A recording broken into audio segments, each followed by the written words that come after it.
Right. On the YouTube. I throw you a linkage here in a second.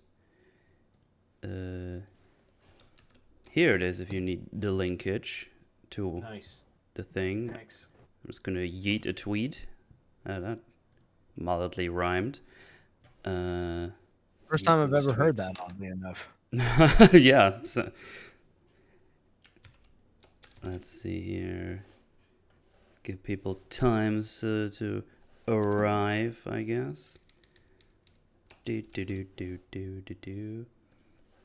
And then another Tweetenheimer here. Boom.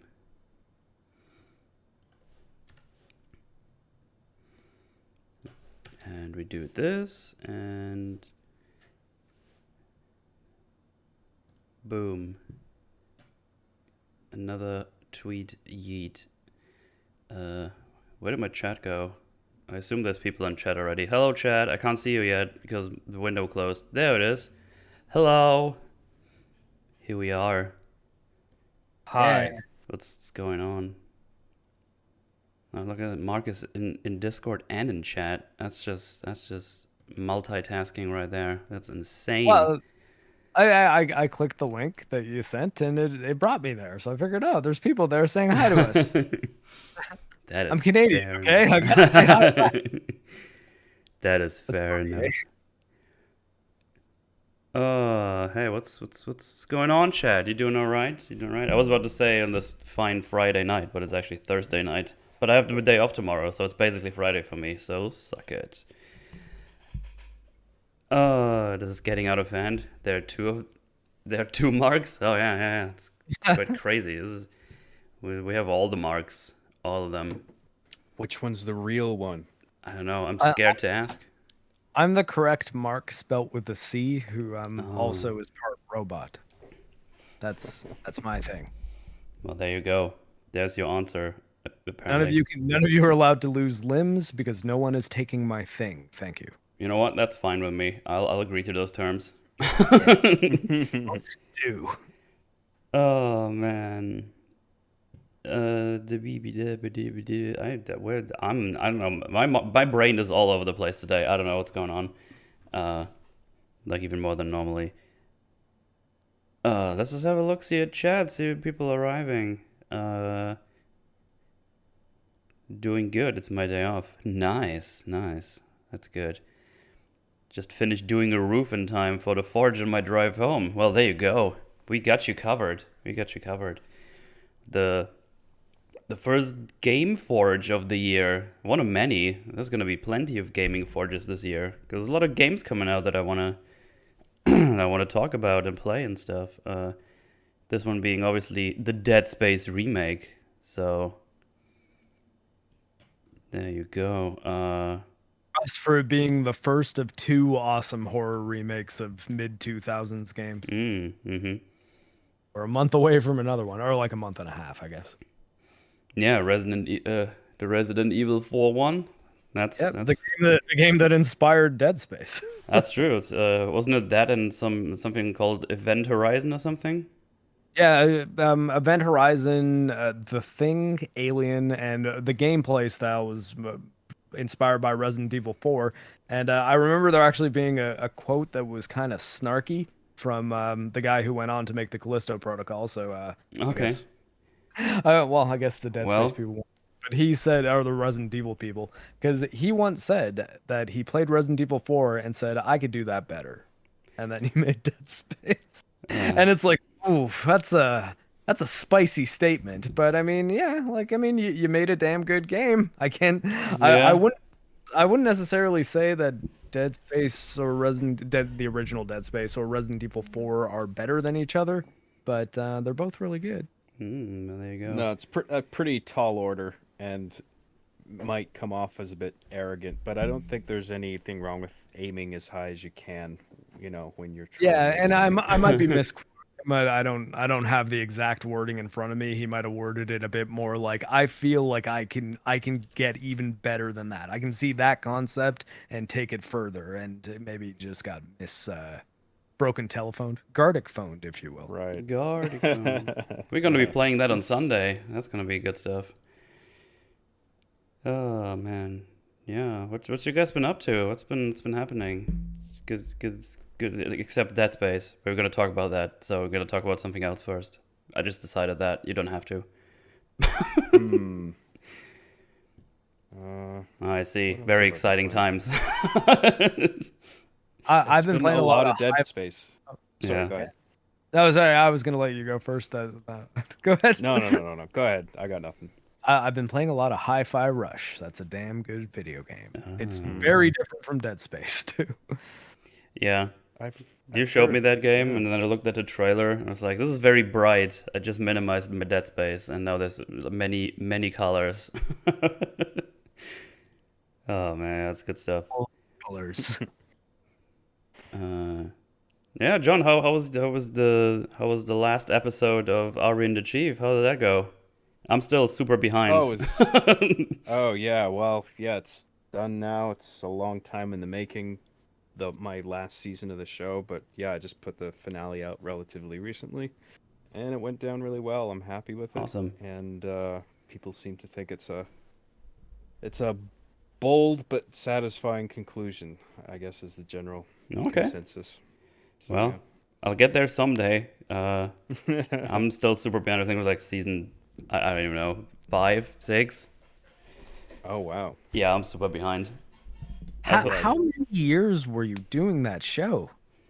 Oh, a long time. I mean, Master Chief Sucks at Halo was like 2007, and then RB Oh and my the Chief was 2008. That's when it started. That Yeah. feels like it was before YouTube existed. Like It wasn't long after. Like YouTube started in like 2006, 2005 maybe, something like that. man, That's Yeah, wild. long time. And it was a lot different in the beginning. No ads, no or at least there's no partner program. There may have been ad revenue that went to YouTube, I can't remember. Right. But there's no streaming. A lot of it was just people uploading videos of their pets.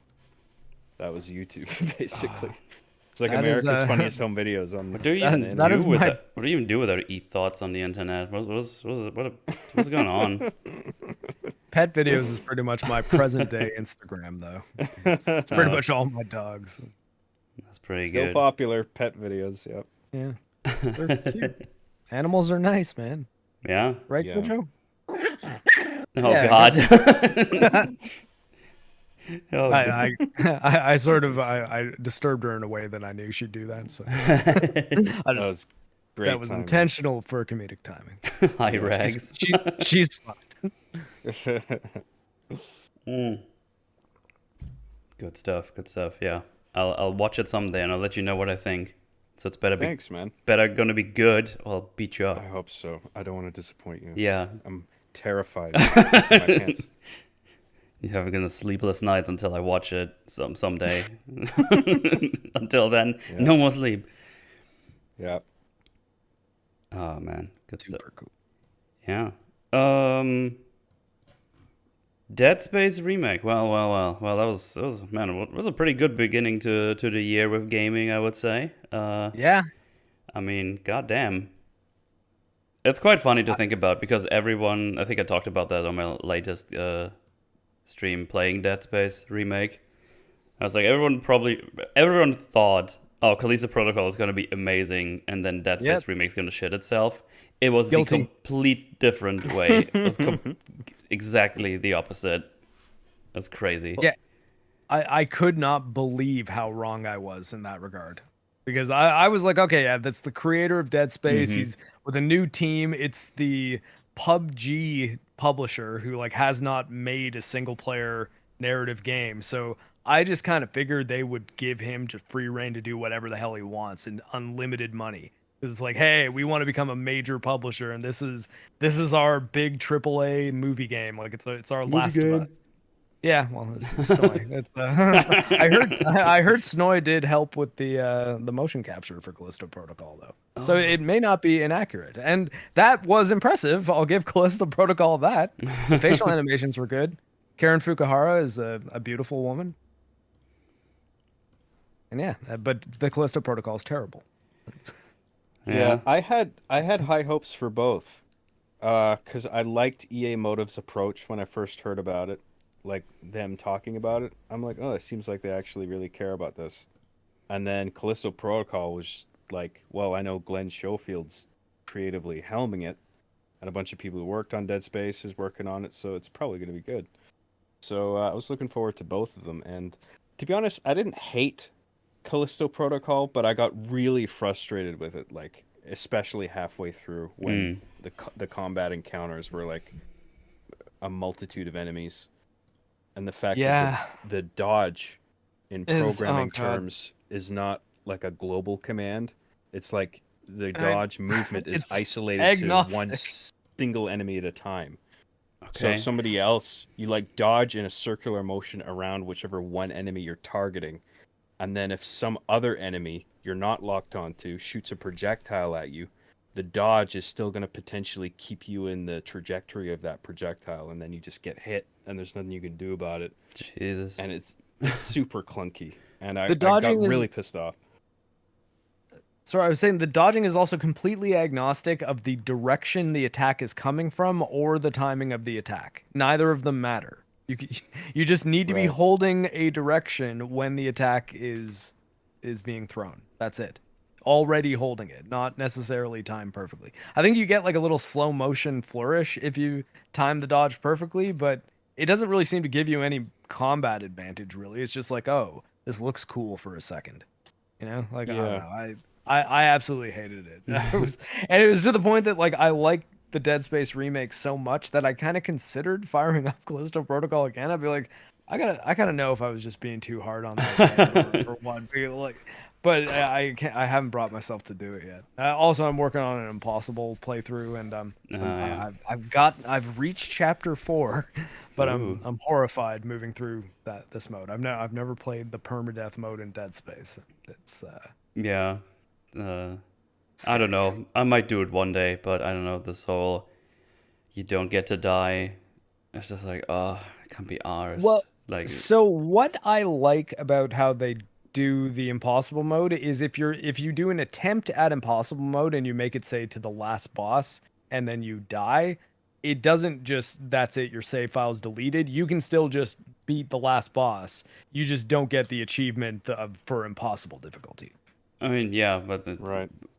I want that. Yeah, I mean I know, but And you I kind of probably like and you that it's also don't get the rewards, right? Because you get a special suit and a gun after you yeah, finish no, no. impossible mode. I believe you have to complete it Yeah. on like kill the last boss on impossible difficulty without having died before that in order to do it. But one thing you can do to kind of I mean I have done this, so I'm admitting to this.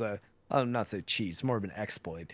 If you put yourself in a bad spot or you get into an area and you use way more resources than you intended to, you can just quit out to the main menu and reload your last save Oh because yeah, you yeah, do you have can. one save slot. And Yeah. there is some strategy there. And because I didn't play on hard mode for my first run, I just played on the standard difficulty. I don't really have a great sense of how much say different some of the enemy damage type or damage I think it's Yeah, more their HP goes up. It's enemy HP and your defense, like your damage yeah, you input. take more damage and you deal Yeah, and less. But yeah, impossible is exactly. impossible is basically hard just with the permadeath. Mhm. Part of it too is like if you go into an area, it's like, oh shit, this was an area that was like That's super not my difficult and playthrough. I'm not at all prepared. You can quit out to the What menu, the heck? reload your save, and then go into it but more prepared next time. And but yeah, I've been enjoying it so far, and yeah, got some pretty nice looking footage. So Sweet. I've beat it. I've beaten it once on hard on my first run through because I have a huge dick. It's just Nice. gigantic, and I found that I didn't. I only died a few times, and it was just during parts where I wasn't quite sure what to do, like certain boss fights. But then I figured it out. So I feel like I can do impossible. It would just be nerve-wracking, like not dying at very certain parts where it could be likely, but I feel like I can. I feel like I've beaten it once, and if I feel like if I do another new game plus, Mm-hmm. then I feel like if I just know what's coming down the line, then I feel like I can do it. So I'm gonna try it eventually. You can't do New Game Plus for Impossible mode though. It Oh has yeah, yeah, it has to be a fresh run, right, yeah. which was a bit of a shame because I'm like, oh, my upgrades. Yeah, that would be nice, just having them all. Also, yeah, James finished that Impossible run today, and apparently, Oh, right on, James. yeah, he's a real gamer, as he said. Yeah, wow. James. Yeah, apparently it's it's an armor skin. Okay, I see. Moodle put on your playthrough. It's in the back there. I'm gonna get rid of the thingy here in a second. For some reason it was just showing up as a black screen, but I guess it just doesn't like being in the background because it's YouTube. And it was like, yeah, I want to be in front. It's like, fine. Yeah, there you go. Don't get distracted. Don't get confused. This is not a live camera there. This is the footage. And the chat is also a different one. So, yeah, there you go. You know, a lot of people are right now getting hypnotized and being like, is it going along with the lips right now? Even if it's not perfect, it might be close enough to look like a old Japanese samurai movie with a bad English dub. And then it's 3 different voices as well. It's like, yeah, damn. But yeah, it was good stuff. I mean, I guess you can already tell we all quite like the remake. Yeah, it's very It was fucking solid. Yeah, like just like the first game was, in my opinion, and it sort of came out of nowhere. Like the first game, I remember like I first got a PS3, and I'm in the store looking at the games. I'm like, I gotta get some games for my PS3. I got nothing, and I saw the cover art. It was like the severed hand floating in space, and it's great box art because you immediately get a sense of what it is. And I'm a huge survival horror fan. I looked at that, I'm like, oh, what's this? And I just took a gamble on it. I didn't know who developed it. It's published by EA. That made me go like, But I was like, well, might be cool. And yeah, I got conflicted feelings about EA. But I played it, and I'm like, holy shit, this is really good. Like, I haven't played something this good in a while. Yeah. It was like survival horror, And plus it was like in space, like sci-fi horror done really well. Like, I can't remember the last game I played like that was just so solid. Or just even that kind of genre at all. And been a huge fan ever since, and I thought this remake was... I'm amazed how much they got right. Yeah. There's a couple little things that bug me, but other than that, like, totally solid remake. Very happy with it. Yeah, I'm in pretty much the same spot with it. I think I would go as far as to say it improves on a lot of the weaker aspects of the original. I don't think, and I guess I'll be careful how I word this.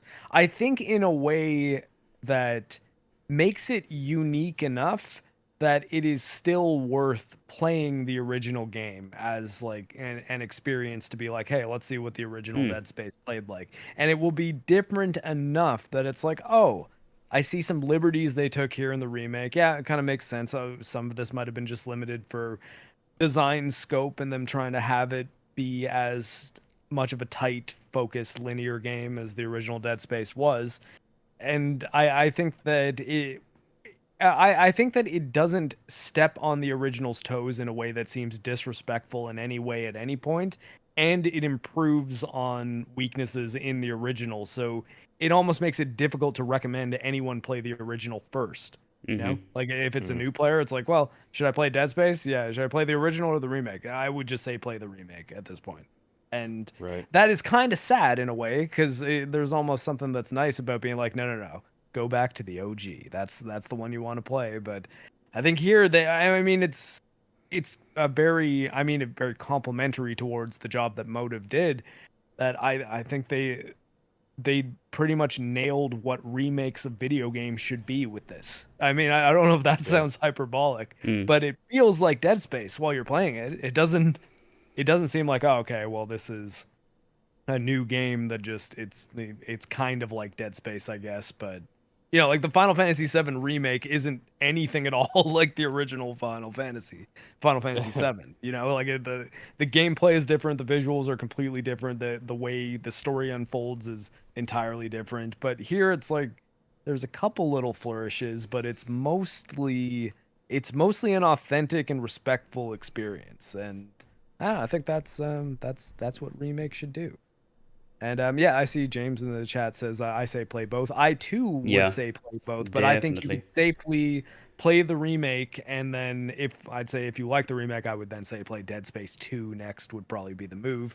And then I would say yeah, and it is worth going back to the original. Like don't think that the original is just a clunky, shitty looking version of the remake that you loved. If you play the remake first. There's a lot in there that is different enough that if you really enjoy the remake, I think you're gonna like seeing, the roots, the origin of that, how Heck yeah. how it got to this new 2023 game that I think is safe to say like a banger modern survival horror game. Like I don't think any of us would argue on that one, right? No, And, especially the first one. and yeah, but what I would like is that I think it would give people that bug to be like, oh, maybe I'll see what the original's like. Oh, it's $6 on Steam. Yeah, sure. You play it on Steam Deck too.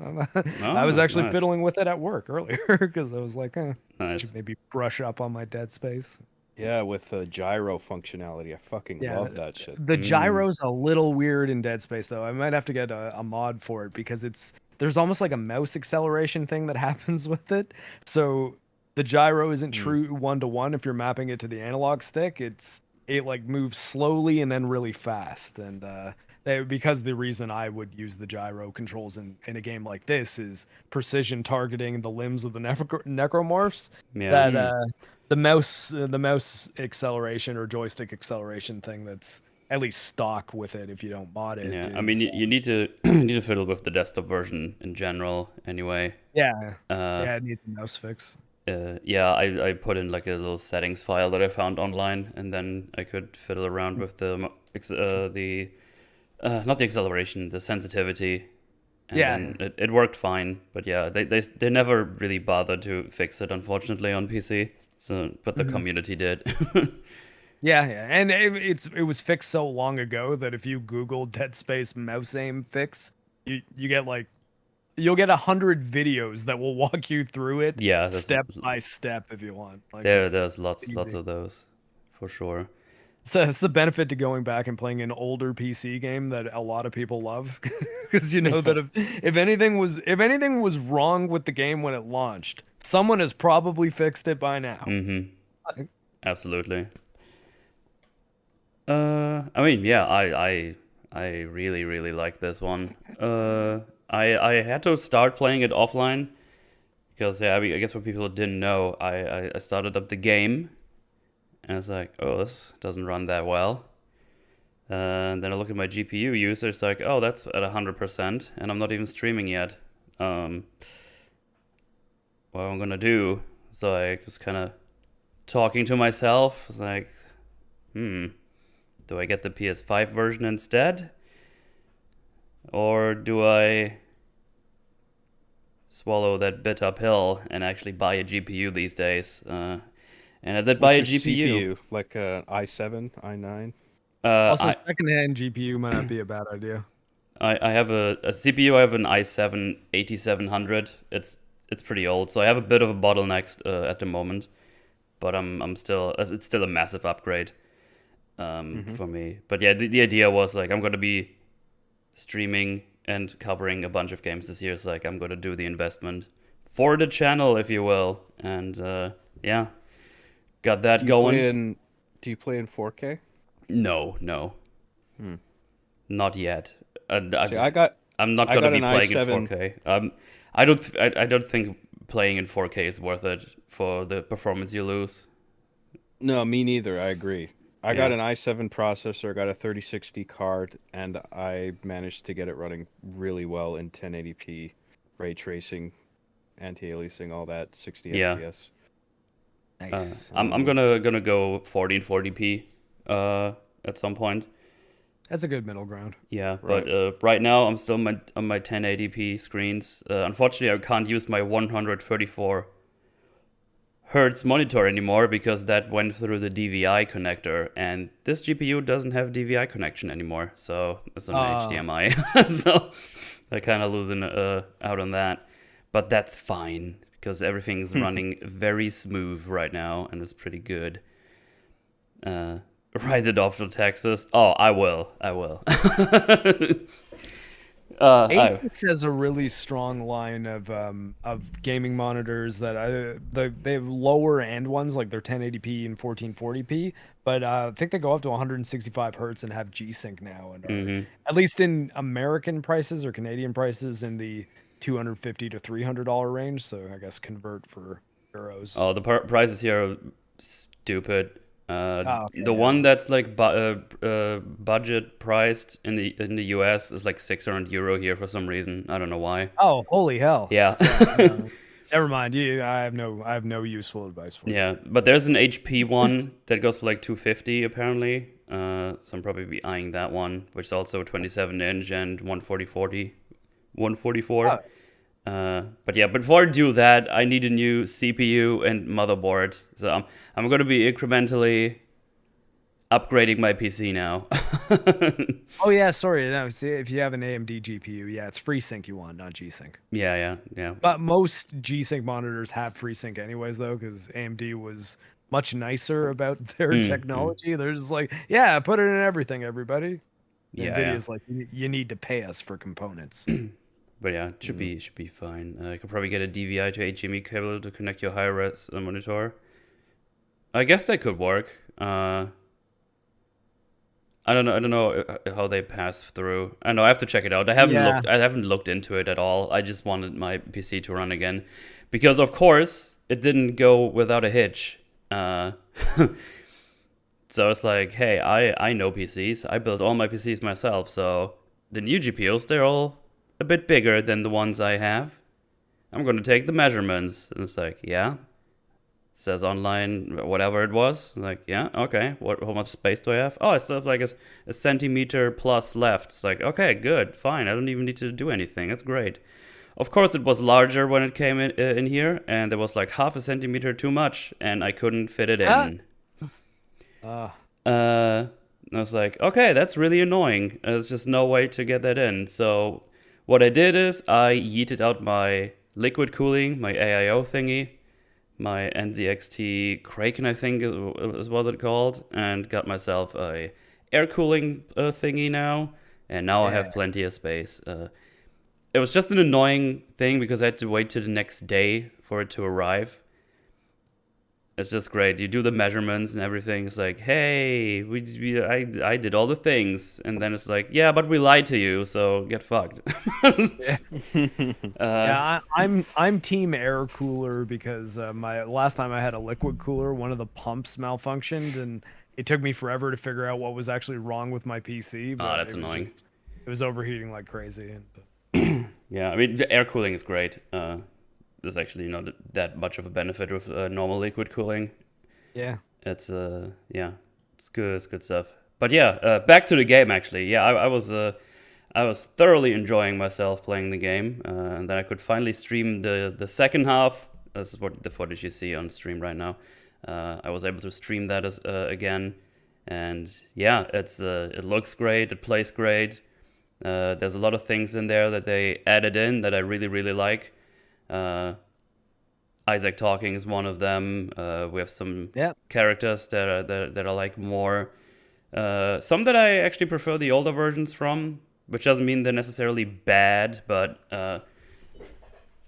Kine, for example, I think he was a bit better in the OG. He's just kind of in this one, but I guess we'll get there at some point. But yeah, I feel like this is like one of these things. Like this is probably how you want to make your remakes. If you're a studio and you're doing a remake, maybe have a look at this and how they pulled that one off, because man, they kept the atmosphere. I think the atmosphere is even a bit better. Like the lighting in this is just phenomenal. It was a lot more places where I actually got spooked because the enemies were just kind of hiding in the shadows and I didn't see them. And all of a sudden they go like, whoa! I was like, whoa, God.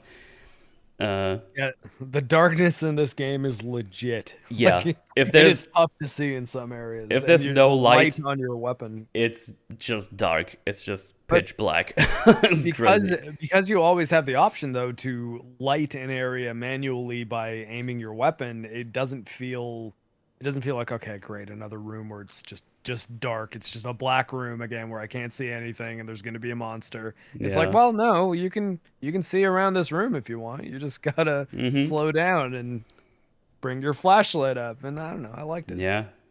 The flashlight felt way more crucial this time Yeah. Oh around. yeah, yeah. I remember in the original, like you wouldn't necessarily need the flashlight. You could sort of squint, and like you could make out what was in the dark. I feel like in Yeah, like it felt the more old like one. a lighting effect to make the game look pretty in Mhm. the original.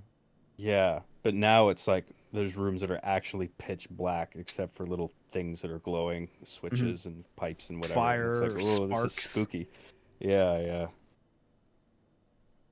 It's good stuff. Yeah. Yeah, I'm very happy with this game, and yeah, I basically just took notes while I was playing the game. I was just randomly go through topics. I don't really have like a chronological thing going on here, like in the movie. It's just shooting the shit as we do.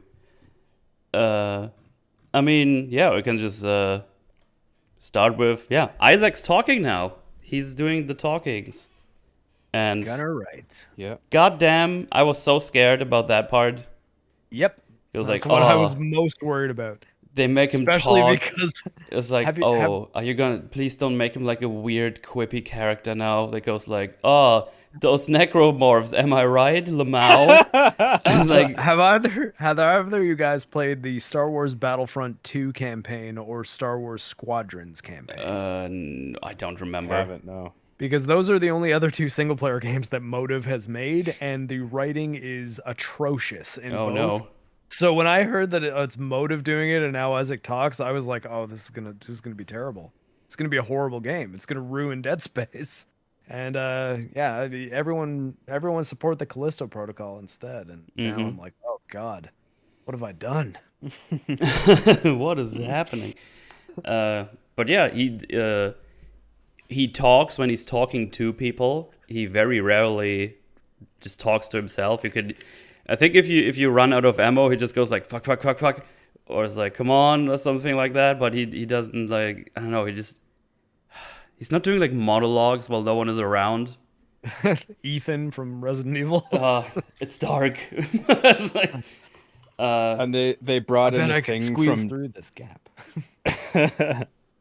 they brought in the thing from Dead Space 2 where if you can mash stomp. And if you do it long enough, he's like, "Fuck, motherfucker!" Like, I it's didn't so even know good. that's a thing. Yeah, it's so good. That's news Like, to me. I'm trying that later. That's it's perfect. hilarious. Yeah, just mash the stomp button. Yeah, so that was How long introduced in Dead Space 2. So that was one of the things where like they brought that in from the sequel into the remake of the first one. How long which do you need to do it? Because I did it for funsies while I was killing an enemy, and it was stomping for a while, and it didn't happen. So I guess I have to do it like, I don't know, 15 seconds or something.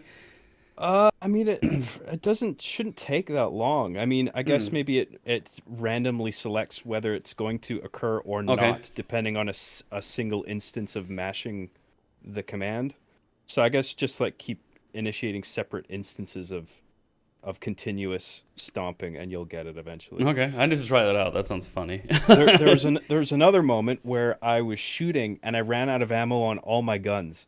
And then Isaac went, "Are you fucking kidding me?" It was so good. Like, I love little beats of dialogue like Yeah. that are perfectly appropriate.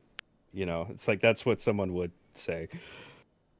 And I was impressed with the dialogue rewrites overall, and the fact that Yes. Isaac even talks in this one. I mean, in the first one it worked, but it is a little bit weird that he's not responding to anybody if you like Yeah. look at it objectively.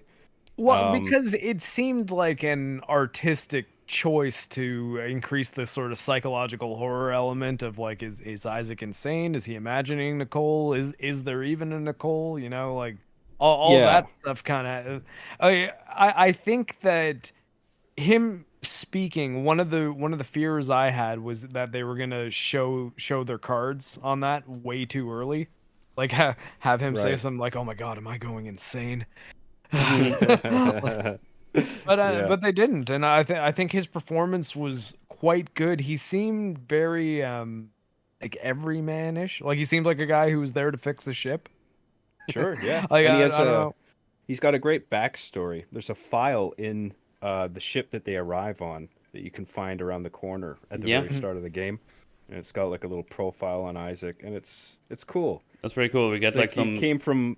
came from modest means, Mm-hmm. was a kind of a prodigy, didn't really have a lot of money, him and his family, but he kind of grounged up what he could to go to a decent school and get his engineering degree, and Mm, he is passed around to like various mining ships because his father was an engineer, I guess. And right. Yeah, I read that um, too. It's pretty cool. there's a nice little backstory there that makes him quite sympathetic, I found. Yeah, Yeah, it also because I was gives the- expecting a small health pack. I was like, good. I know you put that there. It's like, hang on, that's not a health pack. That's a text log, and a lengthy one at that. Yeah, I was surprisingly bothered by times I went to areas where I knew there should be items from the original. There weren't. I was like, oh shit! How Yeah. I dare was really you? counting on that large health pack being there. Yeah. And like an engineer would be, he's very good at diagnosing problems in general. And so like when Daniels and Hammond are fighting, for instance, he'll be like, "Hey, knock that shit off. Yeah, We got to do this thing or we got to do that thing." Like he's very yeah, they extremely competent. they back up the text log basically. Like even right at the beginning when you crash into the thing, it's like, hey, do this and this and this, and it gives a better chance. And that I think the idea was is that's what saves them basically, not crashing into the thing and all die. Right. So yeah, he's saying things that an engineer would say that would be knowledgeable with all these things, and it's quite fantastic. They make him very, yeah. He's badass Scotty. Yeah, yeah, that's a good point. Well, I mean, think about it. If the Star Trek crew sent an away team to a ship and Scotty was the only one who happened to be wearing armor, it was like, hey, you need to go fix the ship. So Yeah. Now you need to go to the centrifuge, start that back up. And I like that Isaac explains, as John was saying, he diagnoses the problem and kind of explains what he needs to do in order to fix it. So it does add a very proactive element to the protagonist, where it's like he's the one giving the missions essentially, because it's like, hey, we know what our objective is, but I'm the one who A, can figure out what the problem is, B, can tell us how to fix it, and C, can physically go fix it.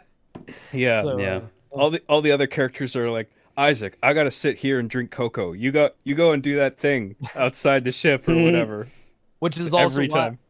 which is also why I thought Daniels being nicer kind of made more sense. Like I like that, and it again hid her not really heel turn, but her ulterior motives. Spoilers, I guess, until later, because it seemed like she respected Isaac and like got along with him, whereas they always seem kind of at each other's throats from the get go in the original, or like I guess not Isaac because he.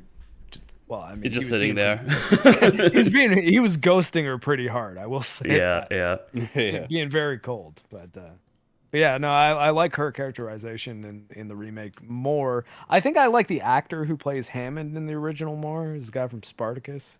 Yeah. Oh, right. Hammond feels very different in this one. He seems much more in control and chill, while in the original he was kind of freaking out. I was like, oh god, what am I going to do now?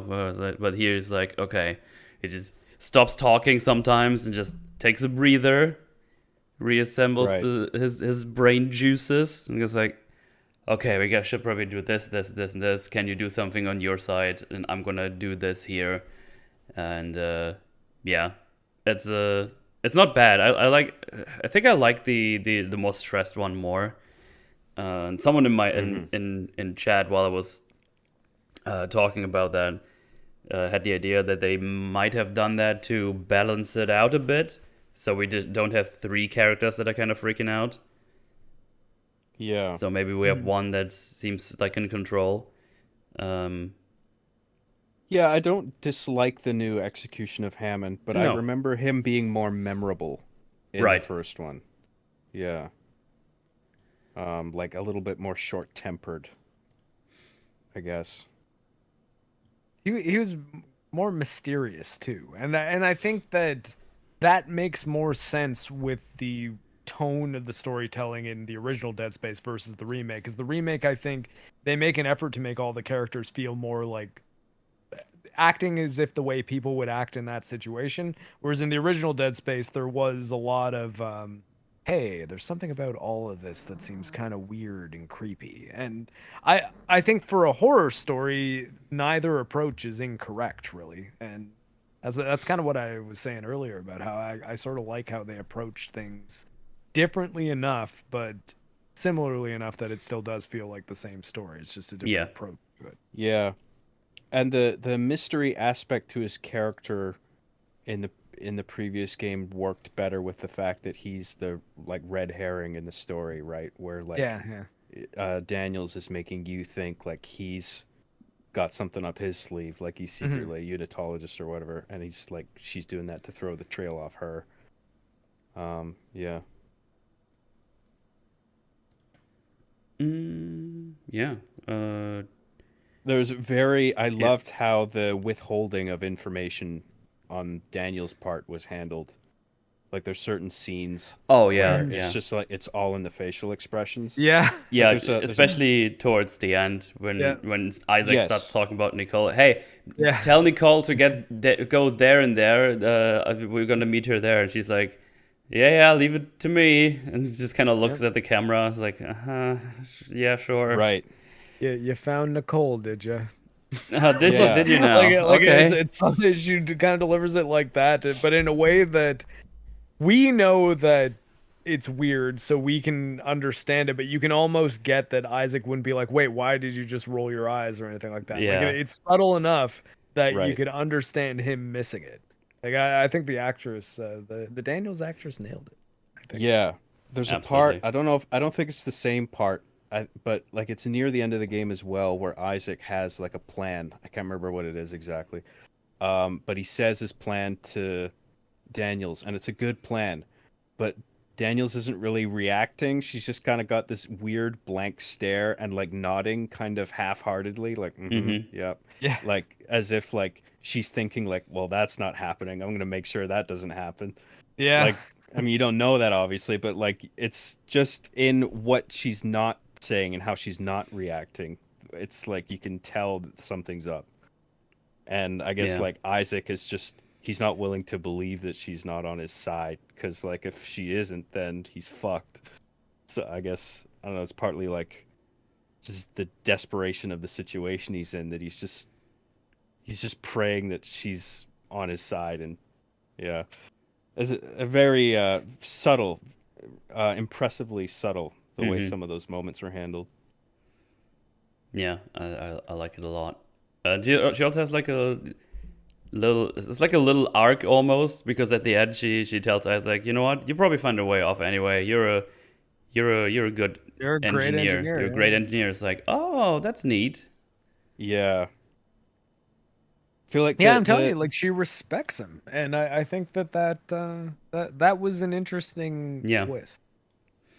Yes, I think the antagonists in the grand scheme of things, like they were a little less mustache twirly. Not that they were that excessive in the first game, but like those aspects of their personalities were muted this time around so that they would come off a little more believable.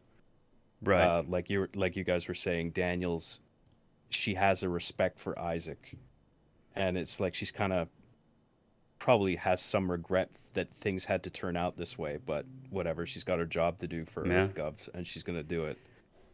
And the same goes for Mercer as well. I feel like his villainy was like muted in a way that like it's like not as cartoonish, but he's still very imposing. He's pretty comic booky in the original. He is, yeah. But that was mended quite well this time around. He had some great scenes, I thought, some great dialogue. His evil speech when he puts you in stasis, I remember that one being pretty good. I wish I would have written it down or something, because that was very well performed, and just it was great. Even though whatever kind of stasis pack he has, I want that one. That one is OP as shit. Yeah. Yeah. You're like The in blue stasis for like blue 5 gravity gun. minutes. It's like That was that was cool, yeah. And it's like, yeah, you would. Why not have a cutscene that uses this crazy technology, right? The stasis thing. That's cool to see. Like that shouldn't be just. I mean, it's a part of that world, not just a gameplay thing. So why not have a cutscene that where somebody uses stasis in an interesting way? yeah. But I guess you can argue that it's probably way too long.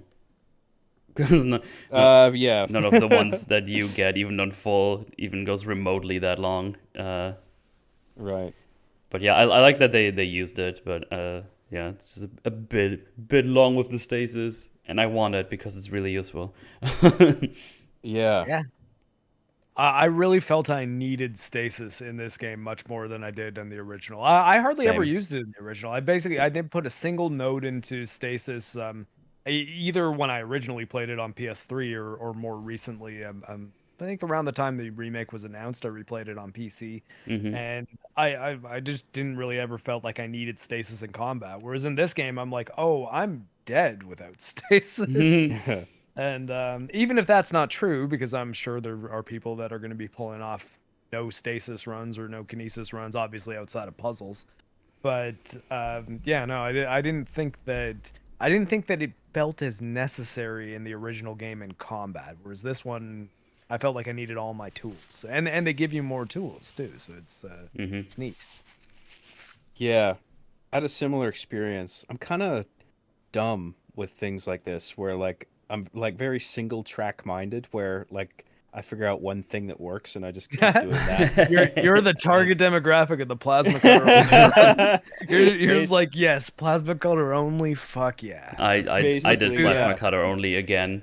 Like I played the OG before this one and the plasma cutter, and I was like, I'll see how I feel, and then I just went plasma cutter only. Yeah. I've still yet to do one, but that run is on my list. You get so many resources, it's insane.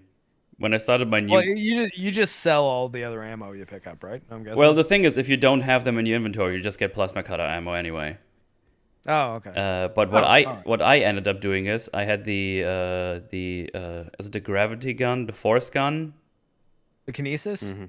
Yeah. The force gun, yeah, the one that Yeah. pushes. I had that one in my inventory, and you keep getting ammo for that, and that one sells for like much more than plasma ammo. Oh, cool. So you just can buy more ammo and still get more cash on top. It's fantastic. Yeah, all right. Another exploit. Woo. I found myself using the Ripper a lot. I found it was very I love the Ripper. I love the Ripper Yeah. so much. it's very economical with like ammo because you can like you can take out two enemies with one blade It's Oh, a melee weapon. in a lot of cases. Like it it's is- really it helps you save ammo a lot.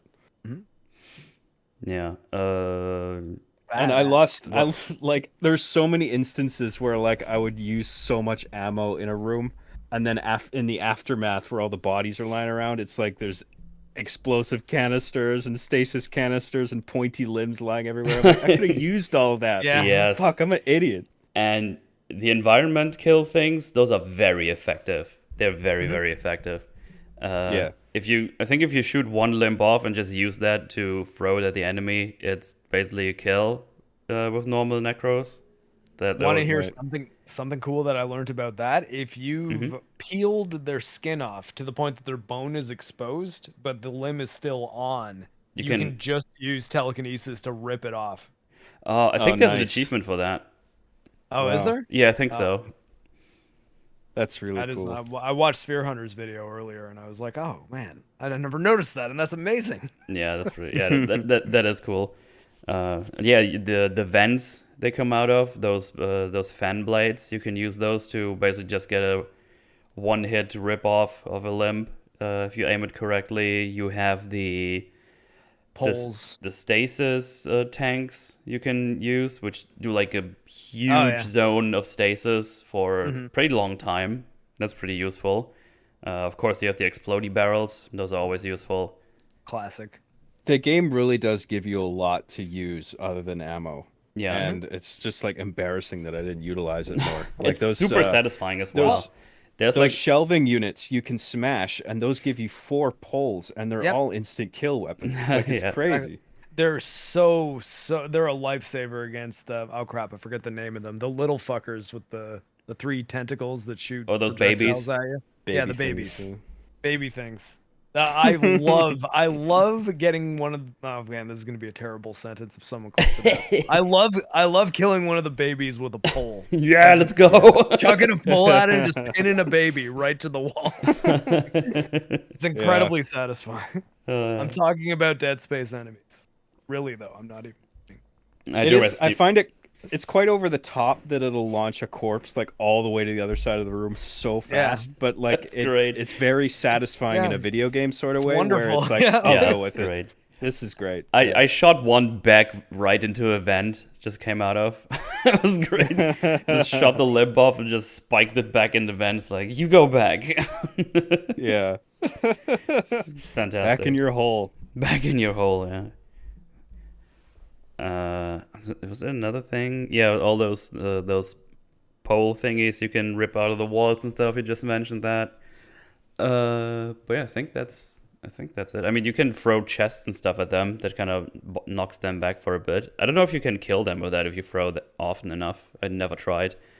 I find that the boxes they almost didn't do as much damage as I thought they would, considering how much damage all the other elemental things or environmental things do.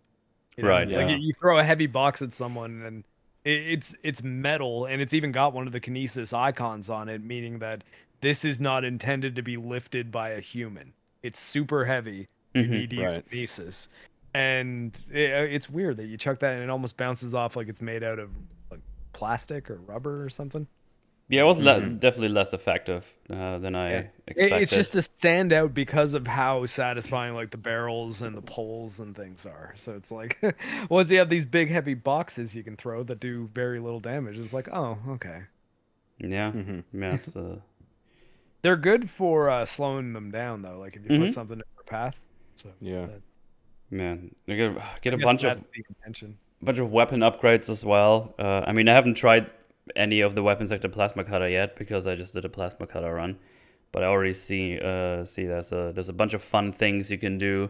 I mean, if I just start with the plasma cutter, you get the last upgrade you get for that one is you can punch enemies and they fall over, so you basically get like a little and it's amazing too. It's strongly really really recommend good. It's really good. It just knocks them down once, and you can if it's only one enemy, you can basically stun lock them if you're patient enough.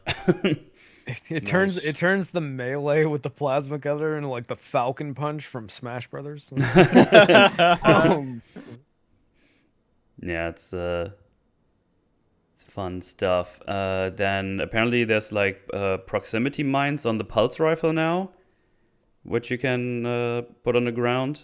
I think Rags told me that. That sounded pretty cool. They're very very effective as well. They're great if you get ganked, like if you come around the corner and then all of a sudden there's like 3 necromorphs coming at you quick. Yeah. If you have the pulse rifle equipped, just tap space and you're good.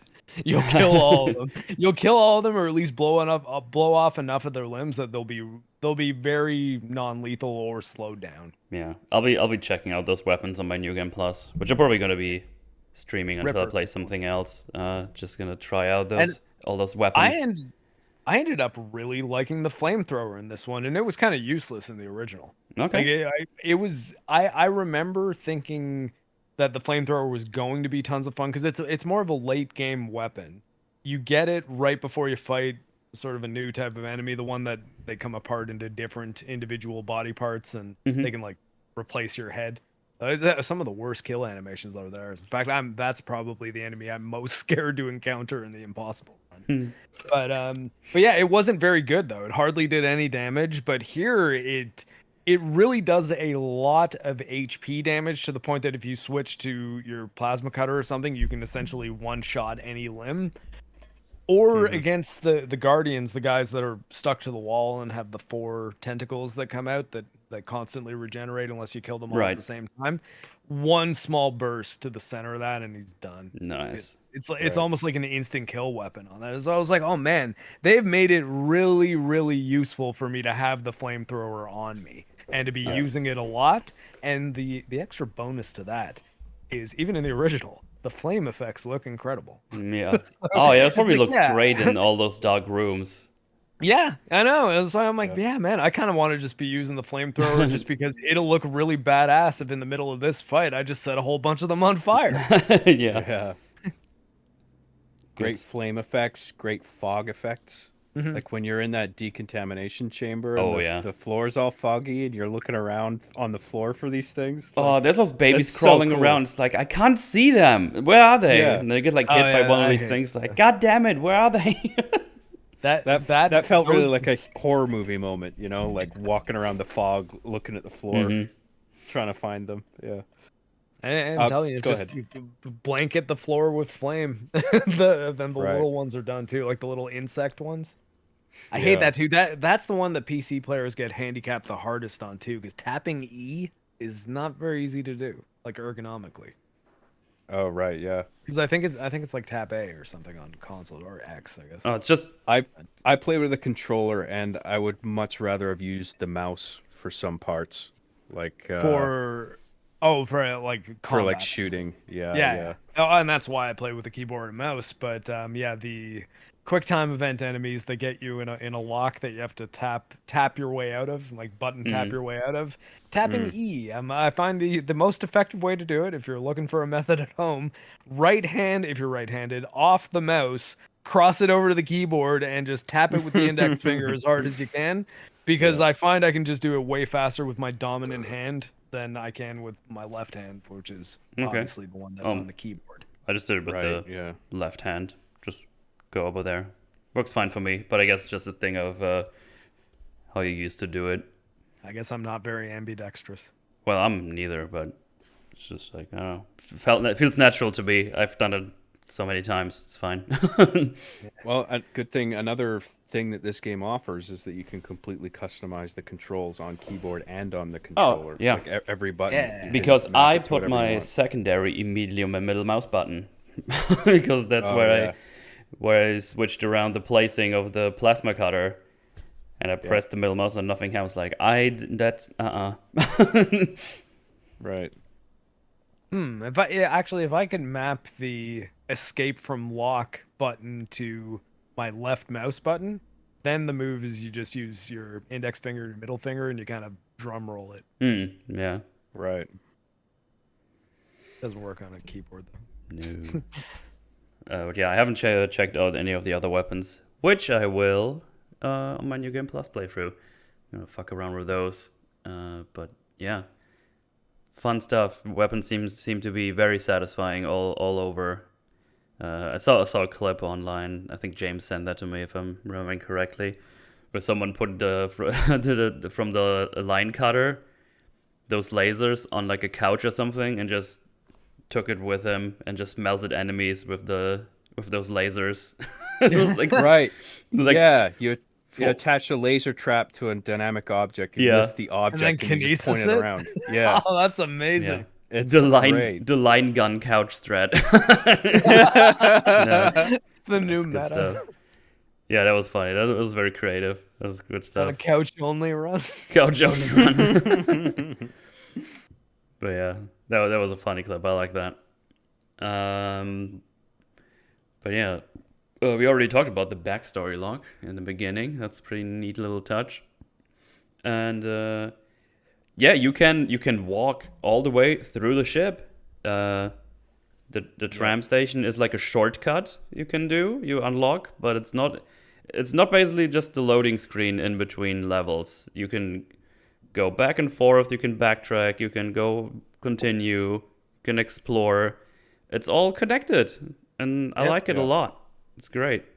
The ship felt a lot bigger in the original. I'm not saying that's a good or a bad thing. I'm just saying it did feel bigger. Like the loading screens and the map layout that you would see on the loading screen helped with that illusion, I feel like. And this time around, the ship feels much smaller. But the fact that it all feels like one piece that you can freely roam around makes it feel like a bigger space in a different sort of way. Like I really liked what they did. I liked that they condensed like they condensed certain decks into like like one is on one side of the train and one is on the other side of the train. They're in kind of like the same general area, like the Mm-hmm. mining and engineering. They kind of like combine them into one deck almost, Right. Yeah. and it works. Yeah. Yeah, I think the Ishimura being a location that you can freely explore, which I think up until it kind of gives you that point of no return, saying like, hey, if you go here, you can't explore anymore. So if you have side stuff to do, do it now. Yep. And anywhere up until that point, you can go back to any room in the game, and that I think is pretty cool. So there's no Yeah. such thing as a secret that you've completely missed unless you're in the absolute last chapter. Yeah. And Yeah. yeah, And it gives Well you done. gives you a big Timeline. text box before you leave the ship. It's like, hey, if you Yeah. go here now, you can't go back to the Ishimura. It's like, oh, neat. Okay. I really Yeah, appreciate fair that warning. in games in general. Like I remember Yes. Cyberpunk did that. It's like this is the Mhm. end game now. We're just confirming that with you, so make sure you do everything you want. Yeah. Yeah, it's nothing worse than when you've been thorough and just kind of continuing the story, and all of a sudden, oh, you're in the end game. You can't go back now anyway. Get wrecked. It's like, oh, cool. Thanks. I also think in a larger scale game like an open world game or an RPG, that hey, this is the point of no return, go wrap up all side activities thing adds an element of weight, like narrative weight to the end game. Because it's like, oh, so it's not like I just knock out the story campaign and then I still just keep living in this world. It's this game's going to end once I do this. So Right. oh, I don't know if these characters are gonna live. Like, like it kind of gives a bit more weight. Because I find the problem with open world games is you almost know that if they intend for you to just be able, like in a Grand Theft Auto game, you know that I guess if you have multiple player characters, they could, but in an older one, you know that your character is going to live through the story for sure, because you know that once you finish all the campaign missions, you can still go around and do other missions and Right. be a cab driver or whatever. And having that, hey, it's time to stop playing the video game where you're sort of in control of the pace because you're going into, the finale. I do think that it's very effective in larger scale games to focus you and make you think, oh, this is serious. Yeah. I always thought the first Red Dead Redemption handled that really interestingly, where Yeah. like the entire post game is you play as his son. His son, yeah. Oh, yeah. That's right. Well, God, and it's been so long since that I was played another that. way to handle the same problem. I'm actually, yeah, that was a great pull. I should have thought of that example as a different method for the same thing. But yeah, I think that having the point of no return thing, it achieves a similar goal to that. It's how do we make it so that this open world game comes to a firm point and the main story doesn't just seem like a side quest that might have a little bit more budget. Yeah. And speaking of side quests, Mm-hmm. not only is it possible to backtrack throughout the ship, but it gives you a great reason to, It in does. the form of the side quest where you have to collect a number of rigs of high-profile crew members Yes. to assemble a sort of master rig that gives you master clearance into like multiple rooms throughout the ship that have goodies in them. Yeah. I Usually, haven't done it. the I big haven't done reward it, is but like I need to. weapon upgrades. Yeah, You they have bring all you, of br- weapon upgrades, exactly, yeah. you bring them to the bench, and then they open up more nodes on the map. Yeah, Yeah, and there's and there's like a Is it level 3 on, I think, on every section on the Ishimura. So I think there's one in mining, one engineering, one in medical, and so on. And then you have also level 1, 2, 3, which you get throughout the game normally, but then you have also the master clearance, master? which Yeah. One question. I don't know the answer to this. Mhm. The sorry, oh man, sorry, what were we talking? The weapon upgrades. The ones that you can buy from the store. Yes. Are they the same ones that you find and you No. just get them free if you? Okay, so they're unique ones. Yeah, unique Yeah. ones. Because I All got right, yeah. all my Okay. upgrades on my weapons, and I'm missing a place for all of them. which means you need to buy them from the store as well if you want all the upgrades. Mm-hmm. But yeah, no, because I think the plasma cutter one I did fine, but I wasn't consciously doing the side quest on my first playthrough, and now Right. I'm excited though because now I have a bunch of interesting stuff that I haven't done. Yeah, because I did all the side quests on my playthrough, which I think is only a handful. I think it's like 3 or 4 in total, but they span throughout the whole game basically. Yeah, and that's a good way to do it, I think. I prefer that type of side quest design to here's a million side quests that all feel totally useless. Yeah. If you say, now here's like 4, and you don't have to do them. You can legitimately not do them if you don't want to, but they're worthwhile. There's good rewards. They're lengthy. They're not just throwaway things that you can kind of do in 10 minutes. Like you're going to need to spend a bit of time on them. And yeah, the rewards are there. Yeah. I think that's good side quest design. That also means you missed like a part of story actually. Addition to Nicole and Isaac's relationship. Oh, really? Yeah, Okay, there's a really good payoff at the end well, of that side I mean, quest. the incentive of the weapon upgrades will likely help me survive in the impossible playthrough. So while I think the instinct sometimes is to be like, okay, if it's the highest difficulty, I'm just gonna go through the game, do what I have to do and get through it. But it's like, well, my survivability might actually be better if I make this more of a completionist playthrough, you know? Because you get a lot stronger in this game if you go and find things. Yeah.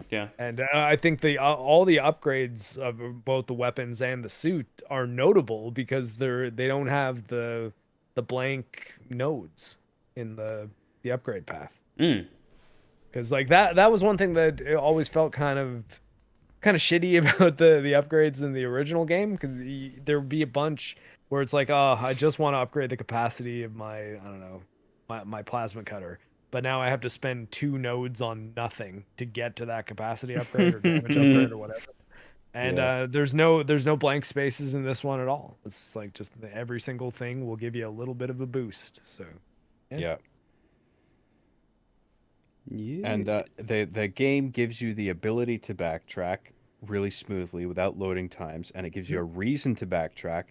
But then it's also made interesting by the fact that enemy spawns are handled by what the developers call the intensity director. Yes. Like an artificial intelligence system that spawns enemies in certain rooms depending on, I imagine, a number of factors that probably include your ammo and what situations you've just been in and what your health is. The one drawback of that is that I've found that when I enter a room that spawns enemies that I suspect are governed by the intensity director, and I die and I reload, they're not there anymore. Oh, okay. So I it incentivizes the player to scum their saves, right? Where it's just like, okay, that's not the outcome I wanted. I'll just reload, and then the enemies won't be there, and I'll save the ammo. That's interesting, yeah. I didn't think about that. I guess it just didn't happen to me, funnily enough. Well, yeah, I think you have to die in order to notice that. Oh, yeah. So if you didn't die from one of the random encounters at any point, which they're never that intense, so it's totally possible that you wouldn't have if you didn't have low health. But that's when I noticed. I was like, they do random encounters in it, and then I heard about the intensity director thing afterwards, but. I actually liked that it was noticeable in the game, because I think my brain would be tricked into thinking that there's still scripted events if I backtrack to an area and then there's enemies. But when I can see it disappearing in basically in real time, I guess not exactly real time, a couple seconds later, disappearing a few seconds later, that's when it's like, oh, okay. They thought about this. This is a system that they've implemented to keep you on your toes and never to make you feel safe while you're playing a Dead Space game. And I'm like, all right. Yeah. That's a good idea. Yeah. While we're basically at encounters and fighting, you get much more ammo in this, don't you? I feel like I was always picking shit up left and right, like a lot. But also the enemies took a bunch of more hits as well. Especially in the beginning. Yeah. Every enemy in this game gives you a drop. I think that's it. Yeah, that's probably it. Especially in the beginning when you have like an unupgraded plasma cutter. I think it takes, at least on hard, because I was playing on hard, I think it takes like 6 shots if you hit all of them. Right. So you don't really get like this sometimes you get your ammo back, but sometimes you don't. But then the pickups around the map. A lot of Balance the that drops I've been getting on Impossible have just been 100 credits. Yeah, that's one of the common drops. It's like the ammo you need and 100 credits, I think. Yeah, Then the which is occasional health pack very, and stasis maybe, but yeah. 100 credits is a very insignificant amount. I mean, it does add up eventually, especially if you're. What I've been doing on this run is just saving up for suits. I'm like, I just want to be able to buy my new suit immediately once it's available. So I'm Yeah. trying to keep a big surplus in my account. But I was that the is same, actually yeah. kind of. It's forcing me to engage with the environmental combat systems a lot more because I'm really being careful with my ammo. Yeah. Here's the And, thing. I actually wish there would be a harder difficulty than hard. And I don't mean impossible with the permadeath. I want one that's like even harder than hard. Yeah, I agree. I agree with that. Yeah. I had one thing that I was forced on. That was while I was on the Valor. Because there's no shops on the Valor. So for the whole game, I always had like a surplus of all things. And if I needed stuff, I just backtracked to a shop and got it. Yeah. So what happened on the Valor is I just did my thing, going like, do, it's all good. And then I got to the shooting range. And I was like, oh, neat, this shooting range. That was kind of fun on the OG. See what we're going to do here. But as you learn, when you do the shooting range, it's just going to spawn a bunch of enemies. Yeah, I thought I kept fucking up. I'm like, what am I doing wrong here? No, Like that's, this is the game punishing me for not doing this segment right for some reason. But Yeah. I guess it's just supposed to happen. Yeah. Yeah, so the thing I tried, like I went hard on that thing. I hit everything. It was like, heck yeah, I had like almost 1,000 points at the end.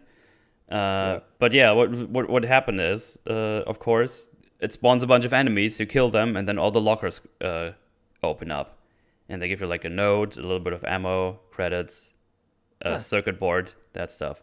So the problem that generated for me, because I engaged with the shooting range, I shot a lot of ammo, and my idea.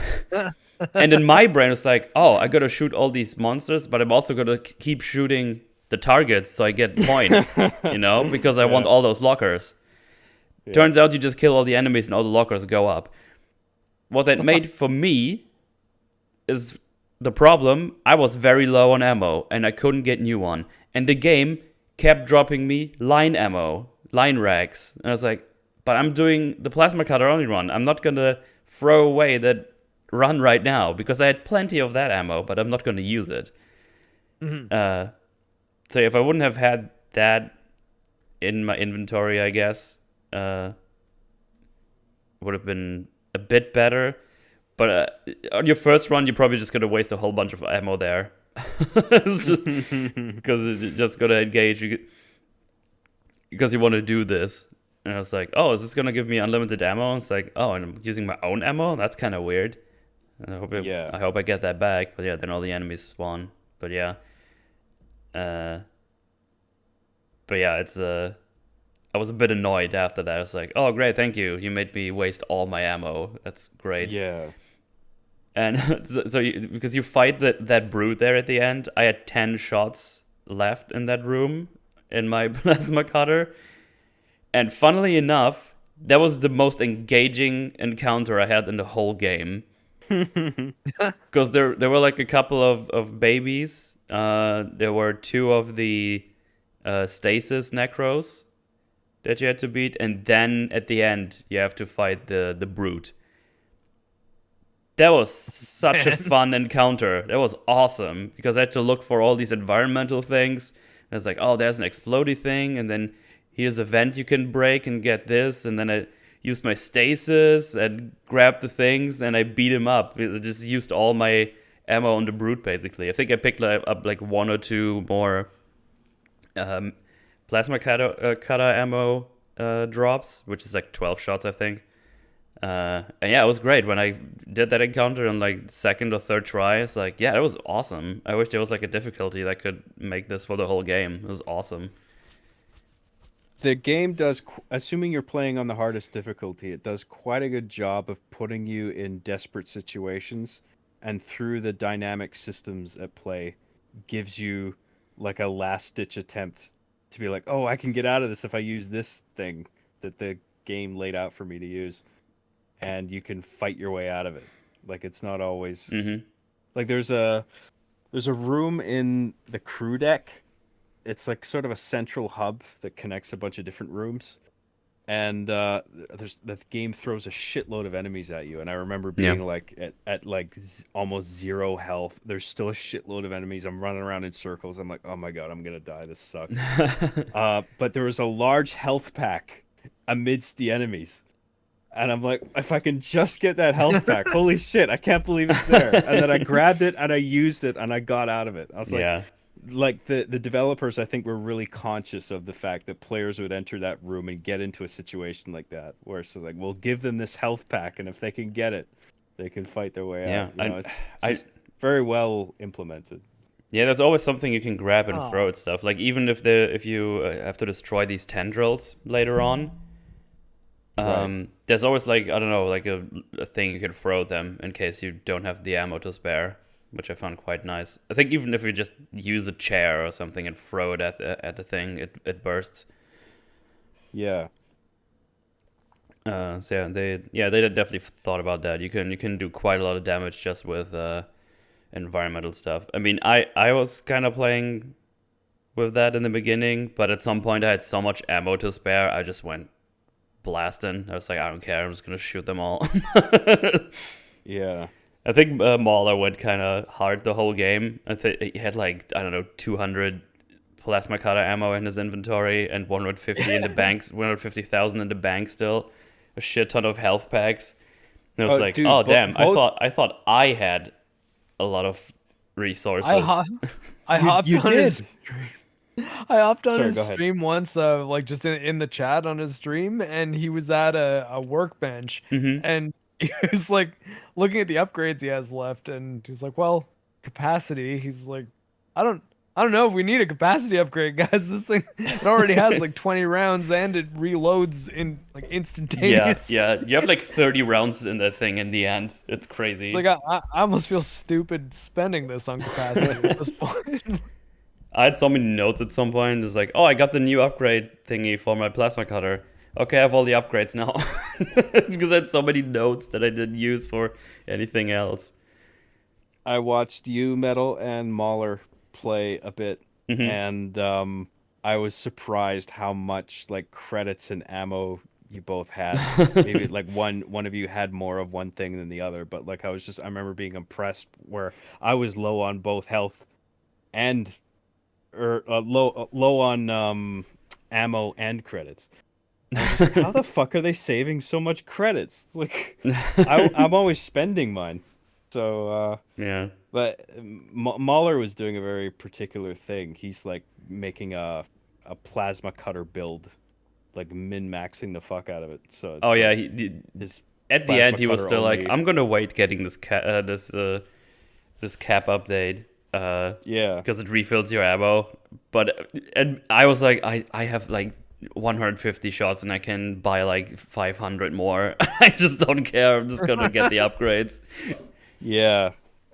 So I managed to get through in hard mode, but I had a much scrappier ammo depleting approach. Yeah. I guess you've been using most of the weapons as well. Like we both only used one weapon and they only drop you the ammo you have in your inventory. So it's true. Yeah, I was using everything.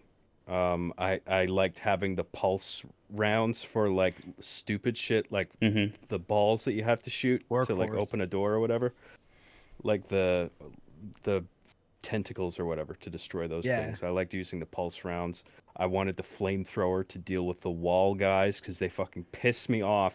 And it seems like the flamethrower is by far the most effective thing. The alternate fire on that, and then the force gun for just getting crowds away Now like, that's escape. a gun that I found late in the game. You want to hear a deadly combo? Oh yeah. Force gun, flamethrower. Oh boy.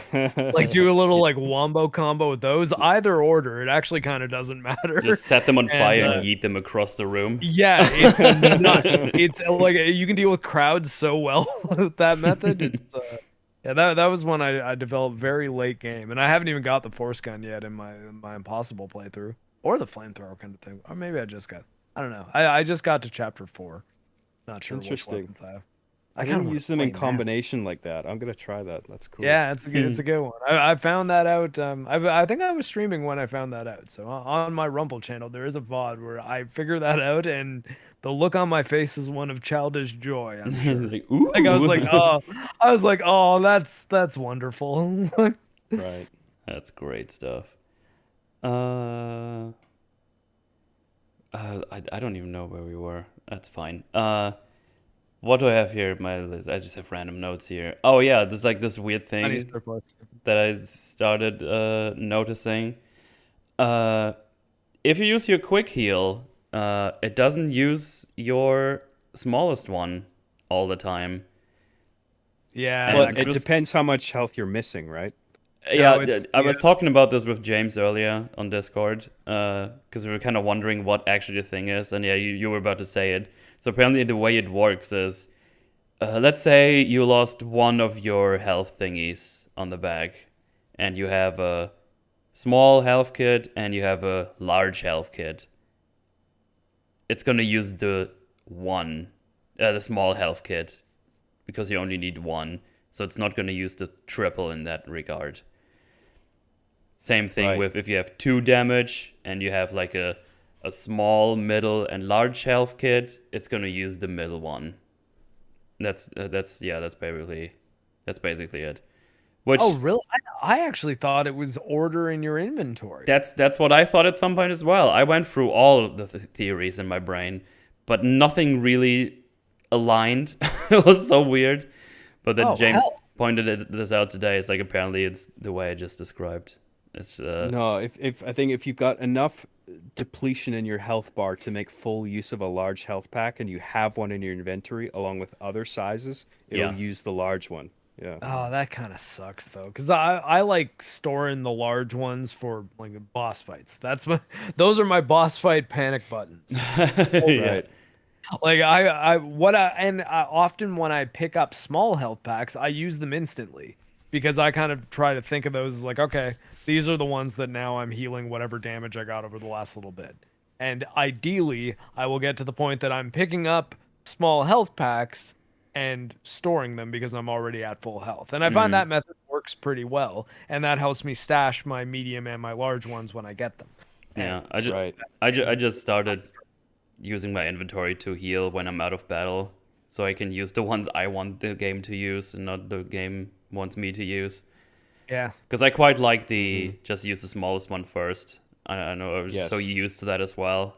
Because I was kind of aware how many I have in my inventory, so it's like, oh, I'm just gonna hit the health twice or 3 times or whatever, and then I have it. But then at some point it's like hit it one, it's like full health. It's like, wait, hang on, what? Yeah, it was a bit confusing in the beginning. I'm actually fine with the system as long as I can resist the urge to mash B when I'm like desperately low on health, right? Yeah, I guess Then, that's like, fair. Yeah, you'll consume a large health pack, which is fine, and then consume like, well, actually, it might lock you out of using more if it won't fill it up.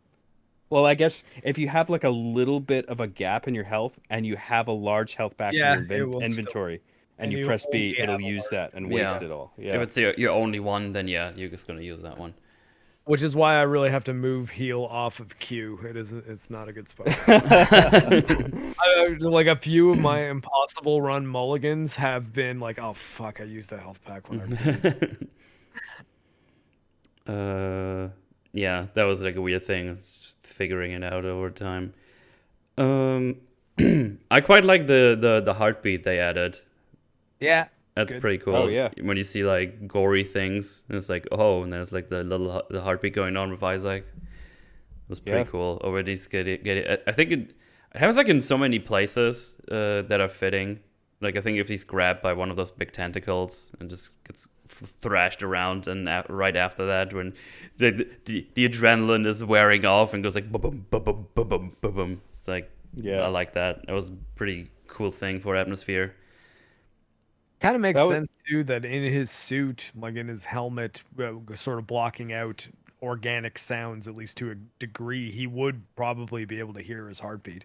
Like, I mean, you could plug your ears and kind of know how feel like when you can hear your heartbeat, sort of feel it to a degree. So I don't know. It's I think it pulls you into the suit a little more as far as like the immersion goes.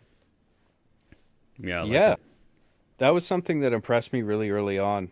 Like before the game came out, when the developers were like talking about what they were doing, and they were talking about like implementing these systems built from the ground up that handle things like the heartbeat's one of them, but also the way he breathes is its own system entirely. And in the original game, there was an issue of like certain sound effects from Isaac overlapping.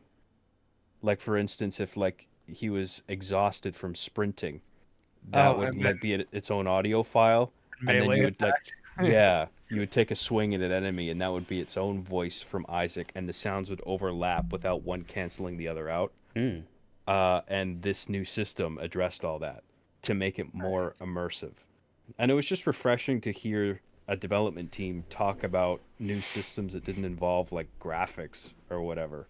You know, it's like, oh cool, they're like, it's like we have this new system that's just focused on the way this character breathes, which is the thing that would be neglected in 99% of like other video games. But no, it's like they were really careful about little things like that in this game, and I really appreciated that. Yeah, this remake, I think, even if you're a person who does not like it and is like, yeah, the original is amazing, the remake sucks, I'm never want to play it, don't support EA, they're big bad. It's hard to make the accusation that this game doesn't have a lot of care put into it, and like clear love of the source material, which I think, you know, it's something most of us can get behind, that if you're going to remake something, remake it with love, you know, like don't be like, okay, well, we're gonna make this but make it better. Show reverence for the original product. And I think it's very clear that they tried hard to make this still kind of feel like Dead Space. Yeah, they clearly cared. It just shows. It just shows. It feels really faithful, despite the fact that they're on different engines. I mean, this one uses the Frostbite engine, which is like a EA proprietary engine that was used for at least Star Wars Battlefront. Oh, it's the Battlefield engine, basically. Yeah. Oh, right. Yes. I forgot about that. This type of game. It's also the Mass Effect Andromeda engine.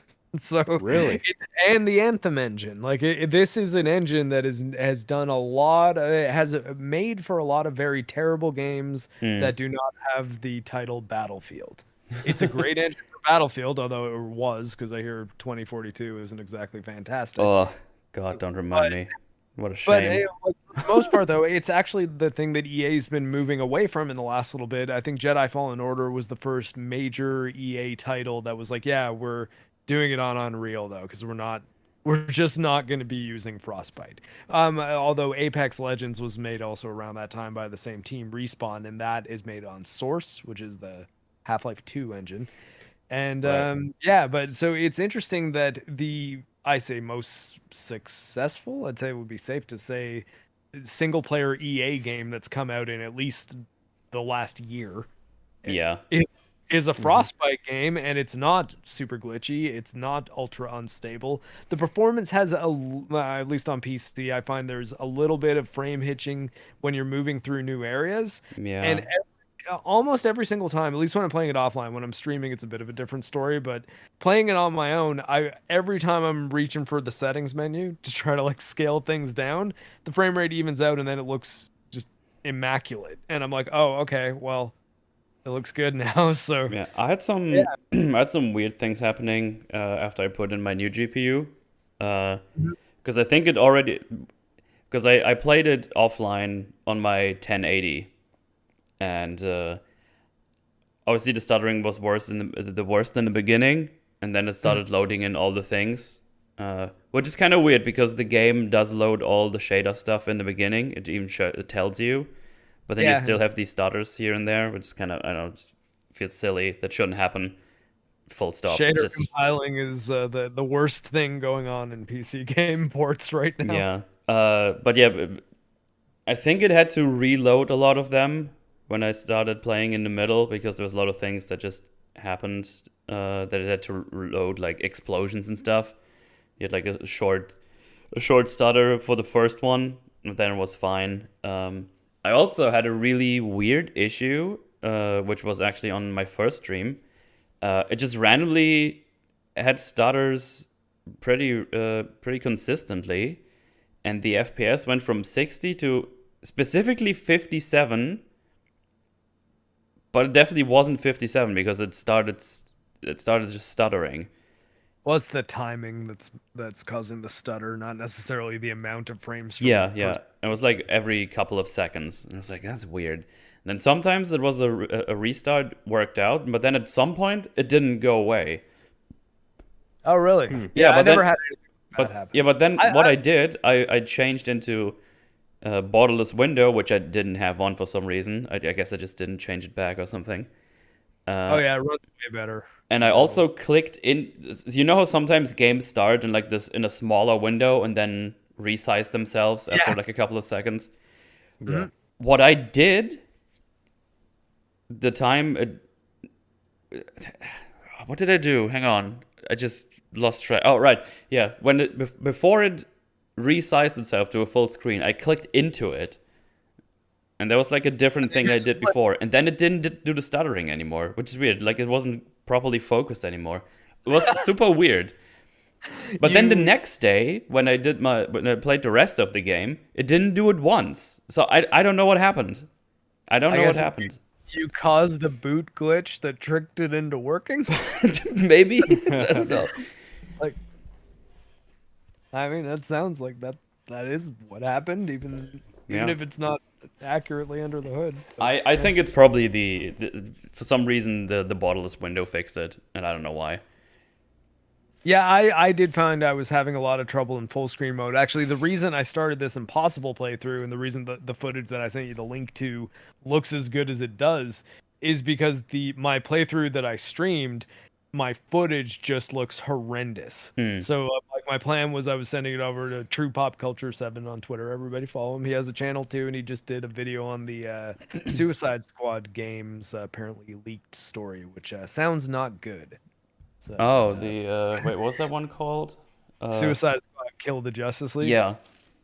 But anyway, so he was going to cut together like a cinematic movie version of the playthrough, because usually I have pretty good looking footage, and like I could maybe get some views on my channel like that in between videos by just uploading like, hey, if you want to watch the game, if like you can't afford it and you want to just see a nice looking playthrough with no commentary or anything, and edited so that it's not 2 hours of me wandering around the Ishimura, looking for ammo. And the footage just looked horrendous. So I was like, okay, I'll do another playthrough and not stream it, dedicate all my system resources to capturing the footage and making the game run well. And man, it like the difference is night and day. I was like, wow. I was like, when I'm not doing other stuff and just focusing on running the game and getting the footage, my footage looks really good. I know. Right, normally also play better when you not stream. That at least happens to me. It's funny because people talk about like streamer luck and shit like that. Like that shit happens for me offline. like all the cool, like even like cool stuff where they're like, man, that was sick. I wish that was on stream and not the thing where it died 17 times. Yeah. Yes, Alt F10 if you have Shadow Play on. Yeah, I wish I would have had that on sometimes. But it does. It costs a lot of system resources, though. I'm not like this like impossible run that I'm doing is kind of teaching me that. I was like, holy hell, my computer's like way more powerful than I even really thought it was. Like, because I'm always capturing footage. Because I always figure too that anytime I'm playing a game, even if I don't like it, I might end up wanting to make a video using this footage at some point. So. Or maybe it's just something really cool happens, and I want to put it on my channel. Indeed. The hiccups that I experienced were very infrequent, and I'm kind of surprised to hear that you guys found improvement in running in borderless windowed. Well, 'Cause, interestingly for everything I've read, enough, full screen is supposed to give you a performance boost. yeah, no, it's really weird. Some games it's better in complete full screen. Other games run better in borderless. It's like one of these software things that I will never understand, even though I work in IT. Yeah. It's just okay. This works Right. now better. Why? Pff, I don't know. Yeah. It's really weird. I just fiddle around until I see the best one, and then I'm just like, I'll use that, I guess. I think part of it is also the setup you're running, because if you're running dedicated full screen and you have multiple monitors, I think that can sometimes confuse certain games more than others, or at least I find that. Like a game that I can run in dedicated full screen on a laptop and it runs perfectly. But if I run a dedicated full screen on my editing computer that has two other monitors attached to it, it all of a sudden it doesn't work at all, and I have to just do borderless window, and then it works perfectly. So Yeah. Yeah. Well, it I think certainly some needs games to be. cooperate with Windows differently, I guess. It does need to be coded well on the developer's end, and it not always is. Yeah. Unfortunately. Yeah.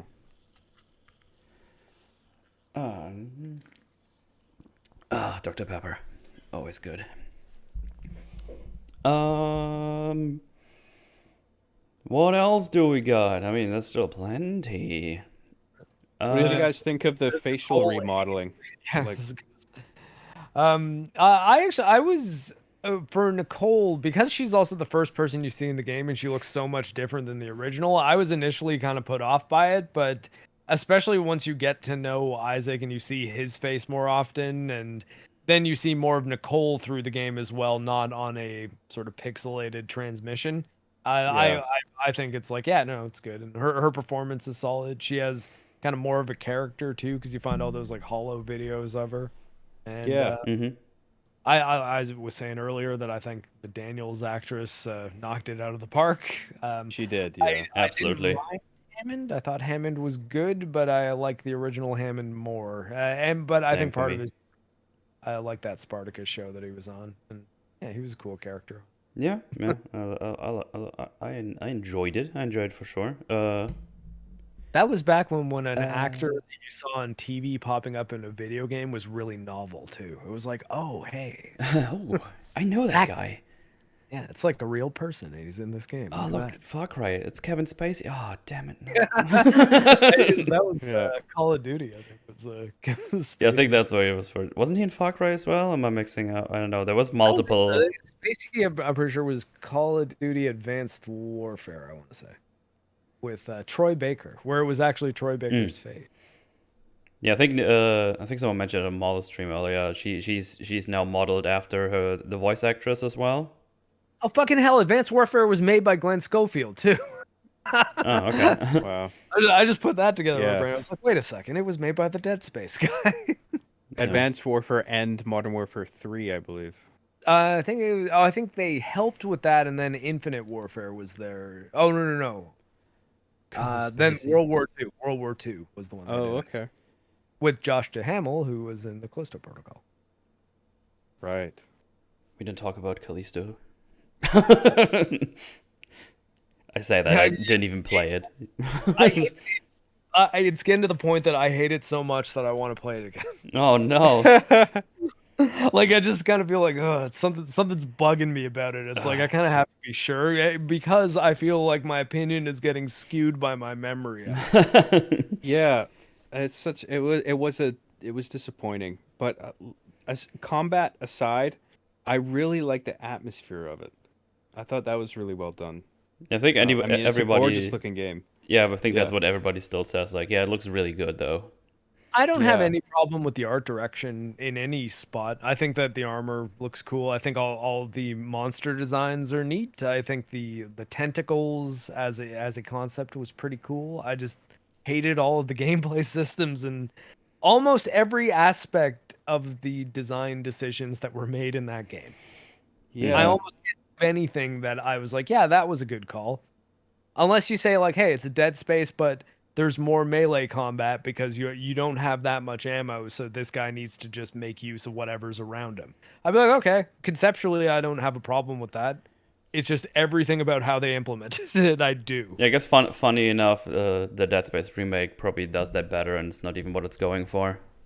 I mean, just using the Ripper is, I think, better melee combat than because it's not. I mean, melee. just because we already talked about the environmental stuff and how useful it is. Like, if you just would do it like that, I guess in Callisto, I guess people wouldn't be complaining.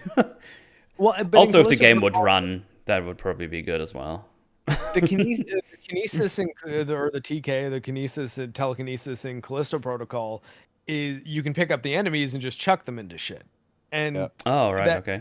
Like, it's just painfully obvious when it's like, oh yeah, good thing there's a whole bunch of spinning blades in this room, or and like I guess it makes a little bit more sense when it's okay, you're just on a balcony and you can chuck them off. That's fine, but it just I don't know, it just seemed kind of lame. It was like, okay, another encounter that I can solve easily by just throwing everyone into death traps, but that's actually going to be super boring because I can just stand in the corner and do that. So if I want to have any fun, I need to consciously go and engage and try to make the game more difficult for myself. Because, oh god, I just really didn't like that game. The execution was very flawed. I think foundationally, like making a kind of Dead Space sort of game that's focused on melee combat as opposed to like shooting things is pretty good. It's like you don't want to just make Dead Space again if you're gonna do this, right? So it's like it makes sense to fixate more on melee combat this time around. And I didn't even mind it that much as long as the encounters were limited to one enemy. But then as soon as it was more than one enemy, you realize how fucked it is. I mean, yeah, that's the thing. If you have that concept, you need to account for all scenarios where it happens. If you have multiple enemies and you can't really deal with them with those weird dodges, like, well, you failed in your execution. That's just you got a system that's not built to handle the encounters that you're throwing at it, and like that should be the first thing to be like, okay. Your first playtest should have had people saying, all right, so anytime there's multiple enemies, the melee combat totally falls apart. How can we mitigate that? All right, forget the auto locking. Just do Dark Souls targeting, okay? Like you can still have it be the tight camera if you want, but just make it so that if I push the left analog stick in a direction and attack, my attack will go in that direction. And if I want to focus on an enemy, I click the right stick and I'm just aiming at that guy. And I can flick it to other people. Like that works, and it's copied so much because it makes sense for that type of game. And they're just like, no, automatic targeting. Dodging that is, I don't know, almost totally independent of the game. Like the game's kind of doing it for you, and you're just kind of suggesting to the game that you should be dodging the attack. It's almost like it's like a marionette, like you're pulling the string. Yeah, I agree. If they had just done those things and also the dodge mechanic, if they don't make it relative to a single enemy and just make it like a dodge where you just dodge in general in the direction of whichever direction you're holding the left analog stick, I'm guessing would be the best way to handle that. That would be a massive improvement right there. Yep, because then you could use the dodge to position yourself. Yes. And I don't know why it does seem like they didn't even play test it. It is kind of baffling. I honestly think that the December release date is the giveaway. I think there was something similar to Cyberpunk. That was my theory, because December releases always seem kind of broken in ways that are impressive. And it's like, why would you guys not just push this to February? Like, would you really have lost that much money that this bad publicity is not already losing you? Yeah. And I think with Callisto Protocol, there might have been something going on because I think Krafton is based in South Korea, I want to say, and there's a lot of Saudi money in it also. Okay. Right. I may not be 100% on that, but I know there's some shady things about the way where the money in like PUBG is coming from, and even like they're I think Player Unknown, like the PU in PUBG left because they are apparently notably shady. And it just kind of makes you think, did they kick this out of the door because they're like, whatever, it looks good. It's gonna have a good trailer. It's Christmas. Lots of people will buy it. we need to get this out of the door because we have some, I don't know, like government grant money to pay back that has to be done by calendar year. You know, like Yeah. I sense business decisions every time a game comes out broken in December specifically. Because it's like, why December? It also gets really problematic when you push out that game. It doesn't run on most systems. Yeah. And everyone's like, why did that happen? And I don't know if they had like some kind of statement or something. I don't know. But if then you get someone from the community around and just fixes it for you in like an evening with like a simple script that just loads the shaders in the beginning. Yeah. Like, what are you doing? You have millions behind you, and then some script kiddie is just like, oh, I'm gonna fix that real quick, no problem. Here, internet, have it for free. It's like, oh, thank you, hero. Did you get millions of dollars? Like, no, I just did it because I want to play the game. It's like the same with Dark Souls 1 when that came out on PC. And it's like, oh, that's shit. And then it's like, here's the DS fix. It's like, oh, cool, thanks. Right. And then the remastered is basically just like, yeah, here's the game with DS fix supplied. Yeah. Apparently it ran fine on consoles, I guess. But yeah, on PC and most PCs, just like, Be happy I didn't lie to you and have you play Callisto. Oh God. Yeah, it's I don't know, it's rough. No, but again, like that, I like again, it's that element of I feel like my memory is poisoning my perspective on it. I feel like I play it again, be sure like, is it as bad as I remember it, or is it worse, or is it like maybe not as bad as I mean, James has played for it like 3 times now, I think. Oh really? 2 or 3 times. I know, and also here it's possible that a New Game Plus run might improve it, and I know they added New Game Plus because I did think that one of the stupidest things about the game is the quick shot. Like, you know, John, you know the quick shot mechanic in it? I do, yep. You know the top of the I think rightmost melee upgrade? Do you know what that perk is? I can't remember. So it changes the quick shot target from the enemy head to the enemy torso. The reason that is important is because once the tentacles start popping out of the enemy, they pop out of the torso. Oh. So they designed a mechanic that your auto-aim quick shot thing, which, by the way, if you just want to manually aim and shoot that enemy and not use the quick shot, there is no way to do that other than taking the lock on, waiting for it to go away, and then re-aiming. Right. Which costs tons of time. And what you want to do in that moment is quick shot and aim the tentacles because it's a one-hit kill. Even just for saving ammo, there's no reason for you to be shooting anywhere else. But what it would do is you'd hit the thing with melee for a second. It would give you the reticle on the guy's head. You'd quick aim at the head, and it's like, no, I want to aim down at the torso. And the game would fight you and not let you just move the right stick down to the torso and shoot. And the last upgrade is like, yeah, we'll let you aim at the torso now for your quick shots. I was like, what the hell? Like, and yeah, so that's why I think New Game Plus might marginally improve it, because they'll be like, okay, well, at least the quick shot system isn't totally stupid now. Yeah. I mean, great points. Yeah, I mean, there's some baffling decisions that went into that game where you would think they wouldn't, based on the fact that they made Dead Space, which was so tight, like the original. And it's like, I thought, like, oh, they got this in the bag. Like, I'm stoked for this. And it just, like, it needed a lot of work. And I got it on launch. And I remember I was just, like, starving for patches. I'm just, like, looking on Twitter every day. Please give me another patch so I can get, like, 5 extra frames per second. My story was... launch day, got it, tried to do a few fixes that I saw online, spent about an hour and a half trying to patch it up, ran it again, couldn't do it, and instantly deleted it, refunded it on Steam, bought it on PS5, and then played through it there, because I knew, because I've been like playing through the Dead Space games, knowing that this game was coming out. I'm like, I have to play Callisto Protocol, even if it runs like trash or it sucks.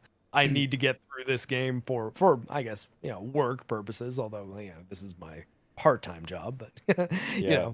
know, wanted to do. I knew that I wanted to play it, even if it sucked. I guess would be the thing. But yeah, then played through it on PC or sorry, PS5, and was not happy by the end of it.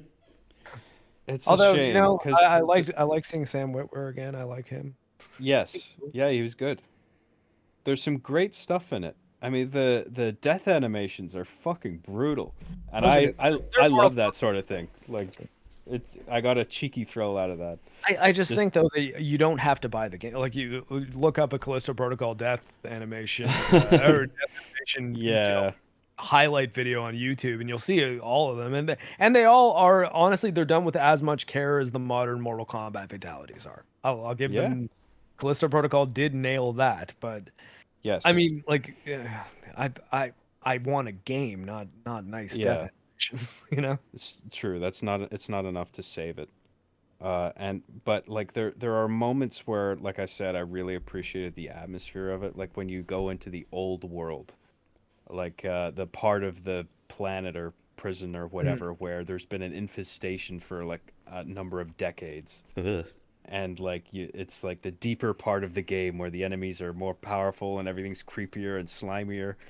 And then you're in these like caves, and there's these like corpses shambling around in the dark, and there's these little gaps that you know that meme where you're always squeezing through things Yeah. like fake loading screens. I There's don't mind one that so much. There But is like, one in Dead Space, only one. yes, but you do that in the Callisto Protocol, and I was really surprised by the fact that enemies will follow you through those gaps, like the shimmying things. Oh, really? I Yeah, wasn't expecting that. I was like, "Oh shit, that's actually really creepy." I don't think I ever Um, moved through one with enemies still alive. Like um, in that game, I killed everything. I didn't like do any running past the enemies and escaping through a crack. Did you? I mean, I guess you must have noticed that. But um, I found that the level design didn't really allow for it. Like not that I felt like I couldn't have done it if I wanted to. It's just well, like I was like, oh man, it seems like they're really narrow pathways and yeah, yeah. well, I only remember experiencing that in a very specific part where like your ship gets blown up and you fall into the, like I said, the old world, and you make Oh your way yeah. down to the bottom floor, and there's like those caves with the shambling corpses. Oh, so is it That only in that area that they follow you? I guess, but even Oh, if it was just that one instance, I just remember being impressed by that. Where I was like, "Oh, they follow me through that crack. That's creepy." hmm. But I mean, that's not nearly enough to save the game, obviously. I mean, I, I'm just giving credit where it's due. There were some little things here and there that I appreciated about it, and it made me feel sad that, you know, it couldn't have been, the gameplay couldn't have been more fun. I feel like I would have enjoyed it if I played on a lesser difficulty. Like I beat it on the hardest mode, and I was so fucking infuriated by the end of it. I was like, had enough of this combat. This sucks. I wish I just played on easy mode, and I probably would have had a more fun time Yeah, it's kind of overall. why I think New Game Plus might actually be a bit well, like just being more competent, having the character not be as handicapped from the get-go. And I mean, in case anyone takes offense to that, I'm an actual cripple. So that is our word. But anyways, like without that handicap on the player character from the beginning, I think the game might actually be more fun to play. Even if it's not any better design wise, it might be less frustrating to, you know, experience. Right. And I mean, that might change my opinion on it, if subtly. I don't think there's any chance I'm going to end up calling the Callisto Protocol a masterpiece. But yeah, I'm talking myself. No. I might regret it. I love Wow. some of the enemy types, like the robots that crush your head. Yeah, I yeah, thought those. that was pretty awesome, but I wish there they was were more shit like that. they And were I wish they had more. underutilized. Yeah. Yeah, I wish they had more flexibility to move around. I wish those areas were a bit more open. So it was like, maybe I have to deal with a bunch of them, and it's actually very difficult, and I can't afford to just get into an encounter, and you know, it's Right. yeah, there's a good game under there. It's just they forgot to develop the game part. Yeah. Good It's premise not- too, good location. I like the idea of doing Dead Space in like a prison, That was the you know. original concept for Dead Space. Right. Actually, the funny story here, but has anyone seen the Castlevania anime on Netflix? I've seen the first season, I think, or the first I two. Saw a bit of season 1. Yeah. The first two in particular are the ones that were written by Warren Ellis, and Warren Ellis is the guy who wrote the story to Dead Space from Glenn Schofield and Michael Condrey's initial concept. And the initial concept was that it took place on a prison where, like, a John Carpenter's The Thing type monster, is broken out on a space prison. So I think that a lot of people were kind of thinking that Callisto Protocol was going to be like, oh, this is going to be like the original Dead Space concept. I see. I think, though, that Warren Ellis's Necromorphs and stuff, like, yeah, that guy's a good writer, man. He got canceled, so you don't hear much of him anymore. But it's also why season 3 and 4 of Castlevania weren't quite as good. But yeah, I've Prison seen environment feels. only see the first two. I remember them being pretty good. I like 3 and I don't mind 4, but 1 and 2 are legitimately great. Like, they kind of blew me away. Like, I've always been a pretty big Castlevania fan. And yeah, I had no idea that there would be an American anime of Castlevania, which is a Japanese game that kind of knocked it out of the park, at least in the first 2 seasons. James fuming that he's not on the call because you're talking about Callisto Protocol that he played so much. I mean, James, if you ever want to come on a show, I will do a stream with you on my channel talking about Callisto Protocol. Oh my god! Well, there you go. You can get it off your chest, James. Yeah, I'm gonna mute for a second. The wife is calling. No problemo. Well, if you wanted a review of Callisto Protocol, you got that in here, baked in. Isn't that great? Got everything in here. It's fantastic. I guess we should get back to Dead Space. Hey, at some point. That's what we call tangents. It's fine. Well, it's good. It's a good thing to talk about in contrast, I think, given the fact that for sure. So many people involved in Dead Space were involved in that, and then it's like, it's a good lesson in what not to do versus what to do. Mm-hmm. And the remake just hit all the right notes. I think I ultimately would have preferred that the original idea was the one that knocked it out of the park, but I think that's a perfect. Yeah, we got a little microcosm of, hey, here's the same idea done 2 ways. Right. Yeah. 2 teams made new Dead Space. And it might be my new favorite thing to or one of my new favorite games to replay once a year. Yeah, I can see that. It has even more frequent than that. Like Resident Evil 4 is one of them. I was about to say it goes in this goes in that same category with Resident Evil and, well, I guess the original Dead Space. It's just a game you can boot up. It's like, oh, let me do this and I can do these shenanigans now. Maybe I'll use another weapon this time and try this approach, because I've already said after I replayed the original, it's like, man, it would be actually quite fun to just do a challenge run where you just only use the pulse rifle or something like that. Right. And the new game plus has a lot of value. I mean, not only I think actually there's a bit of a damage or a health boost on the part of the enemies going to new game plus. I could be wrong about that, but what there is a new enemy type, which I haven't actually run into yet. Yeah. Oh, cool. So the only thing I've run in so far is more tanky ones with glowy eyes. They take a lot of hits. Those are the only ones I've run into. But I've just started it. I went to the store. That's all I did so far. Apparently, the new enemy type is Phantom Necromorphs. And so I imagine that they're stasis infused in some way that make them transparent and projectiles go through them. I don't know, but I'm just guessing. Oh, so they'd be different than the ones that are on the Valor? I mean, maybe, yeah. I don't know. I just know they're called Phantom Necromorphs, so I assume there's some element of transparency involved where bullets pass through them, and you got to wait for the right time to shoot or something like that. Huh. Also, there's an alternate ending you can get in New Game Plus. It's a secret ending where you collect 12 marker pieces. I think it was 12, and you get another ending, which I looked at before the stream because obviously I didn't have time to finish a New Game Plus yet. And apparently, what happens is it's the same ending basically, except I guess you don't accept that Nicola's dead and she's on the ship. with you, but it's Yeah, obviously and not her. And also the whole ship is full of like unitology scribble or marker scribbles. And Isaac says, "Oh, but I need to build something. I think you're gonna like it." And I don't know what they're referring to. If he wants to build another marker or something, I don't know. Yeah, I mean that kind of sounds like that's what that would imply. Mm-hmm. Ooh.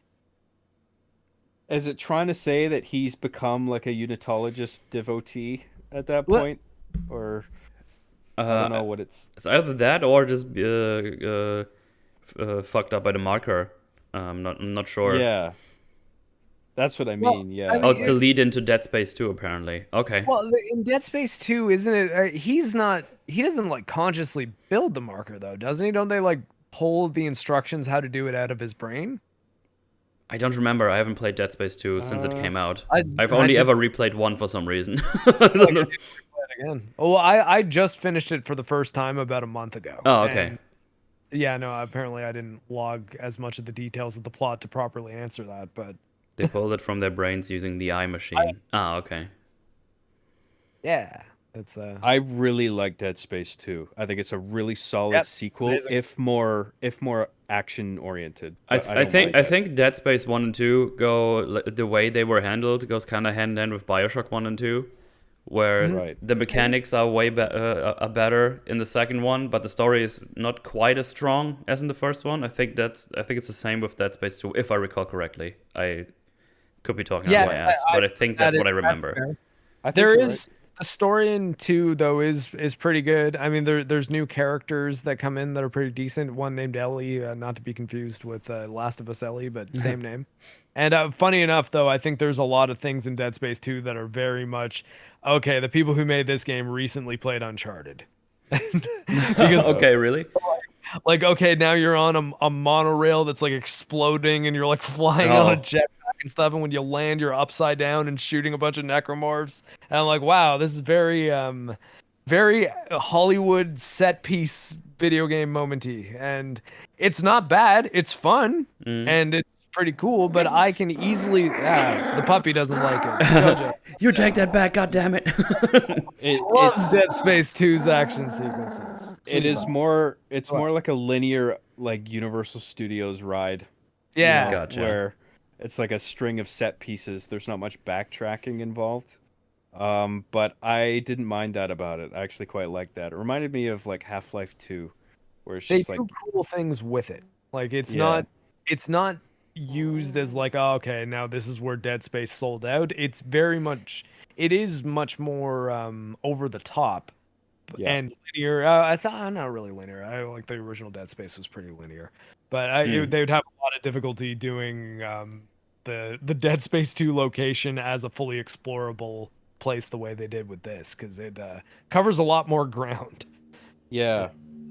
Yeah, but I don't know. I thought the psychological stuff they do in Dead Space 2 is pretty cool still. Yeah. Kind of writes first performance as Isaac. And I sometimes think Dead Space 2 gets treated a bit uncharitably, like it favors action a little too much, as if all okay. the horror has been sucked out. And I've seen it being compared to Resident Evil 5, and I don't think that's fair. No, I don't. I haven't heard that before. I think Dead Space 2 retains quite a bit of horror still. Yeah. Even though it is more action oriented, the horror is still there. And I would say Dead Space 3 is more mappable onto Resident Evil 5, where the story is dumber and there's a really high focus on action. Yeah. And the villain is over the top ridiculous. Like, I've yet to play Dead Space 3. I'm actually kind of planning to play it for the first time with my wife if she finishes the remake. She's pretty scared of it though. Although I know a lot of people say it's bad, but what I was going to say actually is the comparison I make between Dead Space 3 and Resident Evil 5 is the co-op focus. It sucks all horror out of the game, like, because you're not alone. You're not alone in an isolated environment anymore. You're fundamentally always with someone who has another gun. Yeah. Well, it was an unfortunate victim to the co-op trend at the time. Yeah. That I think EA might even have started. Army of Two. Yeah. Yeah. Exactly. Right. Where it's like every campaign had to have co-op now. even if it was a horror game where isolation is kind of the initial point, but now that you can play with a second player, it's just not that scary anymore. I don't remember how does 3 work again when you play alone? Is it just alone, or do you have like an AI companion? It handles it really weird because Okay. like you'll be alone for the gameplay, but then when a cutscene shows up, Carver will just be like there as if he's been with you the whole time.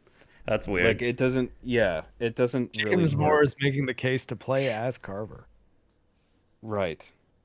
I don't know why. I've not played the game at all. I've played the first Dead Space many times now, like probably like 6 or 7 times. I never Yeah. finished the third one. One and a half. Dead Space I don't 2 think Dead Space 3 is a bad game. I think it's actually quite enjoyable if you ignore the fact that the horror is massively reduced by the incorporation of co-op. I think it's actually there's still fun to be had. It gets called a bad game though in relation to 1 and 2, Hmm. which I think were much more solid. Yeah. It's unfortunate. I'll play through it at some point. I want to play 2 and 3 as well. I'll probably grab James and force him I mean, if I say I forced him to play with me. He's been trying to force me to play that game for 2 years now, I think. well, also, I think one thing that might be kind of a cool thing that ends up happening, and honestly think that EA would be silly not to take this opportunity, is to have Motive remake Dead Space 2, get a really solid writer to make a totally different Dead Space 3. Yeah. The changes that you make that make Dead Space 2 or Motive's Dead Space 2 feel a bit more distinct from like the I guess visceral at that point Dead Space 2 are the things that can foreshadow and lead into a Dead Space 3 that like could actually be something that people genuinely love, or maybe have it be the same general premise as the original 3 but try to fix some of the issues people had with it. Mm-hmm. Right. I hear people weren't crazy about the story either. I'm trying not to ask too many questions in that regard because I don't know what happens, and Yeah. I like to have some mystery, but but yeah, but I have no first-hand opinion on Dead Space 3. So if I've at any point implied Dead Space 3 is bad, I'm just going by what people have told me. That is not it's not a claim. See, I love the game's winter aesthetic, and it's obviously drawing from the movie The Thing, in Right, particular, yeah. which I really appreciated. Like that is an appropriate horror direction to take for that game. But there was all these other elements that just drastically reduced the horror to the point where it makes you not really appreciate it that much anymore. Like No. it was just shame. Yeah. Sad, if you will. Yeah. I've calmed the puppy. Good. So many things. Just Dead Space is a cool franchise to talk about, just in general. It's just really enjoyable. It's nothing really quite like it out there. It seems like no one has really grabbed the I guess the atmosphere that a good Dead Space gives you. It's quite something. Its development journey is quite interesting. Like the first one was great and came out of nowhere, and then it had a great sequel that was solid. And then the third wasn't a bad game, like I said, but like still all right. And it was a fun co-op game. Mm-hmm. But people interest really dropped off after the third one. I guess the lack of horror was enough to kill it. You What- didn't what do like you the guys Wii version, the Wii game? What? I was gonna say, I was like, there's some. Well, I mean, I- honestly, Dead Space Extraction's pretty good, guys. I mean, that sounds like a silly thing to say, but play it on Dolphin with a mouse and keyboard, and it's not bad. I remember now. I have played that. Yeah, that was okay. There's some That was references okay. to it in this game, actually. I think Officer Temple is the character you play as, and there's, I think, some like security logs that you get of him. I didn't know Yeah. that game existed until Mandalore made a video on it, and I watched it. I was like, wait, there's a Wii version of Dead Space? And it's Yeah. also it's on PS3 as well. It was okay. a move controller game. It's like a light gun shooter. Yeah, But, Yeah, pretty it's, much. it's on rails, right? Like House of the Yeah. Dead. Like, Oh Well, man, yeah. light gun. Dude, I have 2 light guns in my drawer down there, and I can't use them because they don't work on flat screens. So it's on rails. So annoying. But you can sort of like choose where to go and explore still. So like Mhm. it's kind of a middle ground between a House of the Dead game and because it's not nearly that fast paced. Mm-hmm. It Yes, you're right. tastes Yeah. a lot more like a Dead Space game, and it Yes. kind of feels like it in a lot of ways. Like they did a really good job of adapting the gameplay style of, I guess, the original Dead Space at the time to a shooter that utilized the motion controls. But I mean, you can play it in Dolphin now, and it holds up quite well. And Yeah. the story is quite interesting. And actually, there's also Dead Space Mobile that was an Android and Oh iOS. no. No, but honestly, it's not bad. It's its own little Dead Space game that's a prequel to Dead Space 2. Like, Okay. there's don't- also 2 anime feature films too. One which is really good and one which is like 30% good. Dead don't mind Space Rails Mode. games. Like they can be really enjoyable. There's somebody in chat, Charles Link, brought up Resident Evil Umbrella Chronicles, which was the game I was trying to think of. Oh, It yeah. reminded me of Dead Space Extraction, and yeah, it's a lot like that. Oh, I An would say if it on-rails was shooter a that's Resident slower Evil paced. game, I would say if Yeah. it were like a Resident Evil game, it would be a Gun Survivor, the old PS1 game. Oh, Resident Evil. Is it called Gun? I thought it was just Survivor. Is it I thought Gun Survivor? Wasn't Gun Survivor the first one, and then Survivor 2 was the one that. Wait, what are you Oh, Resident okay. Evil Survivor? Well, there were some Resident Evil similar kind of on-rail shooter games called, I think, either Yeah, Survivor. it's Survivor. I think I still have a copy. And the second one I think was Code Veronica. Like it was a Survivor spin-off of Code Veronica. So it's like Yeah. Right. Yeah. It's really annoying because at some point I bought those light guns that I still have. I was like, Clueless. oh man, Resident Evil Survivor is going to be way better with those, but you can't even play it with light guns. I like Resident Evil Guns of the Patriots. That's good. Guns. I'd play that. Guns. I need. I want to go on so many video game arcs, but I just don't have the time. But Yeah, well, I mean, I'm for sure playing Resident Evil 4. I might actually, depending on if I can spare the cash this month, I might pick up the Steam version of Returnal and replay that. I do have it. Though. It's a solid shooter. I really want to see what it's like with a mouse and keyboard and no auto aim though, because it's interesting because the Returnal is a game that is built around very, very generous auto aim. So I'm really curious as to what it'll play like without it. It almost to the point that I wouldn't even say it's a negative. It's just no, it's that it tries to be a 3D bullet hell shooter where aiming is not really what you're concerned with. It's more pointing in the general direction of where Right. you want your bullets to hit, shooting Yeah. lots of bullets in that direction, and positioning. And Right. so, but at the same time, I'm like, oh, but if I could play this with no auto aim at all and with a mouse, I think this would be an incredible Yeah. experience. It would be way different, but I yeah, need to. Oh, I just want to play light gun games now. I need to check out these Kickstarters that are out there. I think they're already done. They've been developing basically light guns, but they work on flat screen TVs. Well, I mean, wouldn't the move now for that type of game to just be to play VR? Like, I mean, because that to me, that's where that genre ended. I Or mean, it ended. I guess, So- but Those are perfect for VR. Those types Yeah. of games. Yeah. I mean, I also have VR, but you know what? It's just I don't know. Oh, and now the PlayStation VR 2's coming out. So if you have a PS4, there's probably going to be a fair amount of people that are selling PSVR 1s for dirt cheap. Probably. Like, if you want to get like a basic VR setup and have a PS4, then like, yeah, I Yeah. think that's. I'm willing to bet you'll be able to score one for like under €100, because people are just going to want them out of the. It take up a lot of space, so and they're not backwards compatible either. Yeah. So it's like, well, you have to like, who's going to have 2 of them around the same TV? Quit your It's job not- mode to play all the games. Well, I can't do that. Right. I need to eat and live in this flat. I mean, you all just need to, I don't know, super chat like, I don't know how much Join- money I need. Yeah, channel memberships. Yeah, yeah, channel memberships. Join. Just- Become a channel. if you get those memberships to like 3,000 a month, I can start considering it. I'll give you 10 minutes, chat. You better get on that. Yeah, 3K, we can do it. Do it, you guys. Come on. Yeah. I don't Smash have that enough friends subscribe to make button. that happen, the but I can member be button. really enthusiastic. Can do the DSP routes. Like, it's no super chats. I'm gonna end stream, guys. Just not worth it. $5 and I'll make the puppy growl. That's $5 to put on the head, even though you can't see it because that webcam footage is from 2 days ago.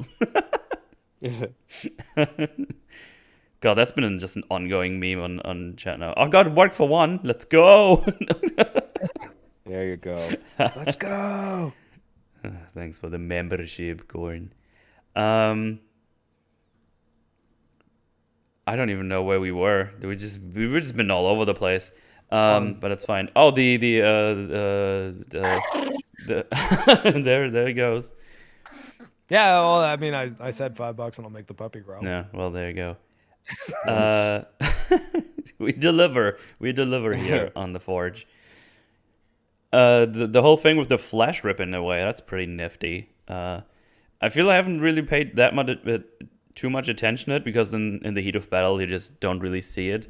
But there's a stasis upgrade you get at some point that just rips away all the flash from the enemies, and I didn't even notice, even though I've been using it the whole time, because you just automatically use it if you get it. That's pretty cool. Yeah, you get like the last one. I think it's from a side quest actually, if I'm not mistaken. Yeah, I think you're right. I was just thinking that. Yeah. And yeah, from that point on, if you use the stasis on the enemies, it just rips the flash away. It's fucking great. It's really good. That's another great system that was implemented uniquely for a game like this, because I mean, you can't do that sort of thing with every game. Like it would have to be like zombies or monsters or whatever, where you peel away layers of flesh. And I mean, it's just so appropriate for this. Like it's really gory and Peel it to the bone and then switch to a weapon that you can shoot the bone off to get the dismemberment. And right.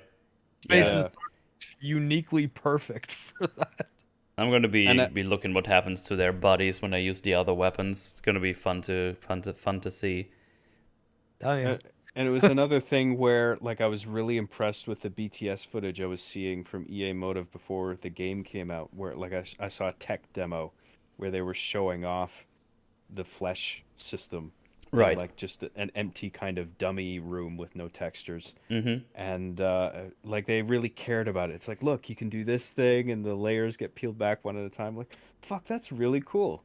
And again, like it's so refreshing to hear them talk about systems like that instead of just like graphics, where it's just like, yeah, there's like ray tracing and you can see reflection. I'm like, I don't care anymore. Like every game has good graphics. You can play 4K ray tracing with the 15 FPS. Whoa, it looks really good. Yeah, right. So I'm just like, I can't believe there's so many systems being developed here from the ground up that have nothing to do with like the graphical fidelity. I mean, in a way. Because, I mean, there is obviously a lot of graphical fidelity to, like, the flesh layer system and all that, but just, like, the way it works in particular. I sort of wonder if Frostbite... Do you wonder if Frostbite's kind of, like, in a good position to do that because of all the destructible environments that Battlefield's always had? It's like, hey, what if we do destructible environments, but they're on a monster? They're on a monster. Yeah. It's just the size of a guy. Now they need to put this in Battlefield, so now I can rip the flesh of my enemies on the battlefield. I don't know if it's stable, if the engine is stable and adaptable, like whatever. I mean, that's cool. Yeah. It's like the RE engine. Like it was used for not only Resident Evil 7 and 8, but also Devil May Cry and Monster Hunter Rise. Oh, right. Okay, I didn't know that. That's interesting. Yeah, it's on PC now, and it runs fantastically because that engine can move. Nice. Right. But yeah, really cool. Enemies ripping apart, doing the flashy bits. Really neat, really neat. Also really like that they ditched the stupid jumping from wall to wall mechanic, which was really annoying in some parts in the OG. Yeah. I'm a big fan of the free floating, which they also not only just made a thing in the places we had. No, we get like a whole section where you just float through the hangar and everything. Oh, that's what you're talking about. Yeah, totally. The free floating with the little Iron Man jetpacks, basically. It's really neat. I like it a lot. The jumping from one surface to another, and then whatever surface you land on is the new floor. Basically, it was a bit stiff. Yeah, it could S- be a bit disorientating as well. Well, there's parts that I really enjoyed. Like there's in the OG version, in the final chapter, there's a tube that you run through, Mm-hmm. and you can run like all the way around it, Oh, right.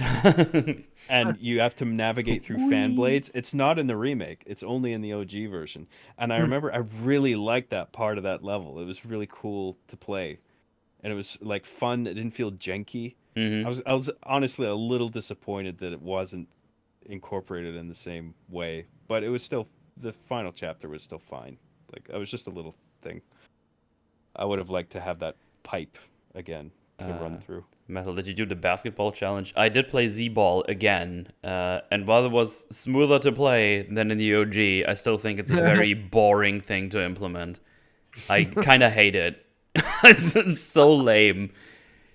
In the OG, I you had to remember it. jump through to these different platforms, so you get the multiplier to 3 and then throw it in. Here, you just float, grab the ball, throw it back, and you can get either 5 points or 10 points if you have a glowy one that you throw it in. And you do that for 2 minutes, and then you get all the lockers. It's, I'd rather would have had a proper shooting range now that on this one. It's that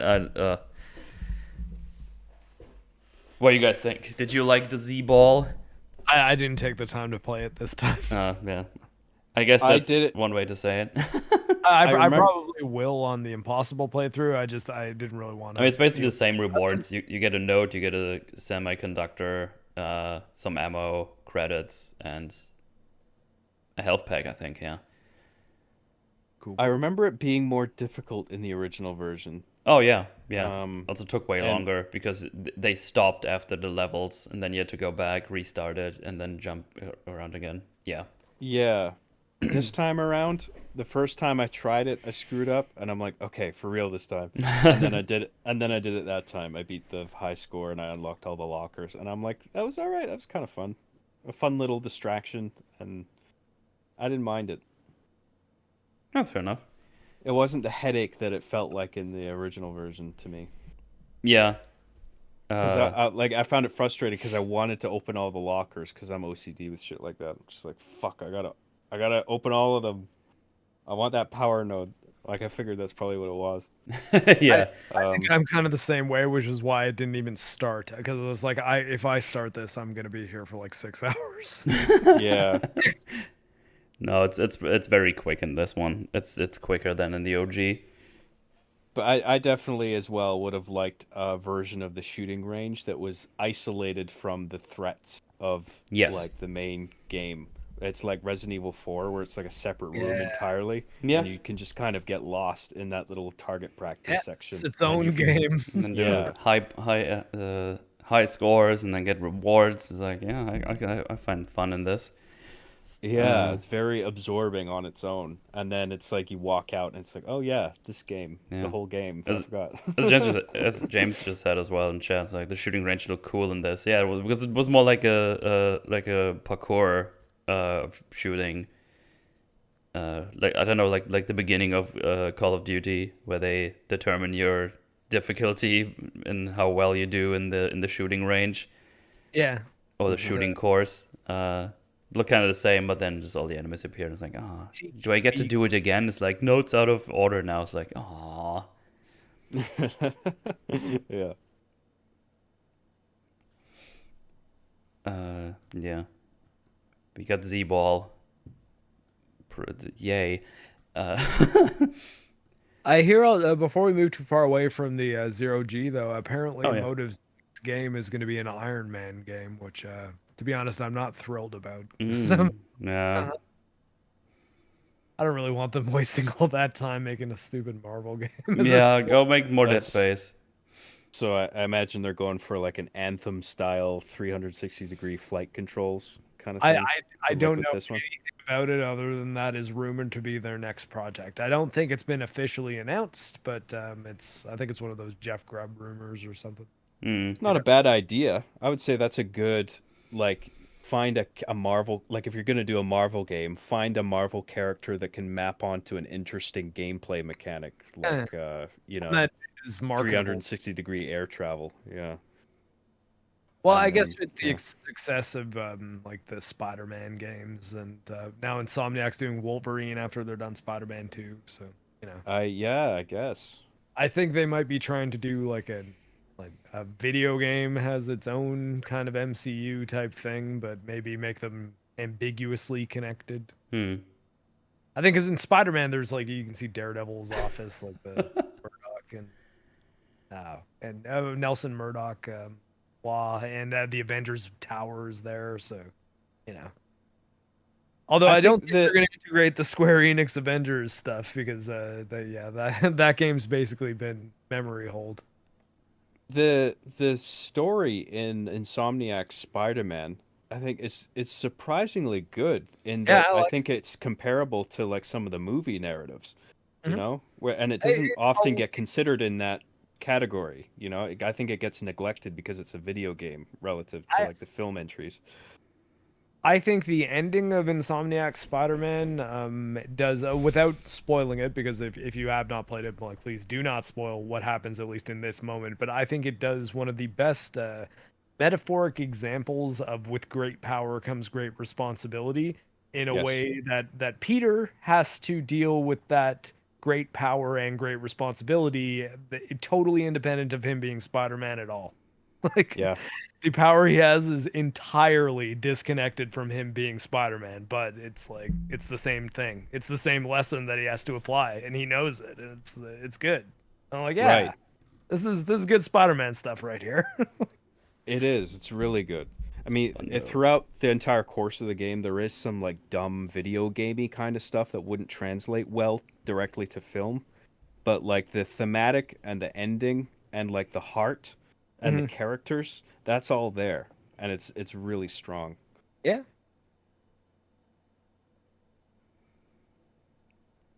Yes. I didn't think you guys were done. Are you doing a? Have you played the Spider-Man games, Metal? Which ones? The Insomniac ones. So like Spider-Man, Miles Morales, or no, I have Miles Morales. I got that with my PlayStation. That came in a bundle from the eBay seller. I still need to play it. Okay, well, so Spider-Man 2 is coming out in the fall. So if you want that part of the arcs, maybe I'll just play them back to back. But yeah, I heard good things about them. So I do want to check them out. Hit that join button if you want Metal to be able to afford Spider-Man. the game I just said I have. No. I meant the sequel. Sorry. Funding the episodes for the year. Yeah. What Yeah, I mean, I don't know. Like, is there anything else to cover for Dead Space that we haven't really touched on yet? Like, anything major that we're missing?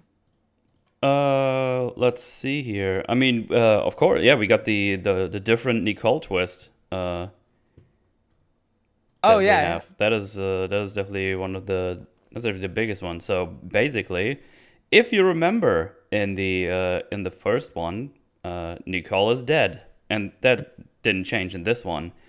But you might recall there were some places where people were asking, okay, I get that she's like the marker thing right now, but how did Isaac press those buttons on the other side of that chasm you shoot enemies from? That doesn't really make sense. And who pressed all these buttons? How does this work? Well, they basically fixed it here. Because in this version you get Elizabeth. I forgot the last name, but I think she was called. Sorry. I didn't remember it either. So. Yeah, it's the hydroponics lady. She survives the whole time. It's Cross. Yeah, Cross. She's alive this whole time, and I even forgot about her. I thought she just died somewhere off screen when you were doing your thingies. But no, she was alive, and you learn throughout the story that she was in a relationship with Temple, right? or was it? Yeah, temple. And yeah, the marker used her to fool you, and the other way around. So she thought the whole time you were Temple, and you thought she's Nicole, or the marker tricked you, or tricked Isaac. And yeah, basically they've been working together, thinking they were their loved one that they were trying to save, even though they were both dead already.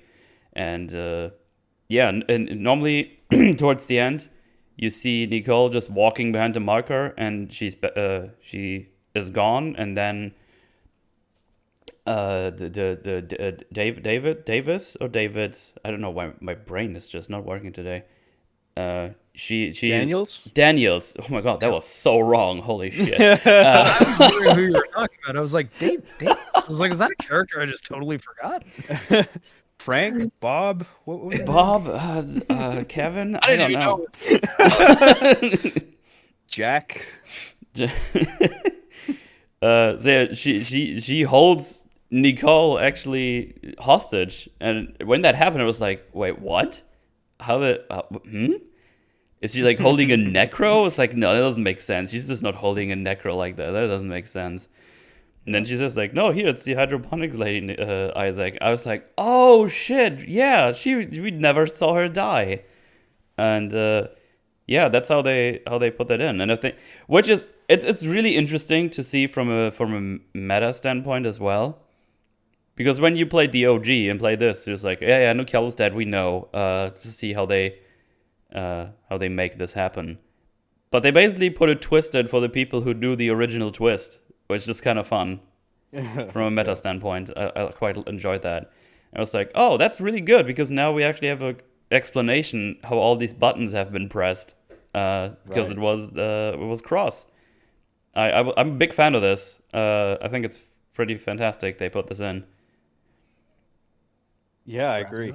And this reminds me of a thing at the end. It was the one thing that actually annoyed me. It made my brows furrow. I was just like, what?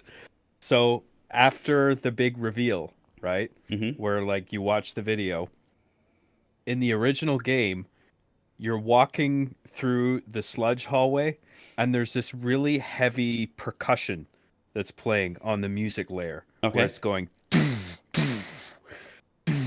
it's awesome. It's like amping you up, and it's telling you like the final battle's about to begin, and it carries through after like the hallway you're walking through to the room that's full of like lockers of items. And while that music's playing at the same time, it's just like, oh shit. And it's like you just see all those items and you're like, oh, final boss fight coming up. Yeah. But in the remake, they took that out. They took the sound out. And so it's just sort of a quiet walk through the sticky hallway. And then you get to the room with the lockers. And it's just like, it didn't feel quite as impactful. It's such a simple application of that single layer of sound design that made such a difference for me. And then when it was absent, I couldn't help but feel a bit disappointed. But then I quickly felt better in the cutscene that followed, because I was like, oh, I wonder how they're going to handle Daniel's getting killed in this. Like, are they going to make it a little more gory? Yeah, and it's appropriately gory. Like, she gets turned into paste. And I'm like, oh my god, that's awesome. And while Isaac's like, grab my head, I'll save you. He's like, please save me. He goes like, and just gets dragged over the floor, and just like, oh Jesus. Right. Yeah. F. Yeah. It's like, I like when Isaac faces the big monster. It's like, okay, let's do this. This is all I've got left. And you just start fighting. It's like, oh. Yeah. Yeah, big fan of this. This is one of the things where the game just actually makes it even better. It's like, good shit. This is good stuff. This is really good stuff. And I love that trope in movies so much. And this game is one of the best examples of it, where it's like the antagonist in the story, I mean, it reaches a boiling point at the very end, and if it's a monster story, the monster takes out the antagonist in like an unexpected sort of way.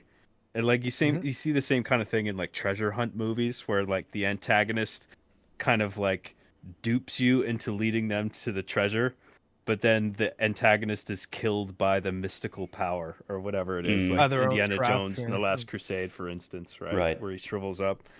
I love that trope. I just every time I see it, like it doesn't feel cliche to me. I'm just like, oh, that's awesome. Yeah. And It's in this, it's satisfying to root for the monster for a minute. yeah, or like in Prometheus, where the girl opens the door and the big alien comes out, Yeah. and it like kills the big muscular alien dude. Mm-hmm. It's like that. He feels like such a dangerous threat, where it's just like, oh fuck, this thing's gonna tear this chick apart. But then it's like the saving grace is the other terrible monster in the story, who's more neutral than the other one. It's like that alien is just looking out for itself, and like it does its thing. It's not really like good or evil, really. But yeah, it takes out. It's like two monsters taking each other out, and the protagonist gets out miraculously. Like I like whenever I see that in stories. It's fun. Yeah. On that note, Mercer's death in here is so lame. Because in the OG, Yeah, it was. yeah, lame. because in the OG he gets turned, right. He gets like turned by an infector. If I'm not mixing up characters here right now. I forgot about that. I think you're right. Yeah, like you get through it. I mean, you can stop him if you do stasis. You can just kill them really quickly. It was kind of funny. But yeah, he gets turned, and then that's how he dies. And yeah, in this one, he just gets grabbed and dragged off screen with the marker, and I guess he gets squished, and you don't even get to see it. It's like, oh man, I want to see his head pop. Yeah. I liked Hammond's though. Yeah, Hammond's death is pretty cool. I wish we my best case scenario would be getting this death, like the remake death with Hammond, with the character of the OG Hammond, because I quite like the I like the story with him and Chen, that he sees Chen and stuff. I think that was pretty cool. If we could mix those two together, that would be my perfect Hammond character. Yeah, I would have think enjoyed that. You could show him being creepier about his concern for Chen, because that would seem like, hey, dude, like Chen's obviously a necromorph. Like, well, yeah. The thing is, what do you mean you have to go save Chen? Be like, no, Chen's our friend. We've got to save him. It's like, Hammond, you okay? It's like you saw him die. You told me he died.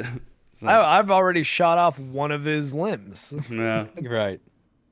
That moment is that's a good example of like where a remake can take a plot beat and go a slightly different direction, and like it's good in its own way, and the original version is good in its own way. Because in the original, Hammond gets killed by one of the brute enemies. yeah. It smashes into the room that he's in and kind of like pounds him against the glass and squashes him, and there's like a big blood texture. It's gnarly. And then the glass smashes, and then it goes right into a boss fight with that heavy. Right. And it's actually really fucking awesome. It is. And part of me was disappointed that it wasn't the same in this one, because in this one I think it's Chen's corpse that comes back and kills Hammond. Is it Chen? I can't remember. Yeah, it is Chen. Yeah, I think you can see the face. It is Chen. And Right. then he runs him into, or pushes him into the in the core thingy that you need from the Valor.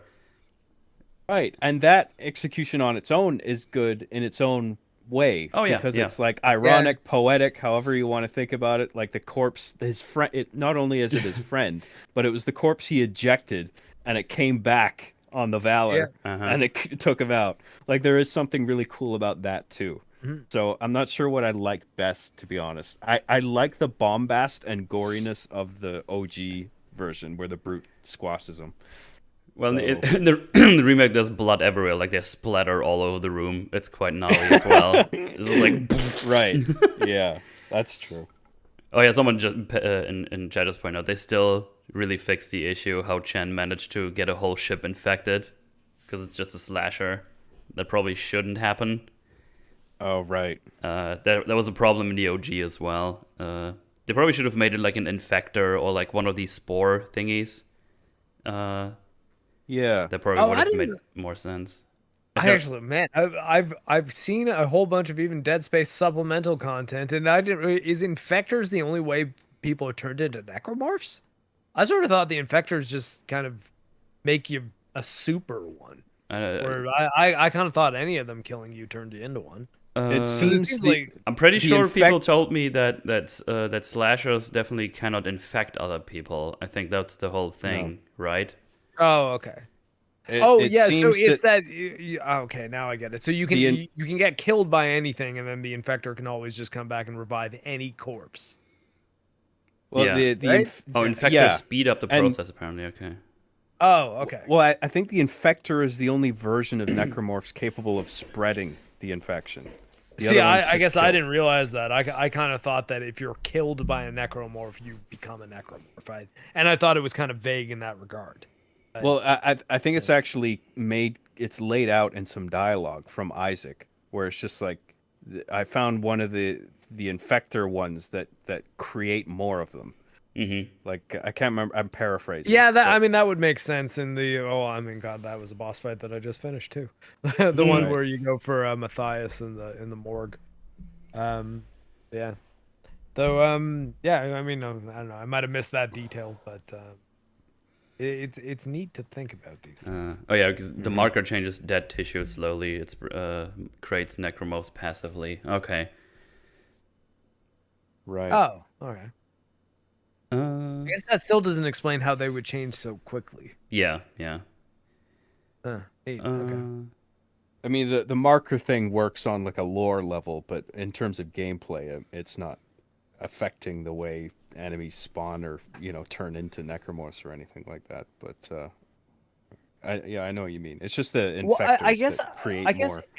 anytime an outbreak of sorts is as widespread as obviously it was on the Ishimura for the necromorphs, I guess I just kind of assume that like okay, the rules here are you get killed by one of them, you get infected with whatever turns them into what they are, and then that's that. I guess I didn't really think too hard about mm, okay, the like the I don't know, stingray looking ones, the infectors, every time they infected one, it seemed like it was sort of a different type.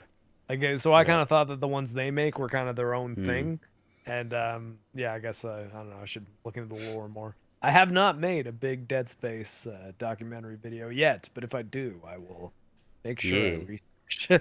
I will research the shit out of it. that's how you do it. There's a great use of like strategic use of placing infectors, Mhm. not just in a gameplay sort of way, but in a horror sort of way, where it's like Yeah. the first part room that you see them is the morgue. It's like, Yeah. oh god, I hope an infector doesn't go in this room. This is the worst room. That would be for the an worst infector to room. show up. Infector. Ah, god damn it. Yeah.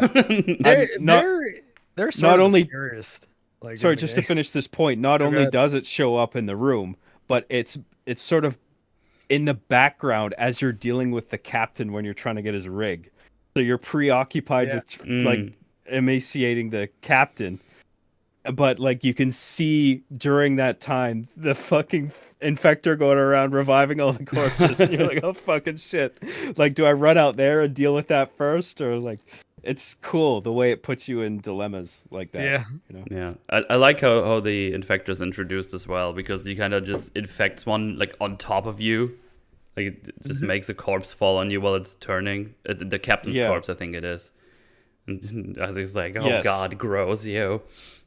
There's another great room in the crew deck. You walk in the room and it's full of corpses who have it's like a mass suicide. Yeah. And you're like, oh, That's spooky. already spooky. And- Man, I hope and there's then- not an infector in here. Yeah, exactly. And it's You like- leave the room, do a few things, come back in, and then you see the infector running around. You're like, oh Yeah, shit. because there's actually two infectors Yeah. in there. It's like, oh, good. Right. Yeah. It's very smartly implemented in terms of horror. Like it made it feel scary. Yeah. They're the shape of them too is so frightening in this game in particular, because they kind of don't have limbs at all. Like they're sort of Yeah. formless in a weird way, where it's like, wait, what Yeah. do I even Yeah. aim for here? I'm so used to being like, okay, I gotta look for like something that looks like an arm or a big tentacle or spike to shoot off, but these things are just, I don't know, they're just a body that kind of float. That's a great point. I remember thinking that. I forgot about that. Because with all the other enemy types, it's like it's clear where you should be aiming in terms of hitboxes to like most quickly dispatch the enemy. But with that, it's just like where do I shoot?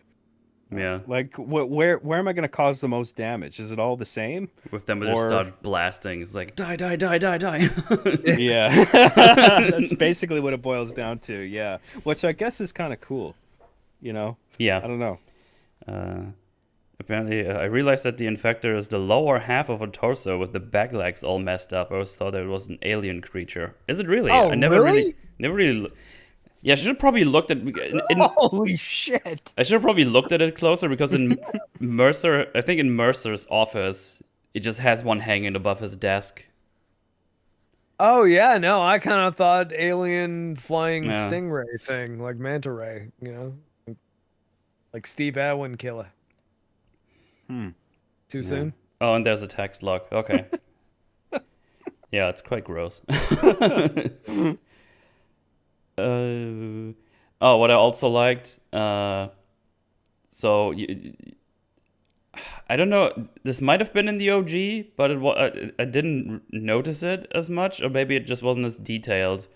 So you find audio logs that mix up pretty good with the environment, meaning you have this one audio log where Henderson is pulling out his teeth in one of the bathrooms, and when you look around the bathroom, in one of the sinks, you find the pliers and teeth in the sink, and there's like blood everywhere. Oh, That's oh cool. man, that's so cool. I didn't Yeah, see that. I noticed. But I remember that audio log. Like, oh, is he dead? No, he just hit his head on the sink. Pulled out his own teeth though. Like I remember that audio log vividly. I was like, oh man, yeah, no, I didn't know like you actually can see the thing. Yeah, That was just an audio log I picked up, and I kept on looking around for ammo. Yeah, there's some pliers and some teeth in there. You can. Oh man, that's good stuff. Yeah, I kind of want to look around more to find even more of that. But that's the one That's I've pretty written cool. down because I was like, oh, that's cool. Just another environmental storytelling device, just really great. And yeah, apparently there's a text log that explains how the infector is made. That's cool. I might have skipped that one. Did you guys play the Stick of Truth where they make fun of audio logs?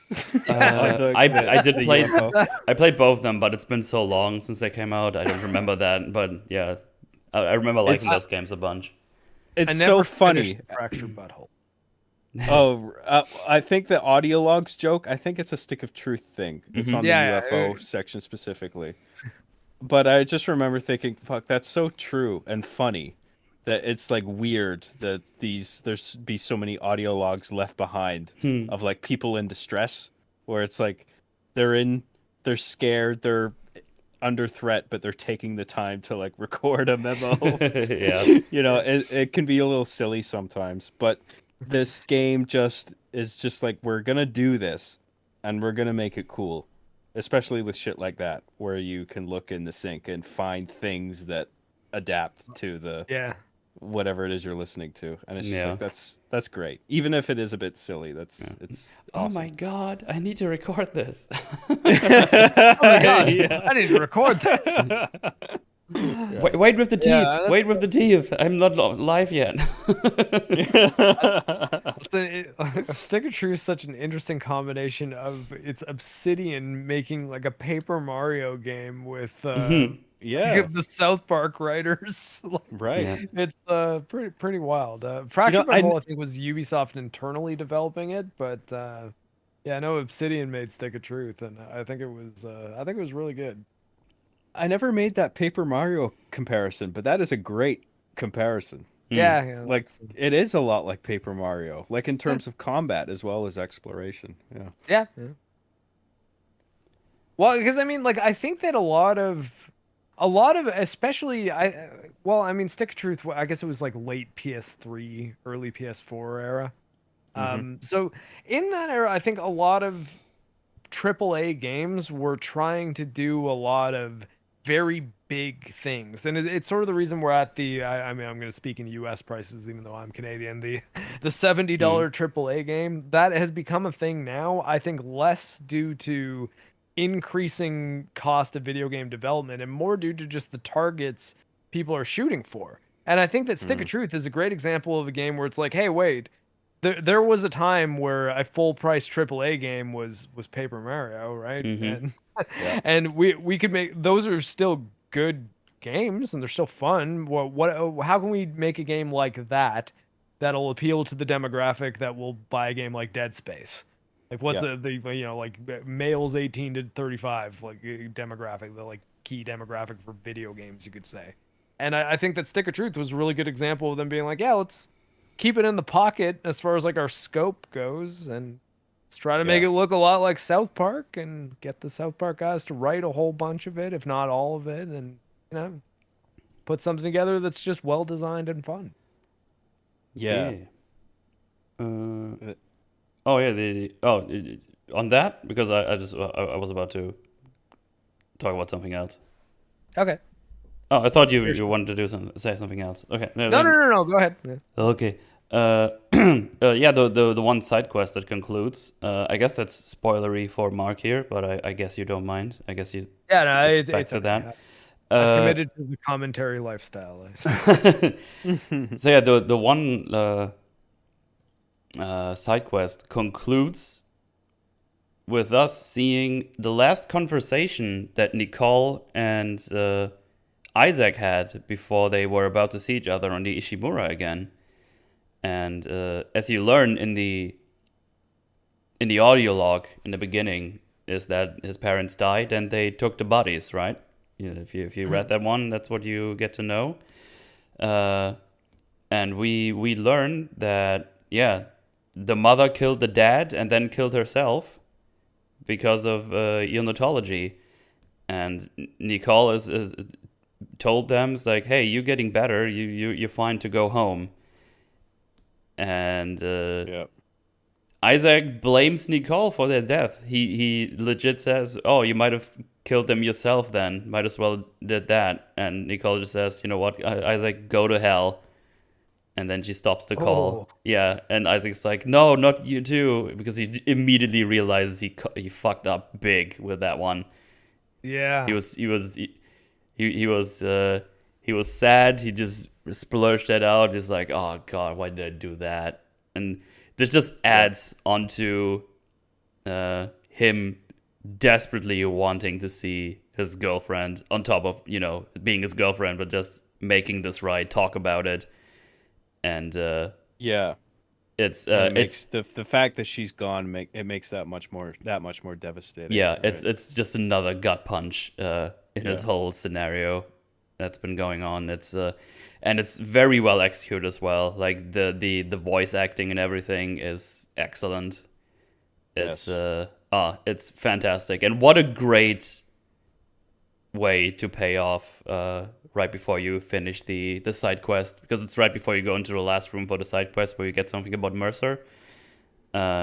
He just has that basically as a vision, and there's like screens where it pops up, and you see on the left side you see like basically Isaac's camera feed, on the left side, on the right side you see Nicole's feed, and it's oh, that's really cool. It's a really good addition. I'm excited to see it now. Yeah, no, that's sometimes like that's why I always say to people, don't be super precious about spoilers, because if something was really good and was like worth holding for a spoiler, sometimes you hear it and then it's like, oh yeah, I want to see how that's executed. Yeah, that sounds really good. It's giving me, especially if it's something like, hey, this is a video game cinematic that you have to earn by doing a bunch of optional side quests.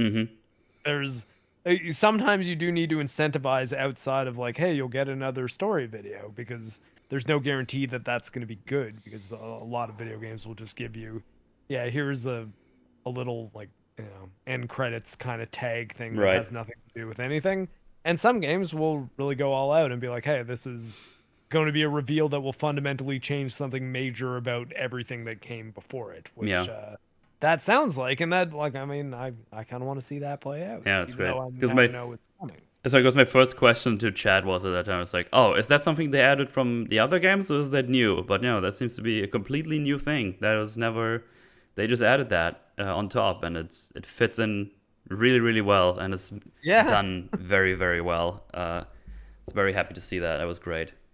It's a very thoughtful addition that's sensitive to the emotions of the characters and doesn't undermine any of the like story that's being told.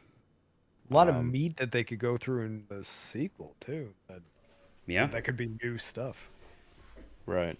Gives new dialogue options, I guess. Because I think you in 2 you still hallucinate about Nicole, right? Oh yeah. I need to replay 2. I barely remember that game. It's been so long. The Nicole actress in this one is the same actress who played her in Dead Space 2. Ah, okay. Good stuff. So the dialogue rewrites, they're quite smart in some places. Like some of it's like tongue-in-cheek foreshadowing too. That's really good. Like the Chen, like someone asks him, it's like at the very beginning, they crash. It's like, "Are you okay, Chen?" It's like, "I'll live." And of course, he's like, will you? Will you? Not only does he die, but he causes all this terrible shit with the Valor, like his corpse. I mean, it's not him deciding, obviously, but like, and then he kills Hammond. Yeah. All as after he's dead. Yeah. It's quite good. Yeah. Just I guess we talked about it already, but it's just great how they implemented Isaac's dialogue, because the things they before where they just told you, hey, go to this deck and do this thing, they just changed it around to Isaac saying like, oh, hey, I should probably reroute this thing, which is on my side. I can do it from here, but you have this panel on your side. Go there.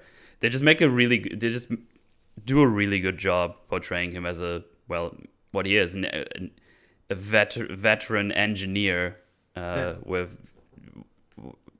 knowledge, experience, everything. I think there's even like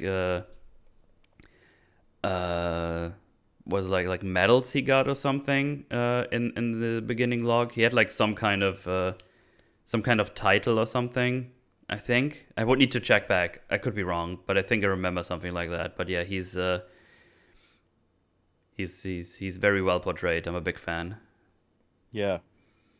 Yeah. I've grown my appreciation for voiced Isaac as I've been playing the game more, like going through it a second time. Mm-hmm. Talking about it with you guys, kind of picking up on like all the subtle things that I've missed from like just not doing a side quest or not reading a specific log, which is why I think that it's really neat to have a game that's focused and relatively linear, but in a way that you can also then explore, that you can knock out in a weekend pretty safely. Is there having a lot of meat there to dig through and find little notes and lore and audio recordings and flesh out all those details gives you a lot of reason to go back and do additional playthroughs and be like, man, what can I pick up this time? What can I find out that I might have missed last time? And yeah, it's good stuff. Yeah. And it makes more sense ultimately for Isaac to be responding to people around him. Like we were talking about before, it's okay to make a game with a silent protagonist because there is utility in that, in making the player like a self-insert type of character. Yeah. Where it's meant to be you.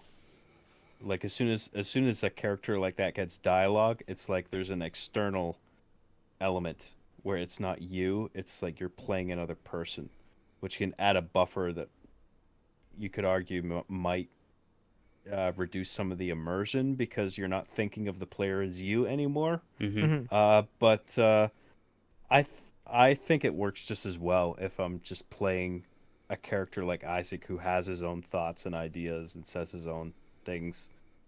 It just depends. Yeah, it just depends on the execution. I mean, to bring up Stick of Truth again, they blatantly made fun of the silent protagonist thing. Where it's just like, Yeah. oh, strong silent type, huh? Cat on your tongue, like constantly referring to the fact that you weren't talking. So like that was really funny, and it worked in that case. Isn't the payoff at the end that your character just called some assholes before the game ends or something? That's probably I vaguely recall that. I forgot. Yeah. I really hope I just didn't make that up in my brain, but I feel like I remember that happening. It's just the only thing your character says, like, fuck you guys or something. Yeah. Stick Right. of Truth, Metals Forge 1. Oh, man. That sounds great. I was like, man, I kind of want an excuse to replay Stick of Truth. Yeah, I really like those games. I haven't watched South Park in general in forever. I need to watch some episodes again. Now they're on Paramount Plus. And Oh, yeah, that's right. doing stuff but did you guys see the COVID movies? I fucking love them. I did, yeah. I think they were pretty great. Yeah, because I didn't know they existed until like 6 months after the second one came out, and wow, those were 2 evenings that I was like, I can't believe that I just watched. Like, how do they get away with what they do? It's amazing. But I think because for some reason, Trey Parker and Matt Stone have a way of presenting extremely controversial stuff in a way that's like, yeah, no, but like, I mean, it's all just silly. Come on, let's laugh at it. Yeah. Well, Don't be so serious. They still keep this delicate balance somehow. They still pull it off. Of course, there's episodes that are not as funny as other ones, but just in general, like they just do it. Well, in addition to being just like coming up with funny jokes, period, they approach the subject matter with an emotional sensitivity. Right. Yeah. Like it's not callous. Like they do their research, and they start with like an initial feeling that they have on something, and then work their way in an emotional sort of way, beat by beat, that I really appreciate. It's not just like a callous sort of making jokes about really sensitive subject matter to shock. Like they respect the emotions that are involved and how people are divided on one side of an issue or another. Yeah. You know, they care about putting out something that's like heartfelt, you know. And I think that's why the format of it being 4 8-year-old kids that are the perspective characters of South Park, or at least for the majority of it. I think it's kind of more shifted. Randy's become much more important lately, which I'm okay with because I think Randy's really funny. But I think that allows them to look at an issue from a couple different people's perspectives, and usually with Kyle being the one who is most sensitive, with Stan being a little bit more logical and a bit more callous than Kyle is, and Cartman being 100% cynical, and then Kenny being kind of a wild card. That Kenny's like, you never know what Kenny's thinking because it could be anything, and that's kind of what's interesting about him, I think. Yeah, because he could be perfectly wonderful and like doing something very heroic, or being very, very crazy and fucked up, and it's either are surprising. Right. But and I think that taking one issue or being like the A story of an episode, because did you ever see that documentary they did, 7 Days to Air? I did, yeah. I haven't. Yeah. No. I strongly recommend it. Basically, they talk about their writing process, but basically they say they have an A story, and they usually have a bunch of B stories, and very often they'll take an A story that's like the main subject, and then very like, what's a B story that we've thought of that we can slot into this A story and kind of help it resolve it with the same premise, and every so often they'll throw in a C, and the C is the crab people. Like when in doubt, we'll always just have crab people. It's like, fuck it. There's underground crab people that are responsible for all of this, and they'll defeat the crab people, and that's how we'll conclude it. And they said that like the time we used the crab people, we legit just didn't know what to do, and it was the stupidest idea. And we're like, whatever, we'll find a way to make that work. And it was so like, I mean, like on the timelines they're on, I think they can be forgiven for having the odd episode here and there that's like kind of weak, but I think their methods are pretty cool. Yeah. And, I think my favorite episode is the World of Warcraft one. I think my favorite episode is the Tourette's one. I Oh, love. well, I mean, I guess, man. Speaking of like with John, the World of Warcraft one in the world of like machinima videos and stuff like that that I Yeah. know you kind of existed. And was that like a major deal at the time, or was it like now it's Hollywood? Like, I mean, for me, like having like made stuff in that medium for so long, I saw that. I'm like, oh wow, like a mainstream show doing this kind of thing. That's interesting. Mm. yeah, And yeah, I thought it was a funny episode. I didn't think it would go mainstream though, just because South Park did it. I figured like it would just this is just yeah. a one-off with South Park, and then I probably wouldn't see this kind of thing again. Um, yeah, I don't know. It was a great episode though, really well executed. I think my favorite one is the Scientology one with Tom Cruise when he locks himself in the closet. For the record, too, by the way, I love Tom Cruise. Like, I don't care that this episode makes fun of him and Oh, of accuses course. him of some things that he may not like being accused of. Dude, It's still the a guy's hilarious episode. the guy's a beast, man. The Yeah. stunts and shit, Oh yeah. Yeah. and his dedication to film I need and to- making Yeah. good films. Like I need to I watch Top respect the Gun shit out of Maverick, that. and I still haven't seen it. I need to. Top Gun's similar. sweet. Yeah. I'd say it's similar to South Park. While Tom Cruise has made a few bad movies, I think his ratio of watchable movies versus like ones that are terrible is pretty strong. Mm. For like as many movies as he's not in a ton of terrible movies.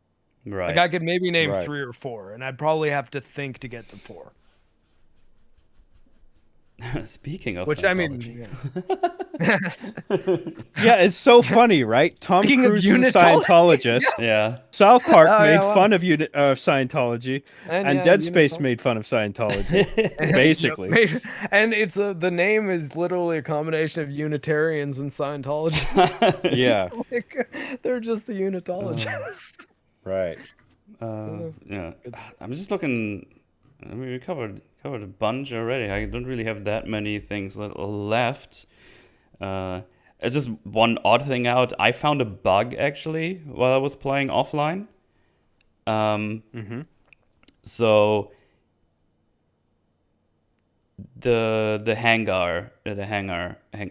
Jesus Christ.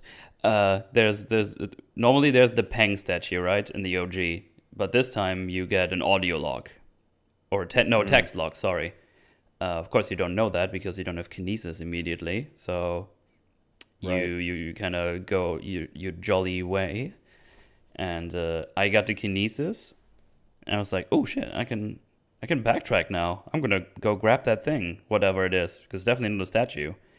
But what happened for me is I picked up the text log, but instead of the text log opening, it opened the conversation between you and Hammond when you're about to plan to get the bomb to blow up to medical, even though that hasn't happened yet.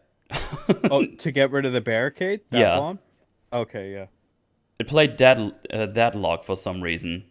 Oh, okay. It's just a weird bug I found because I reloaded. It's like, that was weird. It was a text log, and then it started talking, and the video, it doesn't make any sense. And I also didn't get the actual text log in my inventory. So it was literally like you picked up that pickup item and it treated it like you just picked up an audio log, where Yeah. it looked like an audio log on the interface that comes up on the rig. Like, Yeah. It basically played the scene where you talk to Hammond on. Oops, Oh, right, sorry. okay. When you talk to Hammond to blow up the barricade, it's like it treated as the trigger for that event, even though it wasn't. yeah, It was kind of weird. that's interesting.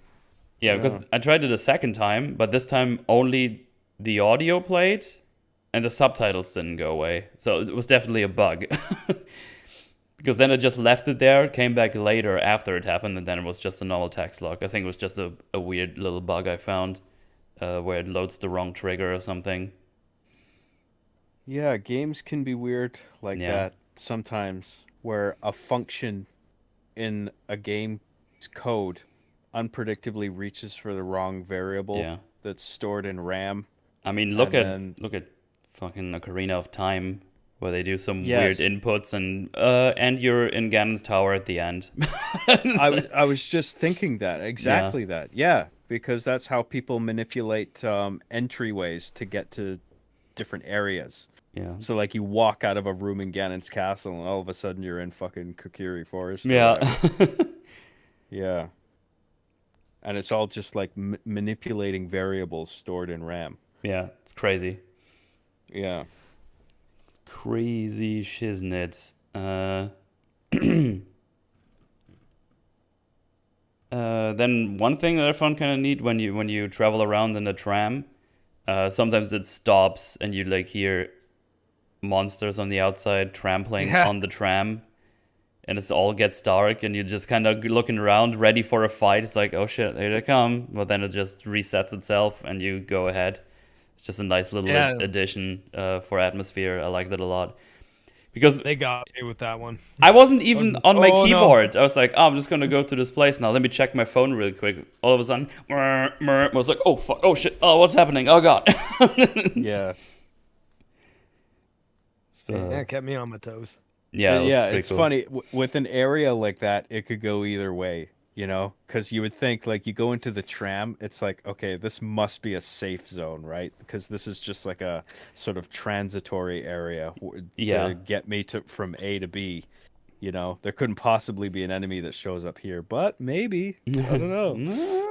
It did a good job of like making you think, like, oh, there could be a thing here. Oh no, okay, it's fine. Yeah. Someone just said enemies often get caught in a level geometry. I don't think I had that happen to me, but I saw that mutually basically cheese the brute here in this room where I am on the footage. Funnily enough, by just walking in a circle on the stairwell. See, I thought because I was saying about the blocks earlier, I sort of thought that the enemies getting caught on the geometry, like not in a way that they're clipping through them noticeably, but like getting stuck trying to move around was kind of one of the reasons why you can move larger objects around with kinesis that weren't doing a lot of damage when you throw, because it gives them something that they have to move around so you can slow them down to kind of, you know, funnel them into killing one or two at a time. Yeah. Instead of getting swarmed.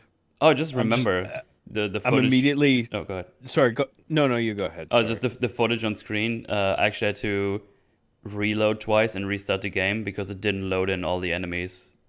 So I killed all the enemies just walking around. You could still hear the enemies in the vents. And right. I think you see me shoot the vents on the ceiling at some point. It's like, maybe they come out, but no. So I reloaded, didn't work again, so I had to restart the game. So it basically just loads in the enemies again properly. So you could hear the enemies, and you needed them to come out so you could kill them to advance to the next area, but they weren't spawning? Exactly, because it's like quarantined right now, so everything is closed off. Right, yeah. Oh, that's... I never had that happen, but if that would piss me off. I think it's the only place where it happened, but yeah, I reloaded. It still didn't work, so I had to restart the game completely. So it actually... I think it's like one of those crawlers that didn't spawn in, because I think on my third try there was 2 of them, and in the other ones it was like 1 or none of them. So yeah, I was very concerned there for 5 minutes because a normal reload didn't fix it. I was like, please don't be broken. But then I restarted the game and it was fine. So yeah, it's just like one small issue there that I had. Did you quit the entire application and relaunch it? Yes. Right. Okay. Yeah. Oh, James just found the teeth in the sink. There you go. Yay. That's pretty cool. There's probably even more like that. Just the environmental storytelling in general. Like if you go through the crew quarters, there's like a room where it's just like a pile of feet on the floor in like a circle. That was weird, yeah. And then you look around, there's like more limbs and heads just in the shelves. They're just in there. I was like, Jesus Christ, that marker is no joke. Yeah, honestly, like this just makes me really want to kind of look into almost the business aspects of the behind the scenes to figure out how did this team come together, and how did they manage to like nail it this hard? Because like I played their previous game. Actually, my review of it is on Geeks and Gamers YouTube channel for Star Wars Squadrons, which was their previous game. I didn't really touch the multiplayer in it, but I reviewed it. I played it primarily in VR. I think the gameplay in it's really, really good, and the story in it, and storytelling, and the presentation are all atrocious. Like they're really bad. They're bad for a VR game that was made on a budget. And so I really just how did they do this? Like I kind of want to know. I sort of want to figure out, did someone come in and say, hey, we want to hire these people because they just left this company and want a job doing this. They're great with doing third-person shooter controls. These people came and they're great with horror lighting. I mean, I don't know. Like, it just feels like there's a story there, because how do you go from Star Wars Squadrons to this? It is amazing, isn't it? Like a company like EA, it's like as if they were like, okay, we're gonna create a division of our company that doesn't suck. Okay. It's like, why wouldn't you improve the whole fucking company? Well, why is it just this small sliver called EA Motive that's somehow making this awesome shit, and everything else is terrible? It's funny. It almost is like all these big companies have like this one studio that they just leave alone. It's like it's motive here. Whoever made Star Wars Andor, they were left alone, and they made a good show. It's like, well, I mean, and Squadrons is a perfect example of a game where it seems for the most part they were left alone, at least as far as the gameplay goes, because it is shockingly detailed as far as its simulation aspects go. It's not like a Rogue Squadron game. It's not an arcade flight sim. It's a Star Wars flight game, and it's very, blockbuster movie in its presentation style and stuff. But there's actually a lot of depth to the flight controls and stuff. You can play it in VR. You can play with the full HOTAS setup, the like flight stick. Yeah, I still have to. Yeah, and I mean, there's a lot of depth to the combat, and I honestly think that in VR, because it makes the peripheral vision issue that is a huge problem if you're playing it on a flat panel. Not really much of an issue, because you can just like everything, you have depth perception. So the HUD, the targeting HUD that's in the middle of the TIE fighter, that seems like it takes up half the screen if you're playing it on a TV or a monitor, is just an object that you can kind of look past with your eyes, because VR, like just the way if your microphone's in front of you, you can look past the microphone to someone talking to you. But if you close one eye, then you're kind of stuck with however much of the microphone's in front of your face, But Squadrons, there was a lot of heart in that gameplay, and a lot of people who clearly were like, hey, we played the X-Wing and TIE Fighter games growing up, like the old PC shooters that were very trying to get this as close to being like, if you were actually flying an X-Wing, how would it work? How would you manage the shields? How would you pull off moves that would be necessary in dogfighting? And they basically made a early 90s LucasArts PC shooter for modern AAA consoles and PC and VR. And while the story sucked and the presentation of the story was terrible, and the person who wrote it, by the way, went on to write Gotham Knights instead of this, so good on that one for sending the former IGN employee to go write a Batman game and ruin that, apparently. but Gotham Knights was this weird new one, right? Oh, okay. Say that was the guy who wrote Star Wars Squadrons, and he did not write this game. And no, I'm not saying that he's the X factor there, but I mean he's one of them. Right. But I'm just thinking that was there a big shakeup there, or was the detail and the gameplay systems in Squadrons a kernel of the team that's like, hey, we're really good at remaking old good ideas that haven't been done in a while. How about you let us do Dead Space? Because we'll knock it out of the park. And then EA's like, fine. And then they did a proof of concept, and EA was like, okay, here's all the money you need. just go take, like, what teams do you want? We will have the Battlefield team to pull them all off 2042. They're going on Dead Space. Not doing anything there anyway. You guys are engine support for Dead Space now. Right. You're the Frostbite team. You're no longer Battlefield. You're no longer DICE. Yeah. But yeah, no, like I mean, I don't want to sound like I'm gushing about this game too hard, but man, like Dead Space Remake, it's an impressive video game. Heck yeah. It's funny how some developers just have that that becomes their essence. Yeah. It's kind of like Bloober Team with like remaking like pre-established IPs into Demon like Souls. I just played through that on stream actually. Oh, It's, Blue Point. Blue Point. well Yeah. that was Blue Point, yeah, but Oh. Bloober Team is Blair Witch. They're and doing- now they're doing Silent Hill sorry, 2. yeah, Silent yeah. Hill, yeah. No, Yeah, sorry, yeah. yeah. I don't think Bloober Team is particularly great. I've not played one of their games that I've really liked. Then again, I didn't play the Blair Witch one, so I don't know. For all I know, that one's good. I mixed them up. Sorry. Blair Witch has some broken gameplay systems, and it's unfortunate. But I think actually they have a sophisticated approach to psychological horror. It's just they're the ones doing the Silent Hill 2 remake, so I guess we'll see we'll see how their it was their horror work on Blair Witch and Layers of Fear that I think nailed them that job. And if they have somebody helping them out with some of the gameplay systems, then like from Konami, for instance, then you know I've got reason to be optimistic. Again, like I was pessimistic about this. Like about Dead Space. So I want to be very clear. Anytime I talk about like what a team has done in the past or what I think their new game is going to be like, I am speculating, and I hope I'm wrong if I think something is going to be bad. Mm-hmm. And this Dead Space, I think, is a perfect example of like, yeah, I thought the Dead Space remake was going to be the EA cash-in project that was totally soulless.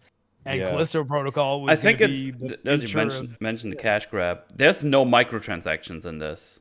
Yeah. Oh. I just only now realize that for some reason. They have Dead Space 3 had them coming out of its asshole. Yeah. You guys remember that? Fucking hell, man! It was because they have their digital deluxe flim flam edition that you can get, but. Yeah, that's it. Low on ammo? Well, you can buy some ammo from the EA store. Like, right. Fuck off, dude. That's like the worst kind of microtransactions as well, where you can just like, hey, you want to buy some more ammo in your single-player game? It's like, what? Yeah. Capcom sort of did a similar thing in Devil May Cry 5 with the yellow orbs, but I think that the interesting thing about that is the Devil May Cry community frowns upon use of yellow orbs so much that buying them is kind of bitching out. Like, even using the ones you earn in game is kind of bitching out. It's like, yeah, you didn't really win that. Pay $20 to join the cult of unitology. Ultimate be praised. Ultimate be praised. Oh yeah, and another thing everyone should watch is the Dead Space motion comics. They're on YouTube. Oh, okay. They're basically a comic book with voice acting that's presented like a PowerPoint, essentially.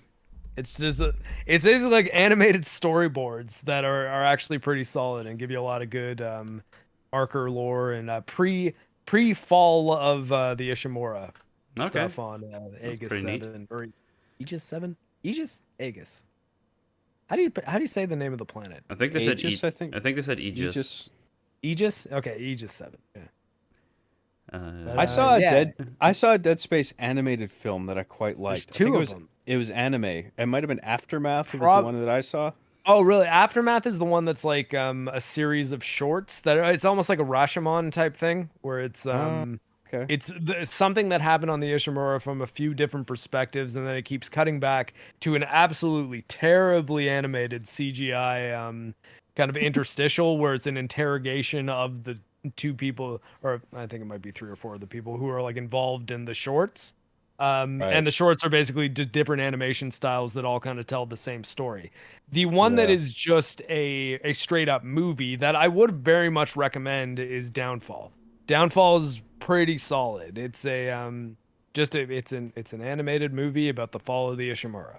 Yeah, I noticed James said it in chat too. Downfall. That was the one I was thinking of. That's the one I saw. I don't think I saw Aftermath. James mentions Aftermath there. Yeah, 4 different art styles and different perspectives. I mean, honestly, and some of them are good. Like I think the last one in particular is awesome. The last art style, but the one that you see the most is horrendous. And I was like, oh my god, why did they? Like it was almost at the point that because it's the first thing you see, I almost turned this off. I was like, oh, I don't know if I can watch this one. And they stick it out, and there is some good stuff in Aftermath, but Downfall's the better one. Right. Yeah. Right. Yeah, I might like need to check Downfall. those It was out. good. Sounds cool. Yeah. It's a cool universe. It's Yeah. Yeah. like a little like that little story of Dead Space, unitology and the ship and all that, and the planet crackers and all that. Like it's all really it all there's works.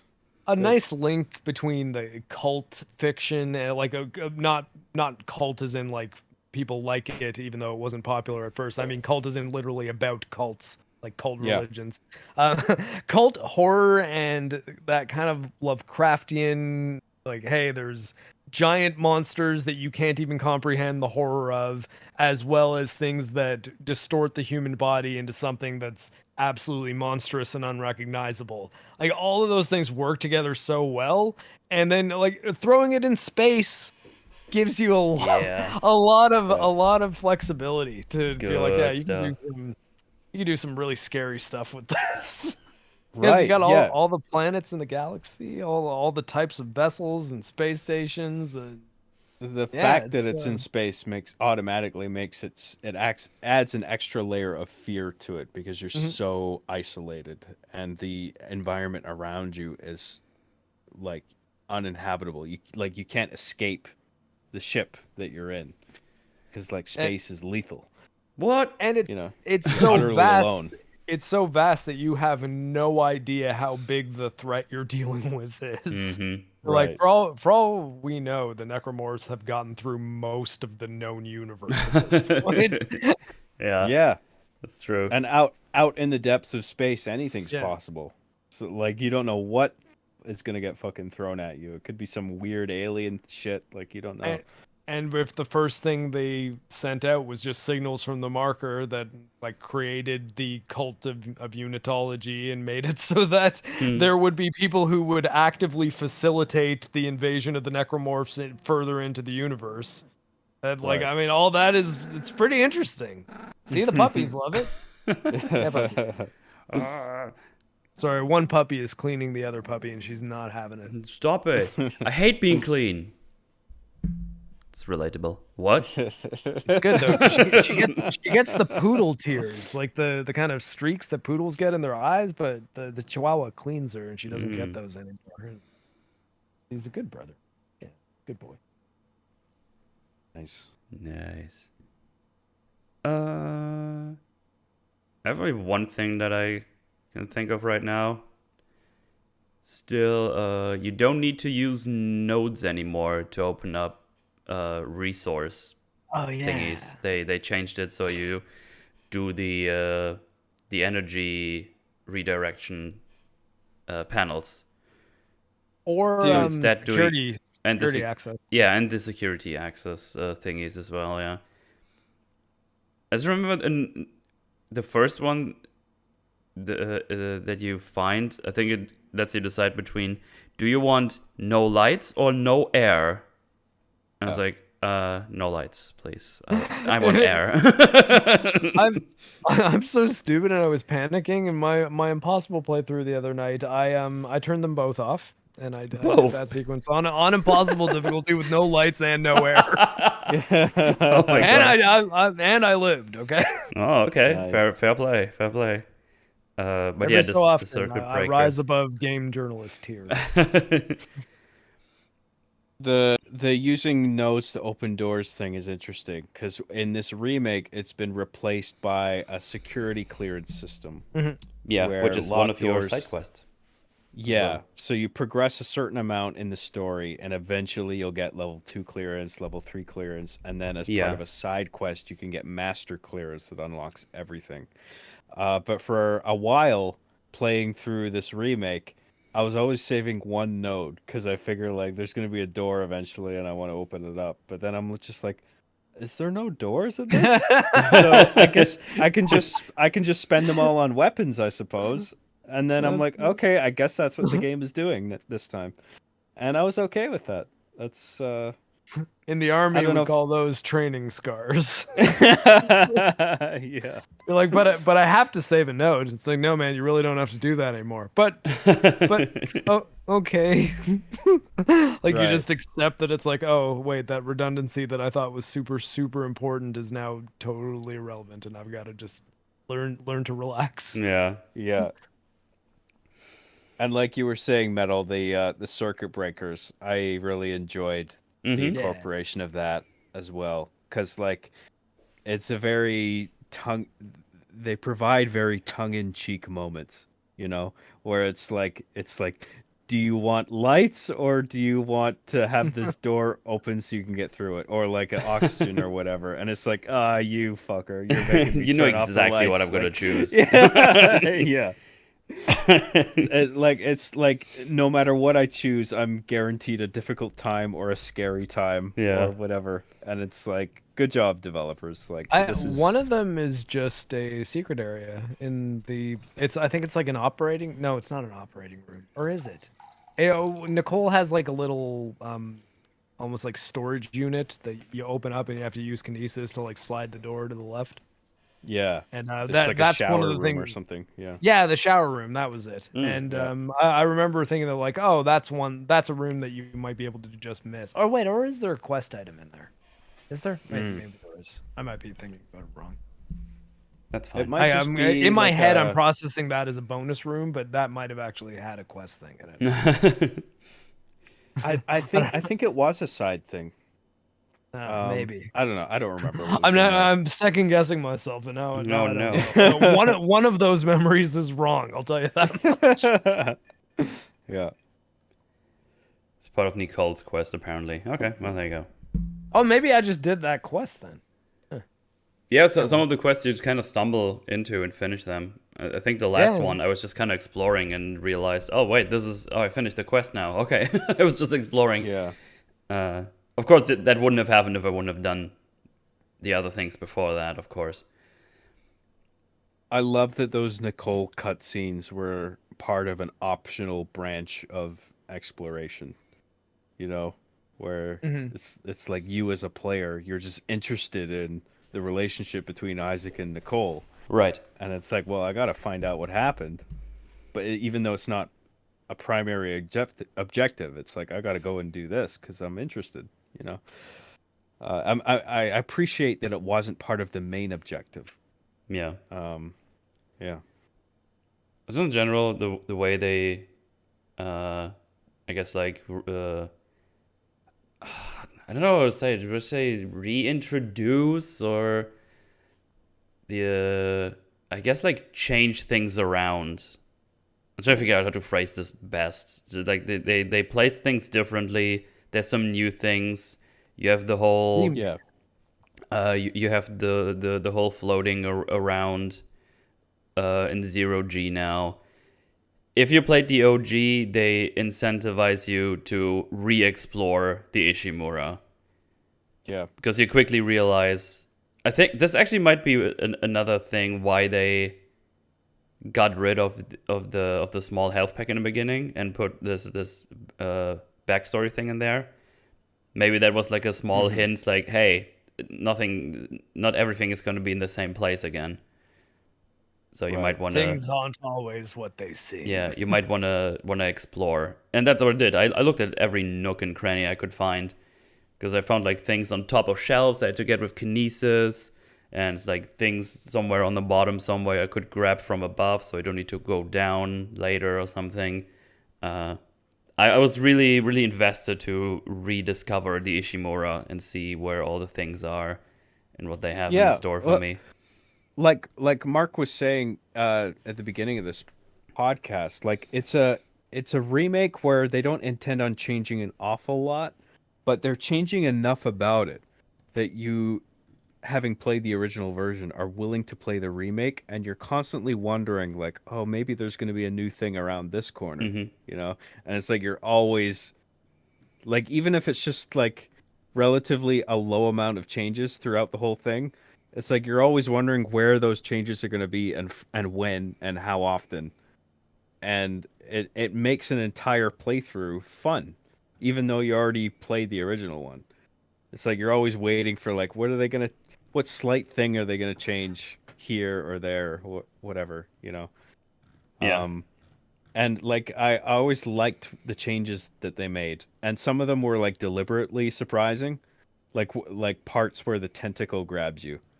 You know, there's like one part where like you're leaving a room, and the tentacle comes out, like Oh, yeah, it's right the after Mercer yeah dies. You go to the yeah shuttle, and then the tentacle's no like, well no, that's a separate one, but oh, that oh, was another example I was gonna name. And yeah, you're right. But there's another one where it's like you're walking through a hallway where you see the hole in the wall, and you're like, okay, I guess the tentacle's not gonna come out this time. mm. And then you're about to leave the room at the end of the hall, and then the tentacle grabs you and it drags you backwards. Oh, okay, And you're okay. just like, oh shit, like because usually it happens when you first enter a hallway, right? But now it's like I'm just leaving the room and I'm getting grabbed, and that was like a deliberate inversion of what the original did in a Yeah. way where it's just like people who are playing the remake who did play the original are just like, ah, you got me. That was You got great. me. Like, Yeah. right. Yeah. Yeah, it's good stuff. It's good stuff. I also like how they remade this puzzle we see on screen right now. I for some reason I didn't write this down, but I instinctively went to the dishes like I'm gonna make a circle on the bottom, and then nothing happened. It's like, oh, hang on, they want me to think here. Shit. Oh, dude, are you talking about the where the like the blood or whatever is painted on the floor in the circle and there's like the footprints? No, what? Or I guess you don't have to stream on the. I mean the satellite dish where you have to reconfigure the satellite. But now they did. oh, We have to. sorry, I was way off. Because you have to reroute the energy to the middle, and Oh, the small yes. satellite dishes, they now have like marks on them where they route to.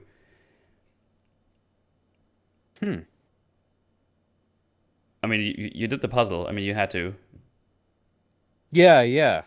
I do remember the puzzle. Yeah, it's just because I instinctively went to the circle because in the other one you have to do a circle of the satellite dishes and Right. then it starts working. Yeah. And I I did that. remember now.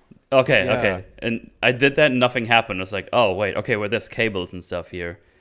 And I started. I remember getting a bit confused there, but like in a good way, where I'm just Well- like, oh, okay, there's an extra complication to this, I guess, for the sake of the remake. I Like, didn't- What I am I didn't- not getting here? I didn't realize they were showing me where they route the energy to.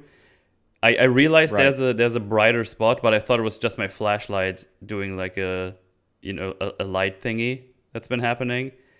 And then I looked and it was like, oh wait, this is going the way the light is going. It's like, oh, okay, that makes sense. Yeah. Head back. Yeah, that was a good puzzle. I like that. Yeah. And it kind of took me a while because I left one of the dishes somewhere on the top. I was like, I can't get this last one going. It doesn't make any sense. Yeah. And I was like, wait, 1, 2, 3, 4, 5. Wait, one is missing. And then I look up. It's like, oh, maybe I should get that one I put there later, earlier on. And then I just Yeah. did it immediately.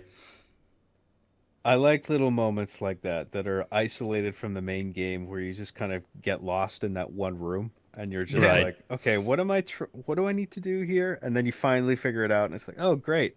And then it's like, okay, now back to the main game. You know That's what's like also what great? the shooting range should have been, you know? What's also great is Isaac didn't go after 2 seconds. Oh, maybe I should do this. Oh, maybe I should look at these things. Right. The game let me figure it out myself. I was so good. I'm so happy. Well, Right. let you figure it out yourself in addition to giving you enough visual hints to tell Right. you even just what your objective is.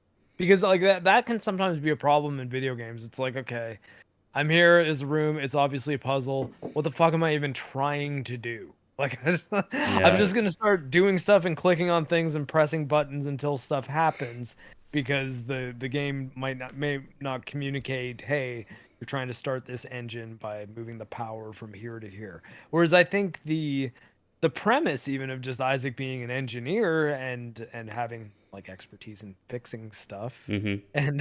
and having it be the things that you should be able to just look at and be like, okay, this is a machine.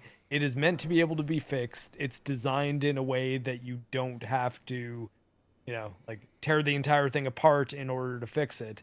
So we should make it seem to the player that they're looking at it through the eyes of an engineer. So it should be designed in a way that it would make sense to them, in a way that can make them think, oh, I'm viewing that just the way an engineer might, where I see that I need to have a power source and then connect this cable and get it to this engine or machine to, to power it. And I think that environmental puzzles that are based around, what would be the word for it? Fixed objects like a machine, like get this machine working by providing it with power, or like fuel this vehicle, like things that have very clear cut solutions that aren't weird and esoteric. It's just like, I get what I need to do. That in video game puzzles, I think always benefit strongly from a clear goal, and being able to demonstrate that goal to the player without having to have a player say it, or just put a blue dot on that thing and be like, yes, go to here, press X. Like that's what you're doing. You're going there and pressing X. That's it. Fuck. That's here. It's like, Is that true, Isaac? You little engineer. That's such a good point. I didn't think of that. Like designing puzzles in such a way that it's simple to understand for like an actual engineer. And so in a way, it's like putting the player in the boots of an actual engineer who, like, making puzzles, the solution of puzzles stick out in such a way where it makes sense for an engineer to solve it efficiently. Yeah. Like, it's so smart. I guess the interesting is, I think it happens just a lot of times when you just play games. If you've played games for like a while, like we've been doing, just the gamer brain kicks in. It's like, I need to get this glowy thing to this glowy thing. And then you don't even really think about the whole thing. It's like, oh, this is actually what an engineer would probably do in this scenario. It makes a lot of sense. And then just going back to it and just looking at it through that lens, like, oh, that's great. Then this thematically makes a lot of sense. Good shit. Yeah, because there's not a lot of just random, I mean, I guess there's a few, hey, find the key to this door puzzles. But usually it's in service of so we can get, like, your major objectives are get this broken part of the ship working. And and I think that they do a really good job of not just saying Isaac's an engineer, but today he's going to be a zombie killer. And now he's effectively a zombie killer and a soldier for the rest of the game. It's like, no, he actually, like, he's here to do some pretty specific stuff. And there's a reason why he's the hero, because he's the only one with the training to do the objectives, not to fight the monsters, to do the objectives that are past the monsters, Right. And I think that's it's good. Like, I mean, the people who wrote the premise to this game and like came up with it and everything, even in the original Dead Space, because obviously a lot of those aspects are from that, but it's smart. And I think that the new puzzles in this games are designed with a level of, I mean, I'm gonna sound like a broken record on this, but like care for the source. Dude, just look how dark this is on screen right now. Just because we pointed out earlier how the lighting is. Just like, this is pitch black. It's just spooky times. So I think it's just worth noting as well, just the first weapon, quote unquote, you get in the game is not actually supposed to be a weapon. It's a cutter. Yeah. It's an engineering tool. And just like this, like a cool premise that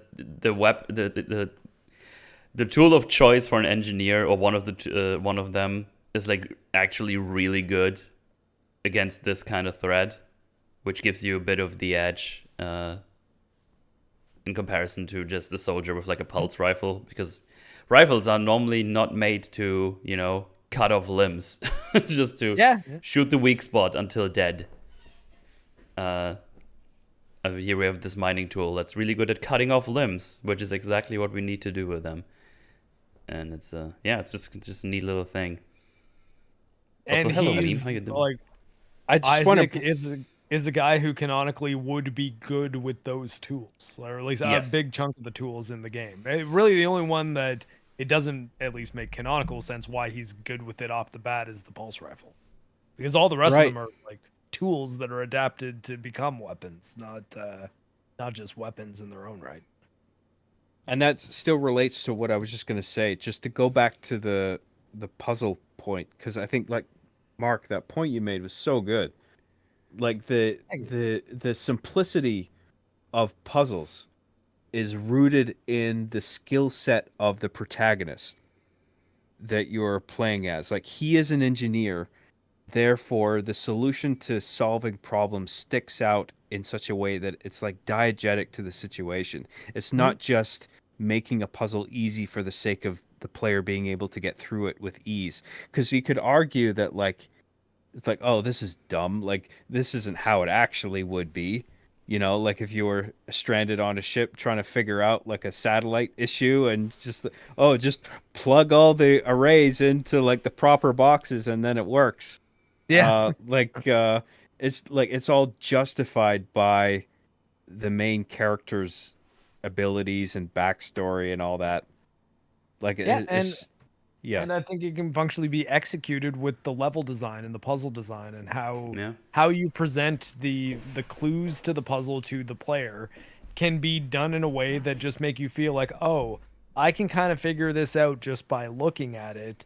And there's a line between that and, okay, well, obviously I have to, again, like go, the easiest example is go to blue waypoint, hit X, solve puzzle. Right. Or like Yes. move object to here and solve puzzle. Follow the Right. waypoints. They'll tell you which object to bring where, and it'll say it on the screen too. You know, like there's that kind of puzzle, and then the kind of puzzle that's like, hey, who are you right now? What are you here to do? Okay. Right. Yeah, you're an expert engineer. You need to fix this engine. Here are the pieces. It's all Right. there. Yeah. Fix it, Isaac. Fix it. You little shit. Do your Yeah, job. you can do it. You're the best. And then it's satisfying when you get it because it's like, yeah, damn Yeah, right. I did it. I'm the best engineer in the world. And you're like, I actually don't know shit about engineering. Yeah. But, you know, I felt like I did for that in a couple minutes. And then that's, you know, it's the beauty of this medium. Because, yeah, like you have to intellectually engage with a video game more so than almost any other narrative medium I can imagine. Like, Right. especially if there's puzzles involved, because then it's like, well, might be a couple different aspects of your brain that need to get engaged now. Right. Like now you need to fix stuff. I love that Isaac has become almost a survival horror icon, even in like terms, even in alongside like film. You know, like I feel like games often get like neglected in that way.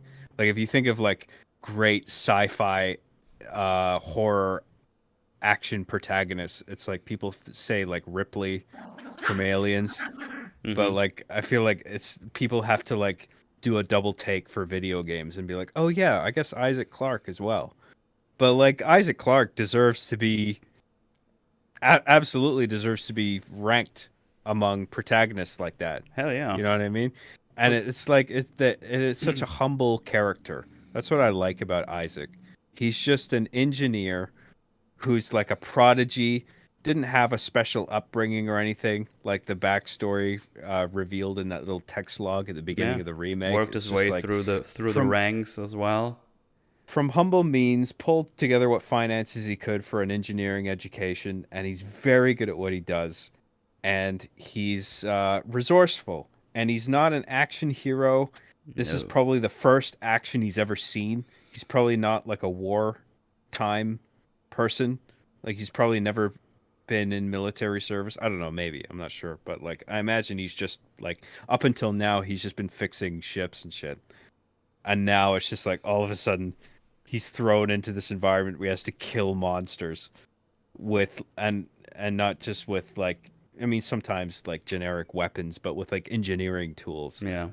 It's it feels very like kind of scrappy and cobbled together in like a respectable way where it's like, oh, this character is like inventive and resourceful and smart and brave, you know, because like he's not used to combat, like I said. Like it's like this is the first time he's kind of entering a situation like this, and he's just like bold about it. It's just like, fuck it, I'm just gonna do this. This is what needs to happen. If I need to slaughter all these necromorphs, I'm just gonna do it. Yes, it was either doing that or just sit there and die, and yeah, it's just because even at points, I think Hammond goes like, "Oh, that's not a good idea," and then Isaac says, "Well, I'm all out of good ideas, so this is what I got, huh?" I love that. Good one. I love that line from the sequel. That was great. Yeah. It's good. It's cool stuff. That moment in the sequel is also very cool when you go back on the Ishimura in Dead Space 2. Yeah. And it's like this great payoff where you first get on and there's like for a huge stretch of time there's no enemies.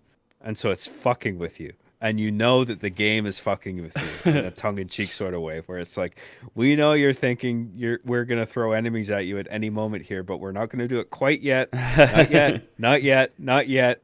And then there's a certain room, like a cavernous room in the Ishimura where you go in, you walk as deep as you can into it, and then it's like roar, and then all the monsters come out. Right? It's so good. Like this is a perfect like thing to do in a sequel. If you're gonna do a Dead Space sequel, like you do something like that. It's just perfect. I really like that. You make the aliens to the alien. Yeah. Right. Amp up the action just a little bit, but keep some of that soul in there too. Yeah. Yeah. Ramp up the spectacle. Yeah. But just see this other change on screen. Yeah, you fight this big mass down here, which I guess is the change from you just shooting it with the big cannon with a button. This is actually like a little fight you got to do. Yeah. Oh my god! I realize this is gonna be horrifying on impossible mode. This is if I were to do an impossible mode, yeah, this is one of the sequences I would be worried about. Like, oh, I'm gonna fuck this up. Yeah. Maybe I died once here because I variables. couldn't quite figure out how to dodge these ones, but then I realized I'll just go left as long as you can. And the biggest problem with this on keyboard is that you have to press the E button, and if you want to strafe left, if you want to strafe. If you strafe left and right with A and D, there's not another button left to press E unless you do your middle finger, which is kind of awkward because then you're in the way of your index. It was really weird, but I kind of figured it out. Like I contorted my hands in weird ways I've never done before, and then third-person shooter, it's kind of weird. The claw. You had to do the claw. The claw on the keyboard. No, it's just like kind of having to move my fingers around a bit. Basically, just need to strafe left and right well enough. I think this might actually be easier on controller because I'm guessing shooting the gun after it's calibrated is probably on the better button. On the better button. But yeah, I mean, this is more engaging than pressing one button and shoot it. I might have to fiddle with those accessibility controls before I do this part on Impossible. Be like, can I map E to my left mouse button? Just for a minute. Mauler used kinesis for the big explodey balls. I think I tried, but I couldn't quite get them, and I thought I'd just dodge them instead. I found they're coming at you so fast. I'm like, when do I grab them? Like, when is too late? Yeah.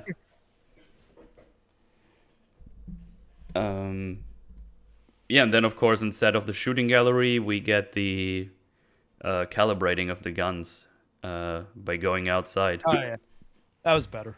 It was better, but man, I died the first try I did it because I didn't realize babies were sniping me from across the trench.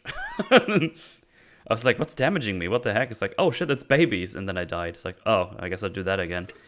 But it's really fast. Like you go up, go like bleep bleep bleep bleep bleep, next one, bleep bleep bleep bleep, next one, and then that's it.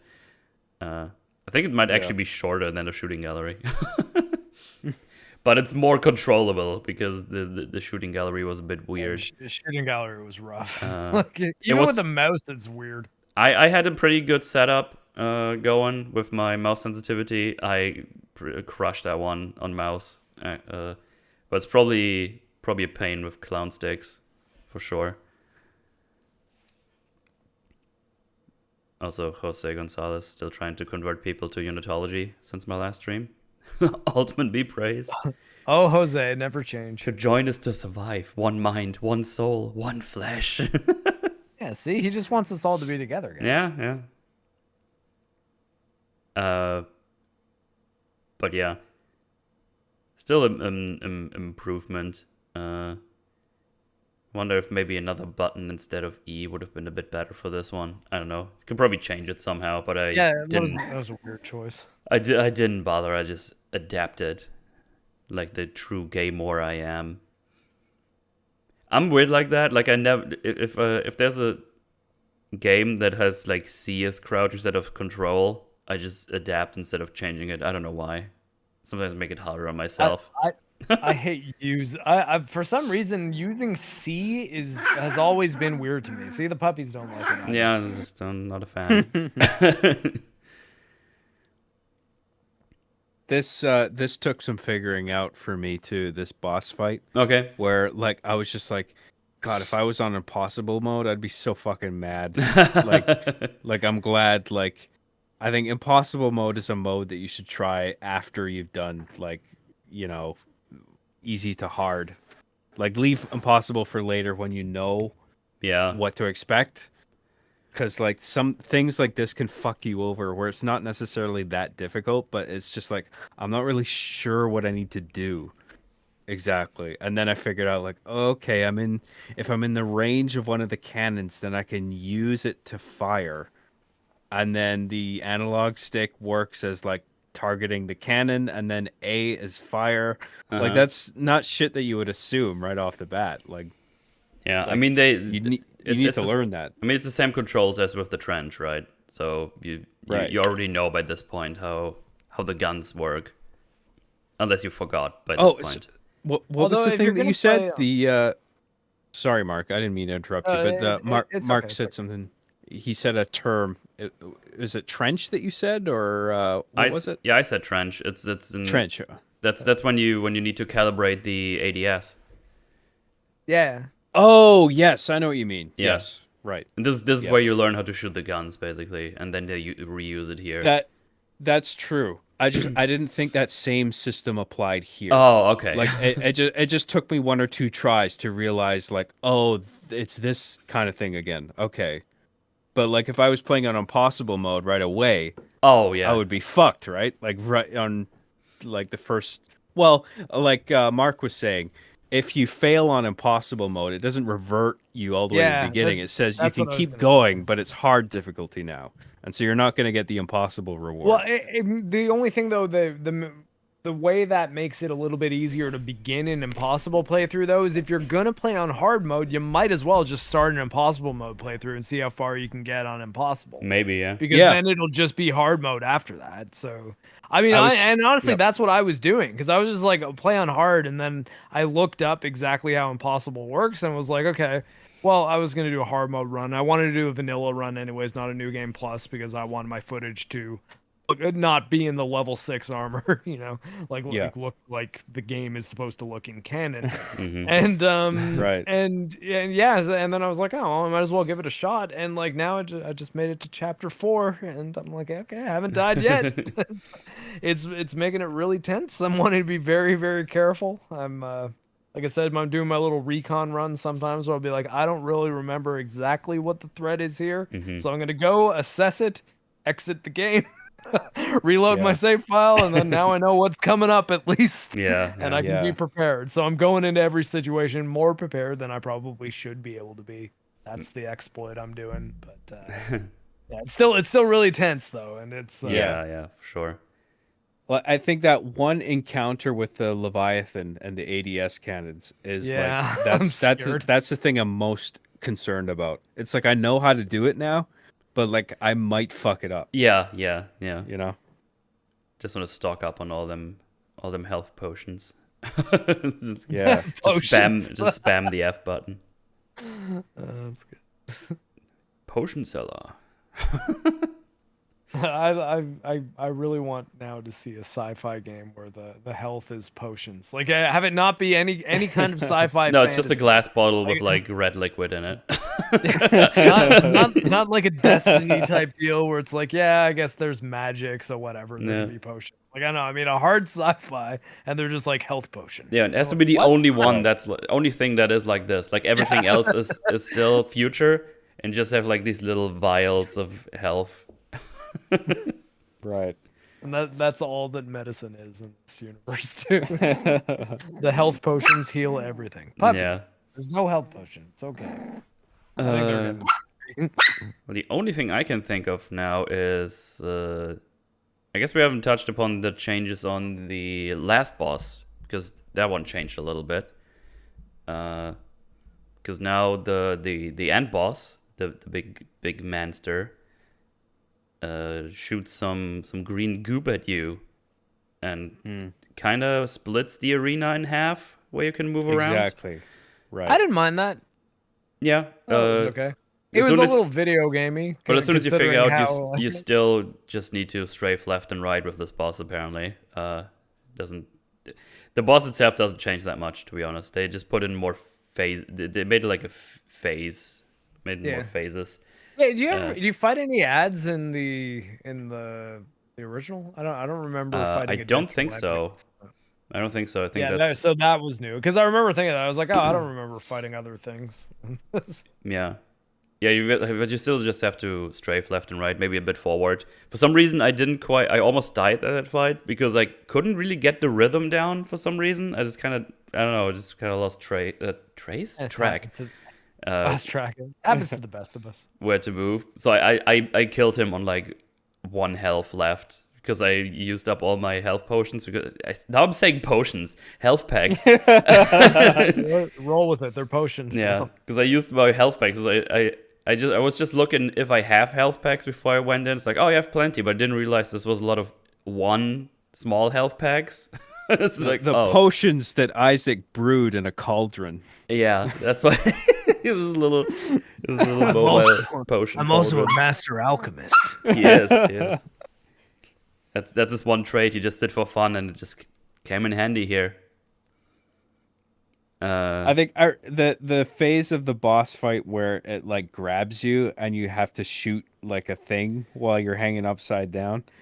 I remember that occurring like maybe midway or perhaps at a random point throughout the OG boss battle. Yeah, and in this version, it saved it to the very end. Yeah. I think you just shoot the last 2 of the first phase basically in this fight. One of the outer phlisms, I think, or it's just random, as you just said. I actually I'm not sure because I did the fight only once as well. So I don't know. It might have happened at a different place, but yeah, it definitely wasn't. It was hard scripted that you get grabbed there at the end for sure. Yes, and there was a shit ton of boxes with items in there on the arena, which I would just full goblin mode on those boxes. I saw all those boxes when the fight started. I was like, I want to destroy them all right now. I'm going to get all the items. That's what I did too. I just unloaded on all the boxes. I probably wasted 3 health packs for that. It's just complete nonsense. But I was just like, I'm going to get them all right now. Yeah. Good stuff. And I was okay with the altering of the boss fight phases. Where, the last phase is like you hanging upside down. You have to shoot the small target. I thought that was a great escalation of tension. You know, it's just like save that for last, and then that's the punctuating sort of hit that you land on the boss that ends the whole thing. I like grand that. finale. I thought it worked. Yeah. Yeah. It's not a really difficult boss fight. No. But I thought it felt epic enough that it's fine. Like I don't think it needs to be that difficult or anything. I don't think it needs to be an infuriating boss fight to be like cool. I honestly think horror games in general should not have terribly difficult final bosses. I think that if the penultimate boss is super tough, that's fine. But I think there's a certain there's a certain satisfaction that comes with a game in which you're minding your resources when you get to that moment where you just know that you can give it everything you've got, and it's it always sucks when you die. That one. I'm not saying make it like a total pushover, but like having it be that your weapons feel very effective, and you're like, yeah, this is what I saved up all of this. Well, I guess let's face it, plasma cutter ammo for. Yes. Yeah. And the game does a very good job of that. Of like when you reach that final phase, when you're in that final locker room, and you're getting all these items, it's like the game is telling you like you can unload on this boss. Like, because you're like, not only are we giving you all these items now, but then you get onto the arena and there's all those crates. It's just like, okay, I can just like empty all my magazines on this thing. Thinking back on it, the first 3 Resident Evil games all indicated that to you with a literal the world's gonna blow up timer. It's like, yeah, okay, use your ammo now because everything here is gonna be like it's gonna be a ball of fire in 3 minutes. You got 3 minutes to use all your Magnum rounds. Go nuts. Yeah. Let's talk about blow up. It's because it just came up on my footage as well. When Hammond tells you, he's like, "Hey, you need to get rid of this nuclear warhead." Isaac's like, "Hey, I'm not really what I do. I'm an engineer, not the nuclear engineer." It's like really annoyed like, about it. I was like, yeah, well, Isaac, you're kind of the only one who can, and you're real smart. You'll figure it out. He was like, Jesus Christ, Hammond, fine, I guess. Also, I totally blew up the ship immediately on my first try when I got there. Because I shot the guy, and my first thought was like, I probably shouldn't do this, because that could blow up the ship. I was like, nah, they're not gonna do that. So I do it, and everything blows up. I was like, God damn it. Should have listened to myself.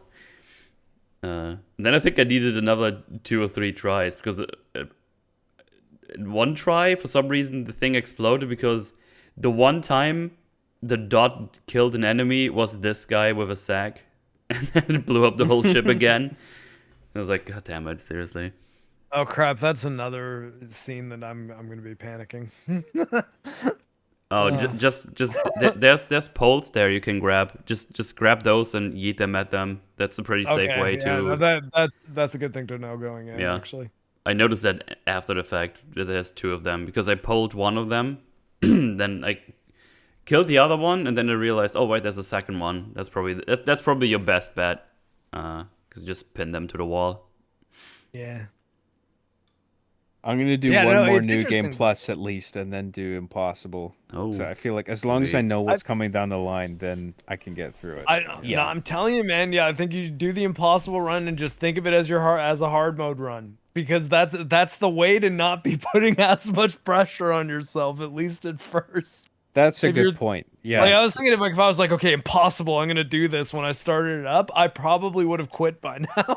Yeah. Like, I think that it's because I'm like, oh, okay, well, I'll just do a hard mode run. Well, I guess there's no harm in me putting it on impossible. All right, we got through chapter 1.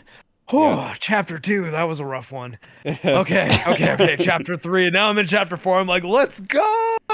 And it's nice. But at the same time, I think like when I die, I'm just gonna finish the playthrough on hard. I'm okay with that. I really just need the footage. That's functionally why I'm doing it. But like I think that's the nice thing about the meta challenge kind of achievement things. It's like, it does feel kind of nice to finish something on a stupidly hard permadeath mode if you get a little trophy at the end of it.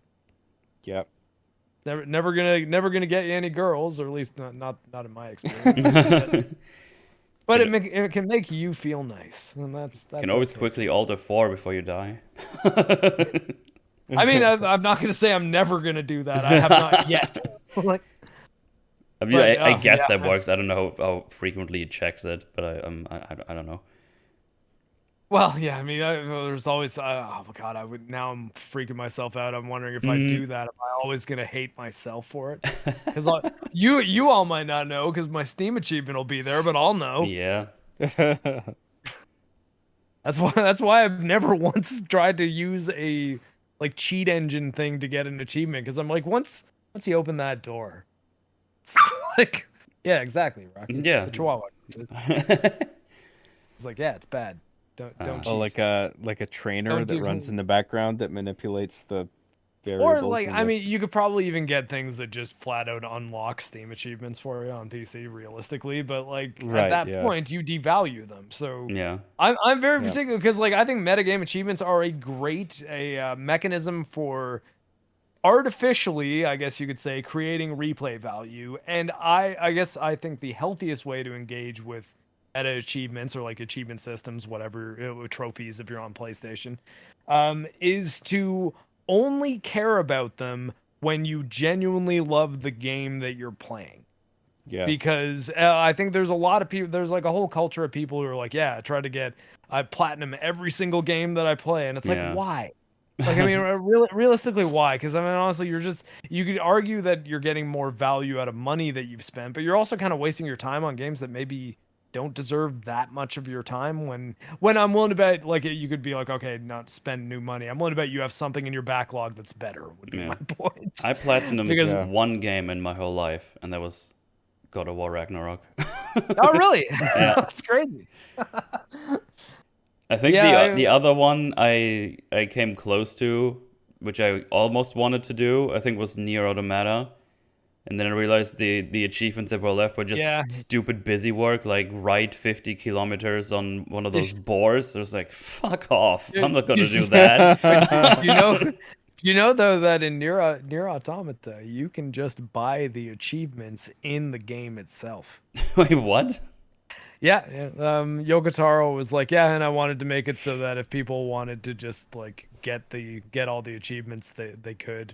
But like, Okay. he basically made the same point that I did. He was like, yeah, you devalue them, but you can just buy them from a vendor at the end of the game, like right before you go into the last chapter. Metal, you know Nier. Damn it, Mark, I was going to tell him. Hey, no, Nier Automata is a great game. I recommend Yeah. everybody play it. Play it 3 times though, because I sort of hate how people describe the routes in Nier Automata as playthroughs, because it's not really playing the game 3 times. It's like 3 kind of separate scenarios. Oh, yeah. And the only reason it seems like it's repeated content is the first 2 are the same situation, but you're playing as 2 different characters Yeah. and seeing it from 2 different perspectives. Yeah, I did all the ending on Nier Automata as well. Yeah, that last one hits you hard. I don't remember it anymore. It's been too long. Oh, really? The credits. I'll just say the credits. I did that when it came out. Ah, Yeah. yeah. Nier Automata, good game. Yeah. It's like weeb re- shit though. I'm a weeb. I like Replicant as well. I haven't finished Replicant actually. I forget what I got thrown off by. Might have been Resident Evil 8. Come to think of it, I think they came out around the same time. But and I just never got back to it. I've always intended to, because I really did like Automata. James, there's only 3 achievements left now. Oh God, here you go. You could do it. You could do it. Yeah, and like I think they're more valuable to the player when you do them on games that you like, because then your wall of platinum trophies or full Steam achievements or Xbox achievements, whatever it is, the ones that you have the most in are ones that you can be like, yeah, I did that because I really love that game. And then Yeah. you'll have like 2 or 3 Telltale games, because you just have to finish a Telltale game to get the platinum in it. I do agree with that, and achievements can be really satisfying in cases like that, but in some cases they can be an obstacle. I was thinking of the Halo games. When there are achievements in some of the Halo games where you can only earn them online, and you go online, Yeah, those and then are- all of a sudden you have people trying to earn the achievements instead Yeah. of Right. achieving the objective that the team is supposed to be geared towards, right? So it's like capture the flag, for instance. It's like Yeah, instead you have multiplayer players achievements are going weird. off, and they're trying to get their achievement of like hijack 50 ghosts or whatever the Yeah. fuck, you know, that has nothing to do with what the team is trying to accomplish to win the match. That's right? why Halo Infinite's And EXP system was fucking It collapsed. stupid. It's like Yeah, that whole business model just Jesus imploded. right. Oh, I want to So- level up to get things. Oh yeah, but you have to do these specific things every day or every week. So don't play the objectives or whatever. It's so God, what a So fucking shit show. you have to be really careful what you incentivize as a developer, especially when it comes to multiplayer. Like I when think other players are multiplayer involved. multiplayer achievements, I think, should be limited to things like win amount of games, like not things like play this amount of type of games and do this specific thing. Because you're right, when you're interacting with other players, that incentive to do a specific action is like, well, you're putting the unless it's a totally individual game, like if it's all free for all. But if it's a team-based game, it's like you got to understand a lot of these people are going to be screwing over their teammates because they're trying to get a grenade kill when they suck with grenades. I know. It's like, what are you doing, dude? It's like, I'm getting this achievement. Fuck you. I don't care. Yeah. I don't care about the goal. Gaming. Yeah. Lol. Oh, Games. God. Fantastic. Oh, look, I exploded again. Some- But yeah, I mean, I can't think of anything else. I think we covered all I can think of right now. There's probably more little teeny bits and bobs. I'll mention one thing that I keep thinking of Oh, that I really like, go nuts. where there's in the opening scene before you can engage in combat, when you first enter the Ishimura, Isaac walks into the hallway to get the damage report, and he notices blood on the floor, and he's like, "Is that?" Like, he doesn't say the word blood, but he's like, "Is that?" And then it's like interrupted, and Hammond is like, "Isaac, what are you doing? Go get to the damage report already. I want to know what it says." Oh, and that's neat. There's an alignment between what's the word? Ludonarrative assonance, where it's like you as a player are just like, okay, I'll go over towards the next objective to trigger the next thing. But like that aligns with Isaac's motivation of just like, okay, well, Hammond is telling me, Isaac, to move along and ignore the glaring red flag on the ground, which is blood, and it's such a cool horror movie moment. Where is that blood? It's like, no, forget about it. It's like, it couldn't possibly be. Like, probably not. Yeah. Yeah, exactly. It's just paint or something. Yeah. That was a little touch to the story. Well, I don't know if you call it like a story augmentation, but it was just a little extra beat that I really appreciated, that added slightly to the horror of it. And again, it was a little tongue in cheek. Is that blood? Like, with the knowledge that Isaac is going to be fucking covered in buckets of blood by the end of this thing, right? Well, in the beginning as well, like when the necro explodes on his face in the elevator, just full of blood. It's crazy. Yeah, and I think that raises an interesting point about like, because I think most people, when they hear that a game is being remade and the story is being changed, they immediately recoil. Mm-hmm. They're like, "Oh, what? You're changing it? Like, oh, different is bad."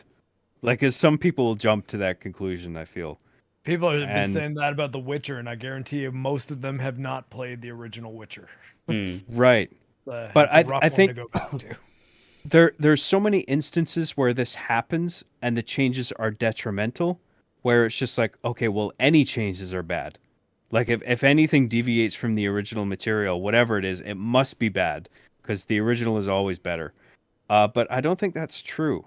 It can be executed in such a way where it's actually an improvement.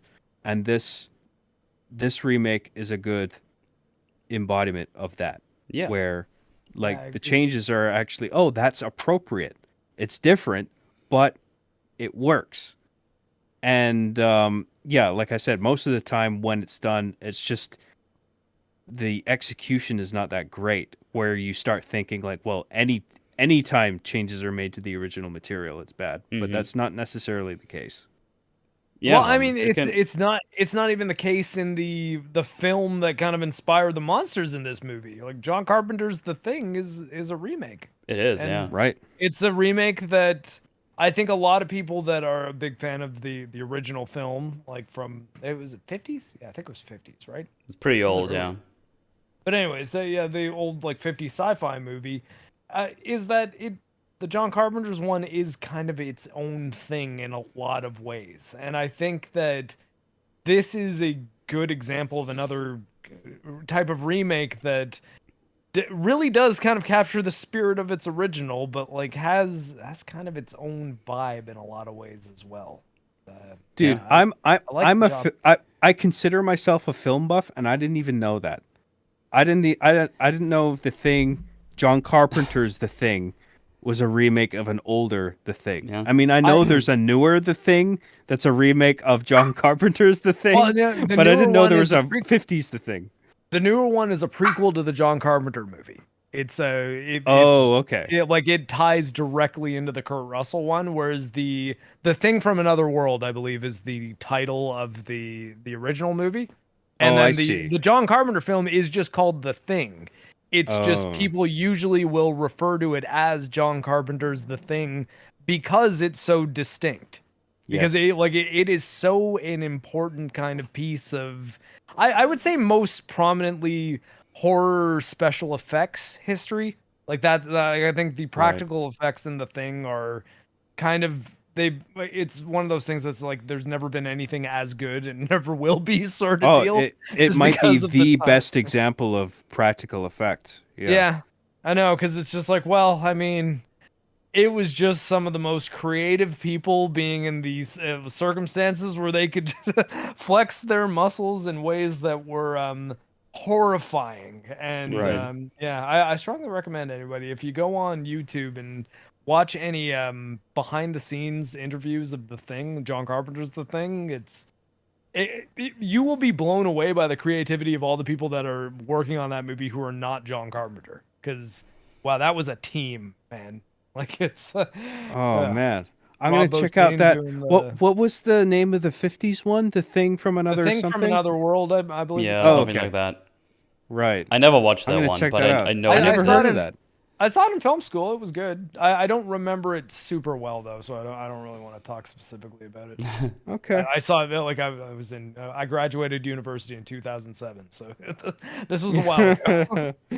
Yeah. That's awesome. Yeah, good stuff. I didn't know that. We all learn here on the Forge. Yeah. One thing or another. Yeah, I'm happy I can bring useless film knowledge to people who might enjoy it.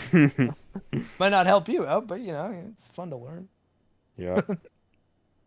Oh my, Mark, you old fart.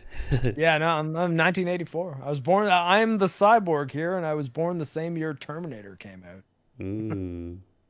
Nice. Metal, I want you to know I have a foam finger that kills everything in one shot. Jealous? A little bit. Classic. Good old foamy boy. But yeah. I got a question for James, actually. Does that foam finger have infinite ammo? Is there ammo for that at all? Yes. I figured. Yeah. I guess it would be like after you beat impossible mode. It's like what else is there? Well, here's a game-breaking weapon as a reward, right? My favorite one of all time better be returning in March. My favorite infinite ammo weapon. It was the Chicago typewriter from Resident Evil 4. It's an unlimited ammo Tommy gun that shoots Magnum ammo. It's like unbelievable. Wasn't there also was it Resident Evil 4 that had the big shotgun with the drum mag as well? Yeah, but that's a normal weapon that I was in the game. I just couldn't remember if it was in that one or in another one. Yeah, the striker. That one just never ran out of ammo for me. It's just like the range isn't as good. Shooting. Though, so the riot gun in Resident Evil 5, I actually recently played it. So it's pretty fresh for me. But the riot gun is better from range, but the striker is. You can clear crowds with that thing because it fires so fast and has such a huge mag. Yeah. Isaac does go bang and pew when he shoots with the foam finger. That's amazing. I'm sure Gunner Wright had a great time with that recording session. Pew pew. Yeah. Bang bang. Foam finger? Are you fucking serious? Hey, pew. Bang. Good stuff. Good stuff. Well, needless to say, this is quite a spectacular remake. It is very, very good. Yeah. go check it out. Check out the original and this one. That's Yeah. what I did. I played the OG one right before this, and then played this one. And man, what a good time! What a good time. It's well worth your time and your money, I would say. I think I think I got my worth for my $60. I'd say. I don't regret the purchase a single bit, though. As far as a path for if anyone's looking to save money and they do want to play like a bunch of the Dead Space games, I recommend play the original because you can probably get it pretty cheap. Hell yeah. Throw this one on the old Steam wish list. There'll probably be a spring sale. Willing to bet you could probably knock $20-$30 off it. Yeah. And, yeah, there's good games tend to still be good if you play them later. So, but definitely put it on your list because it's awesome. Yeah. Oh, just meant to mention, if you pre-ordered this game, you actually got Dead Space 2 for free. Oh, really? Yeah. Cool. Which that's a pretty great fucking deal. That's what I was. Dead Space 2 is dope. That's probably the best pre-order bonus I've ever received. Because because I didn't have Dead Space 2 on my Steam account, so it's like, oh man, I want to play that anyway.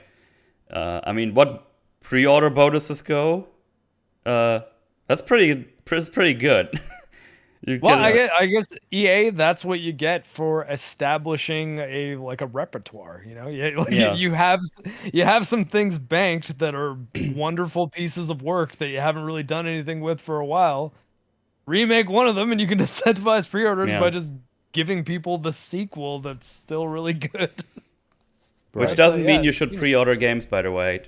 Guys. Yeah, no, I think that would be an incentive that I think is pretty reasonable. To point it out because it's not just some stupid cosmetic that you look at once like, oh, that's kind of fun, and then just never use it again. You get a whole ass game, which is pretty great. A tangible product with value that realistically you could look at that as knocking off the price of the game, because it's like, okay, if I can buy Dead Space 2 for $20, then I got this for $50 instead of $70.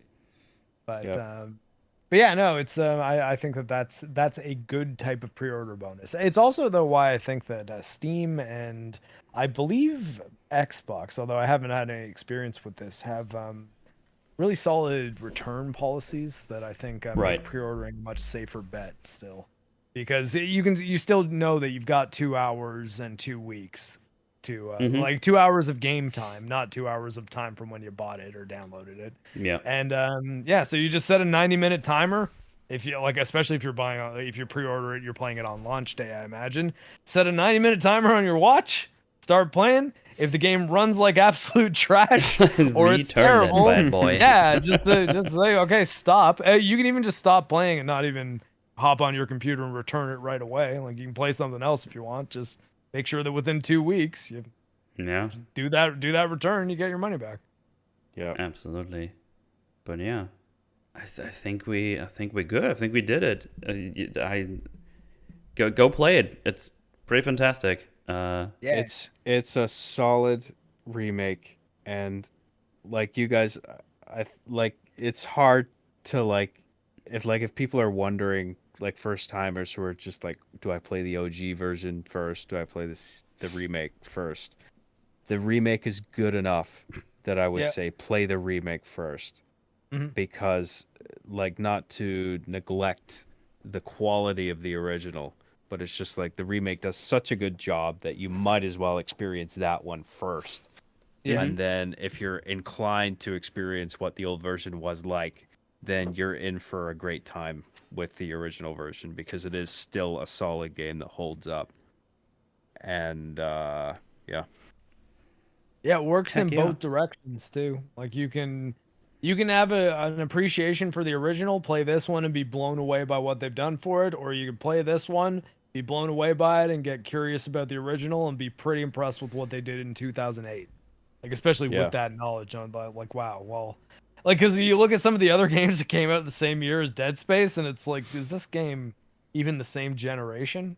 It just looks so wild. It was like this, BioShock, maybe like The Last of Us were the games that I was like, holy hell, like the PS3 360 generation ended pretty strong from like a visual fidelity standpoint, and Dead Space is one of them, and I think the Dead Space also holds up from a lot of gameplay standpoints, which is why it's so fondly regarded today. But yeah, it's still a good one to go back to, though. Like, if you go back and play the original, I think you'll be very impressed with what they were able to pull off at the time. Yeah, 100% agree. I'll be replaying it for some time. Hell yeah. And I really appreciate any game that incorporates a new game plus, and this does it really well, where it introduces new elements into the new game plus, like a new enemy type. That's awesome. Yeah.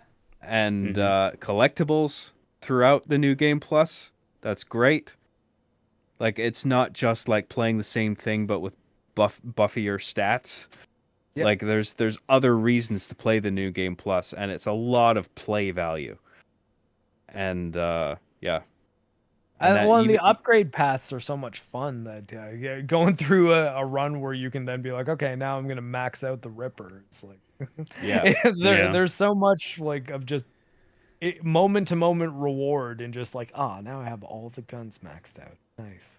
Yeah, I think it would take at least 3 playthroughs to max out all the weapons. Yeah. And just getting like this nice bonus that James just informed us about, just getting that foam finger for the impossible mode, and then a little skin for your armor. It just feels a bit like the olden days, where you get something cool and neat when you do the cool thing at the end. And maybe something silly too. Yeah. Yeah. You have like an Isaac that goes pew pew bang bang with a foam finger that one shots enemies. Like, it's great. I love that shit. And then you can do another playthrough that can make this horrifying game hilarious. Yeah. It's inherently hilarious that through all of this horrific imagery, the Isaac's just going pew pew bang. Yeah. Like, you beat it once, and then you do a couple new game plus runs, maybe just one. But then after that, you think, maybe I can do impossible mode. And then it's another new game, but back to like bare bones default inventory where you don't have like upgrades carried over or anything like that. And it's kind of a new experience on its own. And it's just very carefully considered and implemented, everything. Very thoughtfully done. Yeah. And I wish I would see more of that in general. Yeah. If you're a dev and you want to you're making a remake, go check out what they did here. This is what you want to strive to be as a remake. This is really, really good. This and I guess the RE2 remake, that was pretty good as well, right? If I recall correctly. Yeah, it was. I think this one edges it out as far as because it's a little bit more this one's much more faithful to the original. Well, I mean, that's almost not fair. Just because, there's more content cut out of Resident Evil. I think Resident Evil 2, though, I gotta give it a huge pass because Mr. X, that implementation was so damn good. Oh yeah, they made him so scary in that remake. Right. And that's why Nemesis in 3 pissed me off because it's just scripted encounters. I'm like, what the hell, you guys? It was on a tee, and you had an MLB player step up to the plate. You know, like it's a baseball thing. You could knock it out of the park. Is what I mean. It was very disappointing, the third one. I mean, I don't mind the third one overall, but the implementation of Nemesis, it was it feels like DLC for 2, like that they just didn't try very hard on. It could have been so much more, and Nemesis was made not scary the way they implemented it, because like it's overly scripted, and you can literally find the AI zone boundaries where you walk across one side of it, and Nemesis will launch up into the air, and it's like, okay, he's gone now, and then you walk past it again, and then he launches back down, and he's in the arena. And then you walk backwards again, and he's gone. And it's like, oh, well, this just shatters the tension completely. Yeah. Like, this Nemesis is supposed to be a force, and he's just the not. Man behind the curtain. Right. I see the strings, Dad. But Mr. X in the Resident Evil 2 remake was so much more smartly implemented because you had this police station that had 2 hemispheres to it broadly with multiple floors.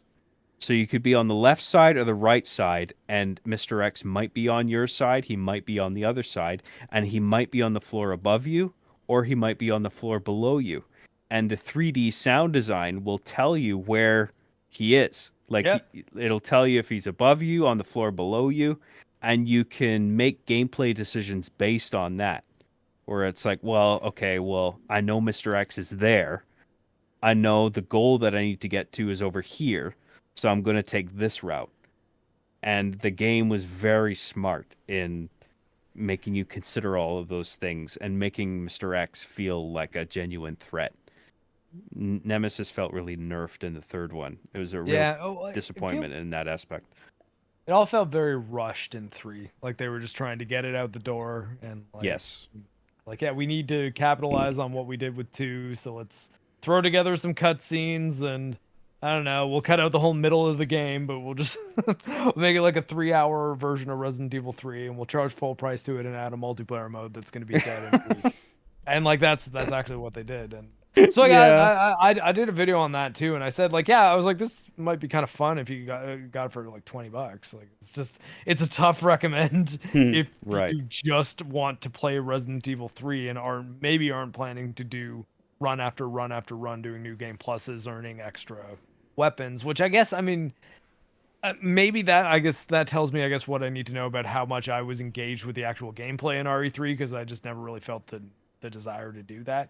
Whereas like with Dead Space, I wanted to start a new game immediately. I was like, okay, new game plus, sure, why not? Okay, I got to get that level 6 armor. Cool, oh, look at that, looks awesome. Now we'll go start a hard mode run. Why not try impossible? And I'm now thinking about like, okay, now plasma cutter run, and it's like that kind of shows you that it's just got that extra little something, right? Yeah, yeah, it really does. Like, I mean, just looking at my footage this whole time, it's like, man, I wish I could just play it right now instead of just watching me play it.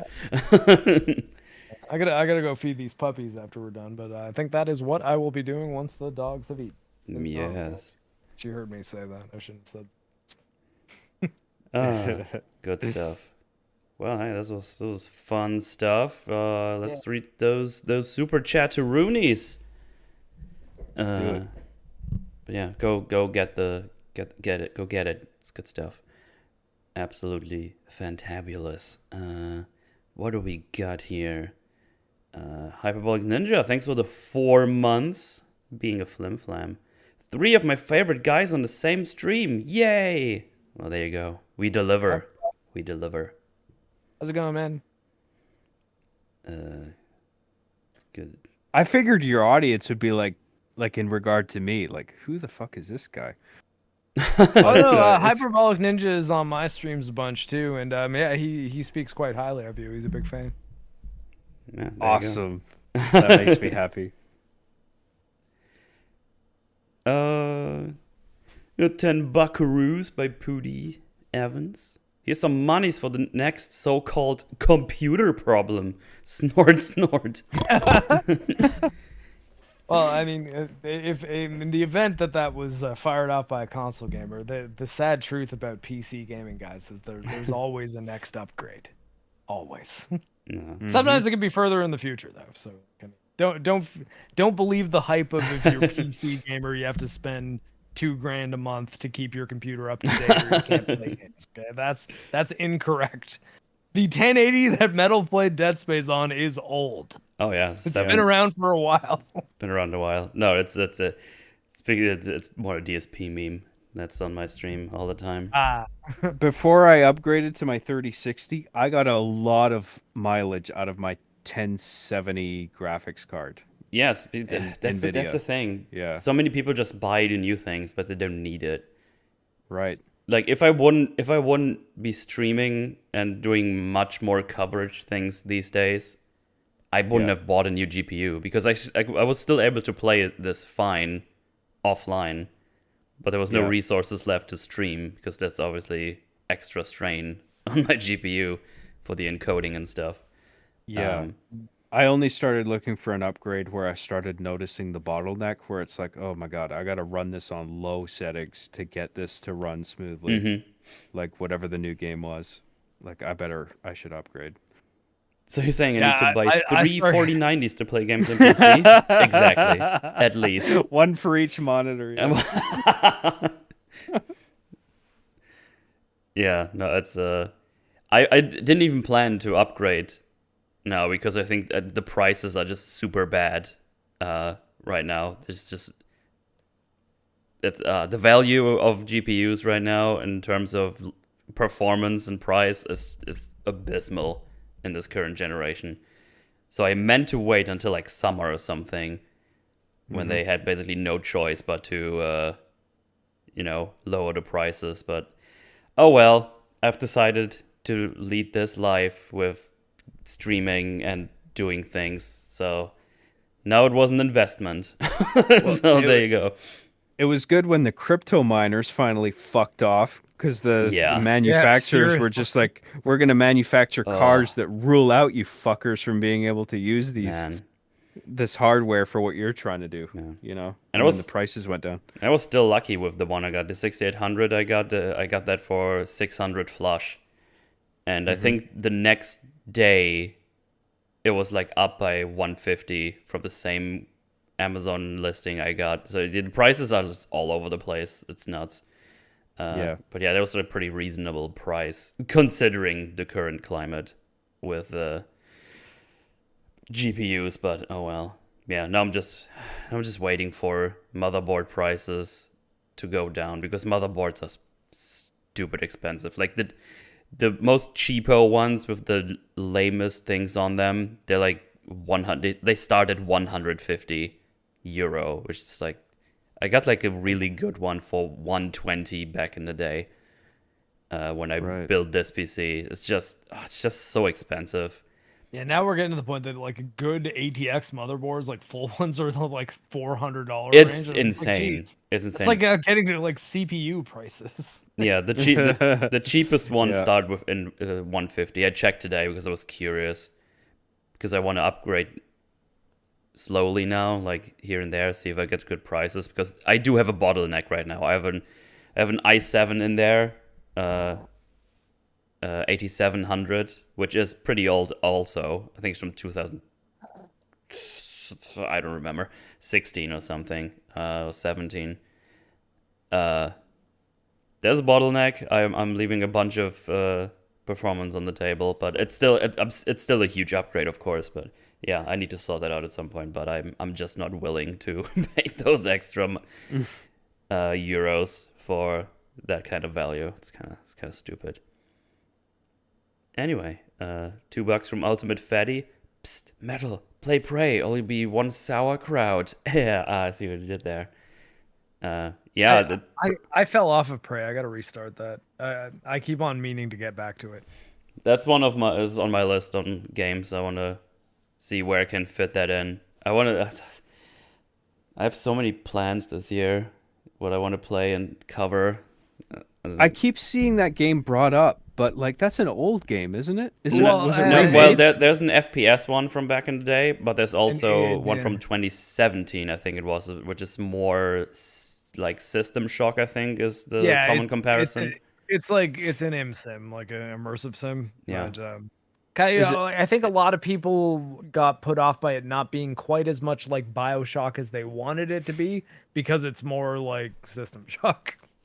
Right. And, but it was good, and I did enjoy it while I was playing it. I just again, it's another one of those games that I think I played probably about 40% of, and then started playing something else and just never got back to it. But Is it still a first-person shooter? Yeah. Yeah, It's yeah. made by Okay. the same devs that did Deathloop and Dishonored, Arcane. Oh, okay. And they're doing Redfall is their new one coming out, which I'm a little worried about because their game that they helped develop, not entirely developed, which I think Redfall sounds most like, at least from a structural standpoint, is Wolfenstein Youngblood, and I did not like that one.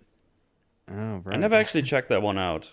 I checked the haven't tried it other yet, two yeah. out before those Oh, ones. So speaking of Dead Space 3 and Resident Evil 5, it's another thing where they made a Wolfenstein co-op game and kind of turned it into a looter shooter and made it so that the shotguns in a Wolfenstein game took like 30 shots to kill them if you didn't have a high enough level weapon. No boy. Yeah. there's a lot about it that I was just like, oh, I don't know, man, this is pretty bad. But it seems like the idea is kind of similar, where it's an open world where you keep on returning to a safe area. Like you go out in the world and you do missions and then retreat back to an area that's like safe. So in Wolfenstein, it's this subway station that's like the resistance base, and in Redfall, it's these areas that you have that are like fortified vampire survival area. I don't know. I don't know too much about Redfall, but I'm a little concerned because I don't know that this team is particularly great at making multiplayer games.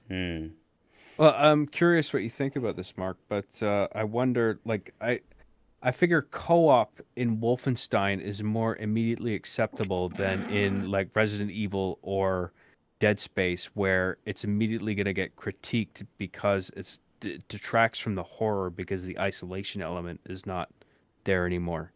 Like in Wolfenstein, it feels like that is more of like just, hey, we're killing Nazis, we're having fun. It's not really a horror game. It's just like an action.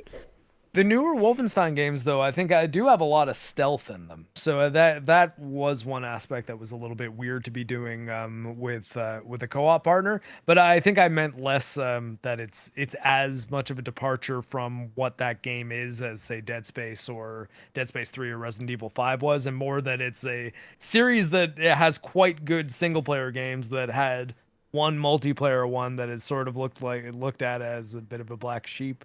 Yeah. Okay, right. And that's kind of more what I meant. It wasn't as direct a comparison as that. Although I do think that there were elements that made some of the aspects of the Wolfenstein New Order, Old Blood, and New Colossus. A bit of that was lost in Youngblood, and part of it might have been the snarky Zoomer teenagers that you play as that were like the daughters of BJ Blazkowicz. I guess, I mean, they were not technically Zoomers because the game takes place in the 80s. So I know what you mean. Yeah. And Redfall seems like there's snarky boomer vampire or Zoomer vampire hunters. So it's like, I don't know. It kind of sounds like this is just Wolfenstein Youngblood, but with vampires. And but again, everybody, I thought Dead Space was going to suck. And I've been telling you how much I love it for the last 3 hours. So yeah. I'm not always right. I would have believed that it was going to suck if it weren't for just the way that EA Motive was talking about their development process. I think I wasn't really following it. I was just kind of like, Yeah. well, whatever. Behind the scenes, okay, fine. Dead Space, you're making Dead Space again. That's fine. Dead Space isn't your remake. Shut up. And like that's kind of that's sort of how I looked at it. And then I honestly, I didn't really reignite my interest in the Dead Space remake, or at least my optimism for it, until playing Callisto Protocol, and I'm like, wow, it's Dead Space's game to lose at this point. So. Right. Yeah, let's see what they got, and they exceeded my wildest expectations. They killed it, man. Yeah. This is a very replayable game that I'm going to be enjoying for quite some time, and it's playable on the Steam Deck, which I'm very stoked about. It floats around 45 frames a second. It's playable, not ideal, but it's quite playable. I think it's. And the there's no weird mouse smoothing, and with the gyros on that, the gyros on the remake are rock solid. Yeah. Steam Deck, joystick and gyro controls. Ooh, that's quite the control scheme there, everybody. I think if you haven't tried it, you should give it a shot. Or try it on a Switch if you have a Switch. Just play a game like Quake. Yeah, Quake on Switch is actually pretty good. Integrate the gyro controls subtly. It's for fine-tuning your aiming. I think there's a added level of comfort when you're holding the screen that you're using as a gyro controller. Like, so Steam Deck and Switch specifically, more so than like gyro controls on your PS5 controller or whatever. Actually, I haven't tried Quake on the Switch. I should try that out. It's really good. I played the shit out of Resident Evil 5 on the Switch. And I really? love the gyro controls. And it's funny because like earlier I was shitting on Resident Evil 5 a bit, but I have a shitload of hours poured into Resident Evil 5 because it's fun. Yeah. Like with the gyro and the co-op is fun. It's a funny clown game, Resident Evil 5. Chris Redfield is right crossing a boulder at the end of it, and at that point you're either in or you're out. Yeah, I mean the stuff with Wesker, like fighting Wesker in the volcano. I mean, it's fucking pants on head stupid, but it's at really that fun. point, exactly. At Yeah. that point, you've either accepted what Resident Evil 5 is doing, or you haven't. And I think if you're at the volcano, you're probably in at that point. Yeah, I started a playthrough with Mauler at one point. I think we went like halfway through or something. And then we just never finished it, and then he played all the way through it with Rax at some point. It's just, it's one of those games you could just boot up and play. It's just hilarious. It is, yeah. It has that quality about it. Yeah, it's good.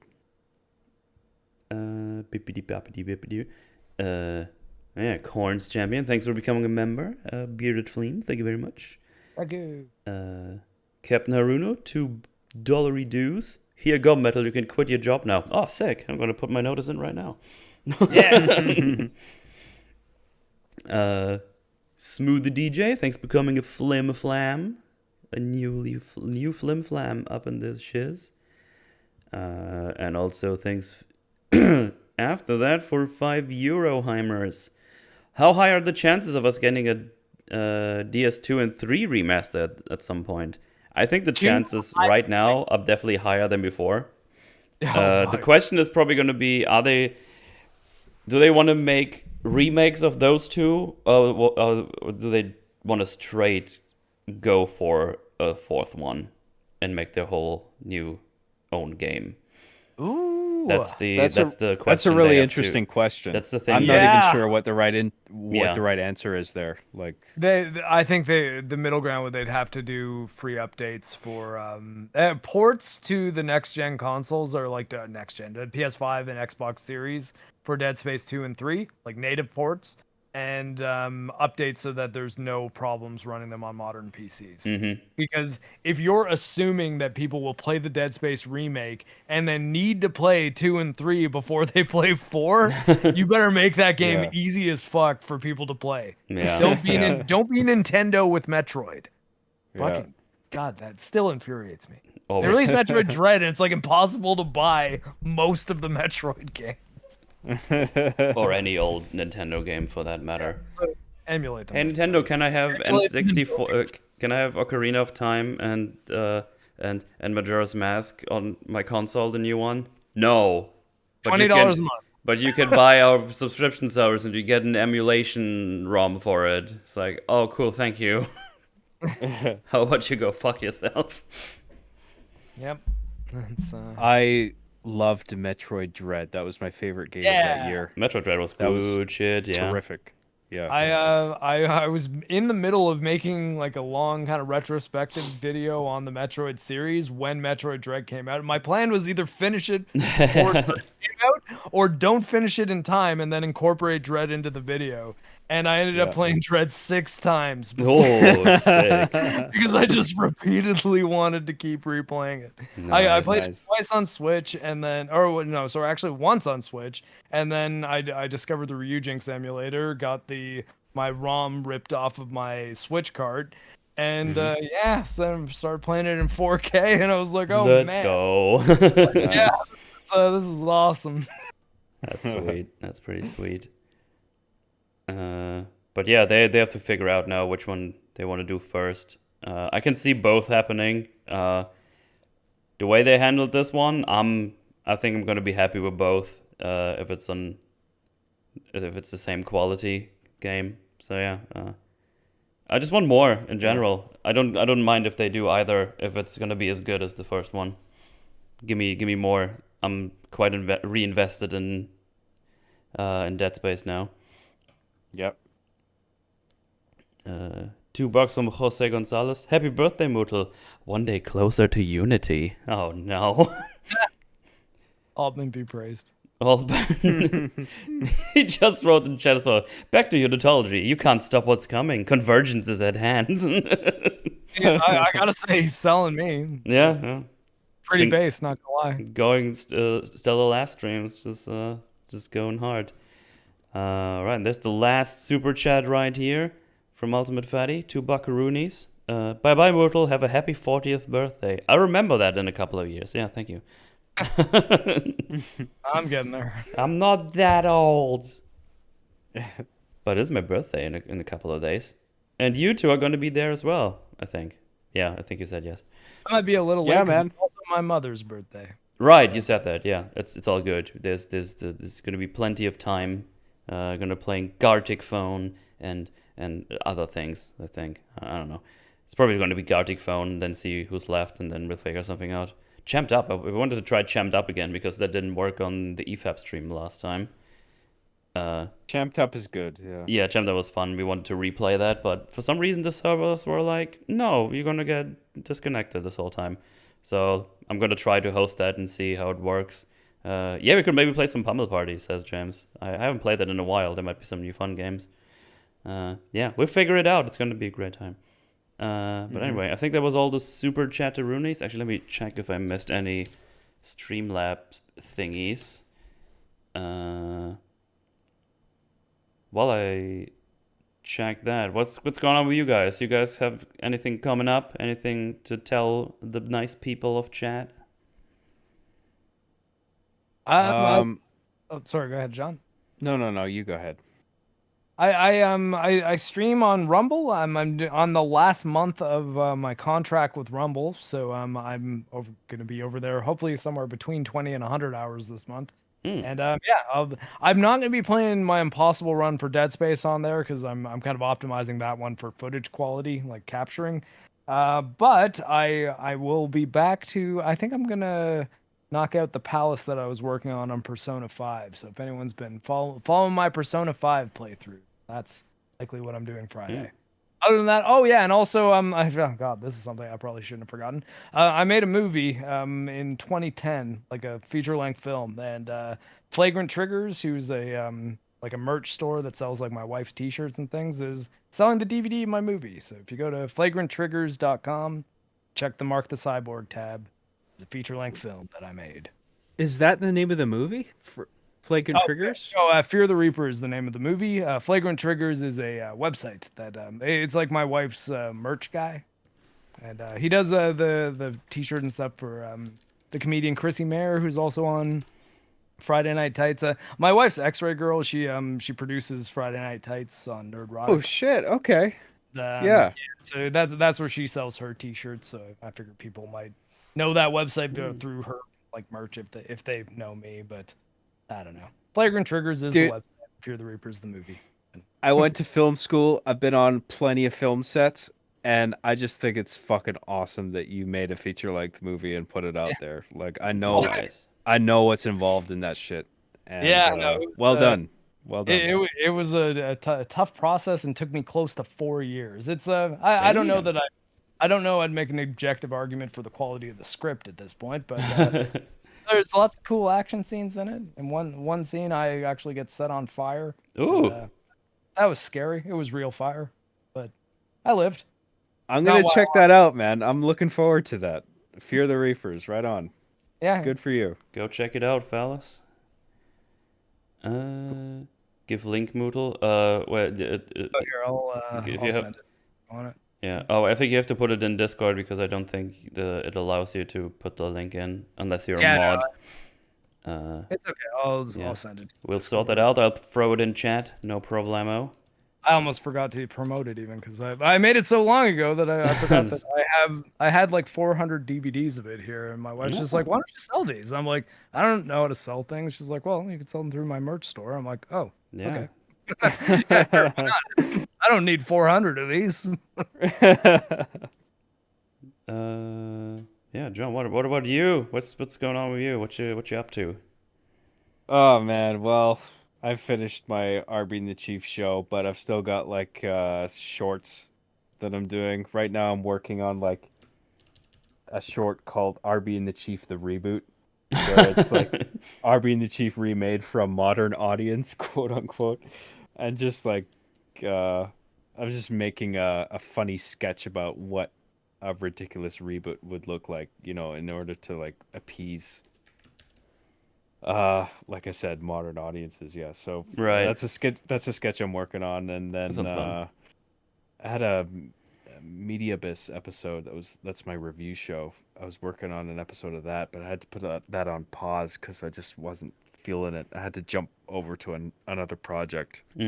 because I like having multiple plates spinning. Because if I Right. get bogged down in one project, I can sort of focus on another one with fresh eyes, and then I can jump back again if I get bogged down again. But yeah, I'm working on a few things. I'm also doing a new Machinima series. It's like a cop show. I wanted to write a cop story, so that's Okay. another thing I'm working on. So yeah, John Graham on YouTube if you want to subscribe to my stupid bullshit, and then JCJ Graham on Twitter if you want to follow me. Yeah. The YouTube link is in the description. Go check it out. I think it's almost at 100,000 followers. So go boost that to the 100K. Oh, sorry. I thought I was muted. Did you guys hear the dog bark? Yes. Oh, did you hear me typing too? No. Also, Oh, God, that was here, weird. chat. I Here's looked over and was like, oh no. chat. Here's the link to the store for Mark's flim flams. I'll put it here in the chatteroonies. Go check that shiznits out. Thank you. Of course, I put it in the description as well. Everything is down there. Go. Metal is not endorsing the quality of the film. I haven't seen it. I can't. I know. I want to be clear on that. Like he actually promoted that. If you do watch it one day and think it sucks, I'm making that clear here. That I sprung this on you. It's not a Everyone by not an Mark's porno. endorsement. Yeah.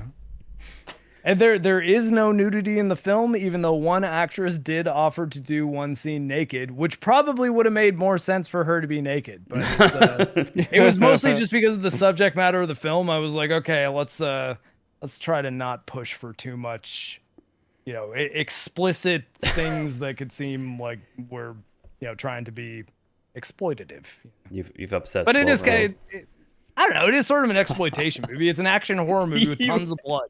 You robbed us of boobs. I mean, yeah. I guess technically I did, but You fool.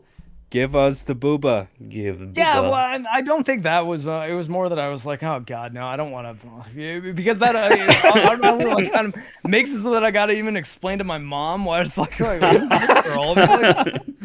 There's an element to that one. They're like, I don't know that this is going to be a successful movie. This might be something that I'm really embarrassed by. If there's boobs in it, it just means people will be like, yeah, he made a porno movie. That's how we get Gardic phone down the generations. I'll be like, no porn. Yet. Well, go check out the movie without boobs in it. I mean, that's I had pretty. 2 legs at the time. That's See, that's a good selling point. Two-legged me doing kung fu. It's good stuff. And then they set you on fire, and then everything went downhill from there. Yeah. I got set on fire 6 times that day, and the one that's in the movie is take 6. Good stuff. As for me, I'll be back with my birthday stream on Sunday, including these 2 lads at some point, and all other massives. It's going to be Fringy, Rags, Mupschli, Meme is going to be there, Swole, James, I'm sure. It's going to be great. Maybe even this Goger person that just showed up in chat that's complaining about not having booba, which I quite understand. But yeah, that should be a good time. Just playing some games. I'll be having some drinks. You might see a friendo sitting behind me when that's happening because I have a friendo over, but he's just going to join the stream. So we might actually have like 11 people at once in the game because he's not going to waste a space in Discord. But yeah, that's going to be fun stuff. What else is going on? I'm not sure. I might stream the New Game Plus Dead Space stuff. Maybe I'll play some offline. I'm not sure. We'll see how that goes. I guess the next game I have to play. I have to play, but the next game I want to cover is going to be Atomic Heart. Cool. That looks good. That looks pretty good. Huh? Is it going to be on Game Pass on PC? Yes, it will be. Oh, cool. Yeah. No. Yeah, that's pretty. That's pretty cool. My bet is it's going to be loaded with Eurojank, but that it's going to be fun. Maybe, yeah. Like it's a game it's a remote studio, I believe, that's based in Cyprus, primarily Russian developers, and it's Yeah. being developed over the last like 10 years. So I'm like, oh, this game's gonna be broken as all hell in a lot of ways, probably, but I mean, they might still keep it in the pocket of like, Yeah. but functional, like you can get through the whole game, nothing game breaking, just a lot of funny Witcher 3, hey, the horse is on the roof now, thanks. I'm gonna guarantee you, I'm gonna put it on Russian dubs and English subtitles because I think that's fitting. The art design and aesthetic looks very appealing and interesting. Yeah. I'm just cautioning people to not be expecting like BioShock in Russia. I'm like, guys, it's probably not going to be that polished. It's yeah. You know what is polished in that game? That robot booba they showed us in the trailer. That is polished. Yeah, of course. 6-hour sex scenes. Woo! Buckle up. Might not be allowed to stream that.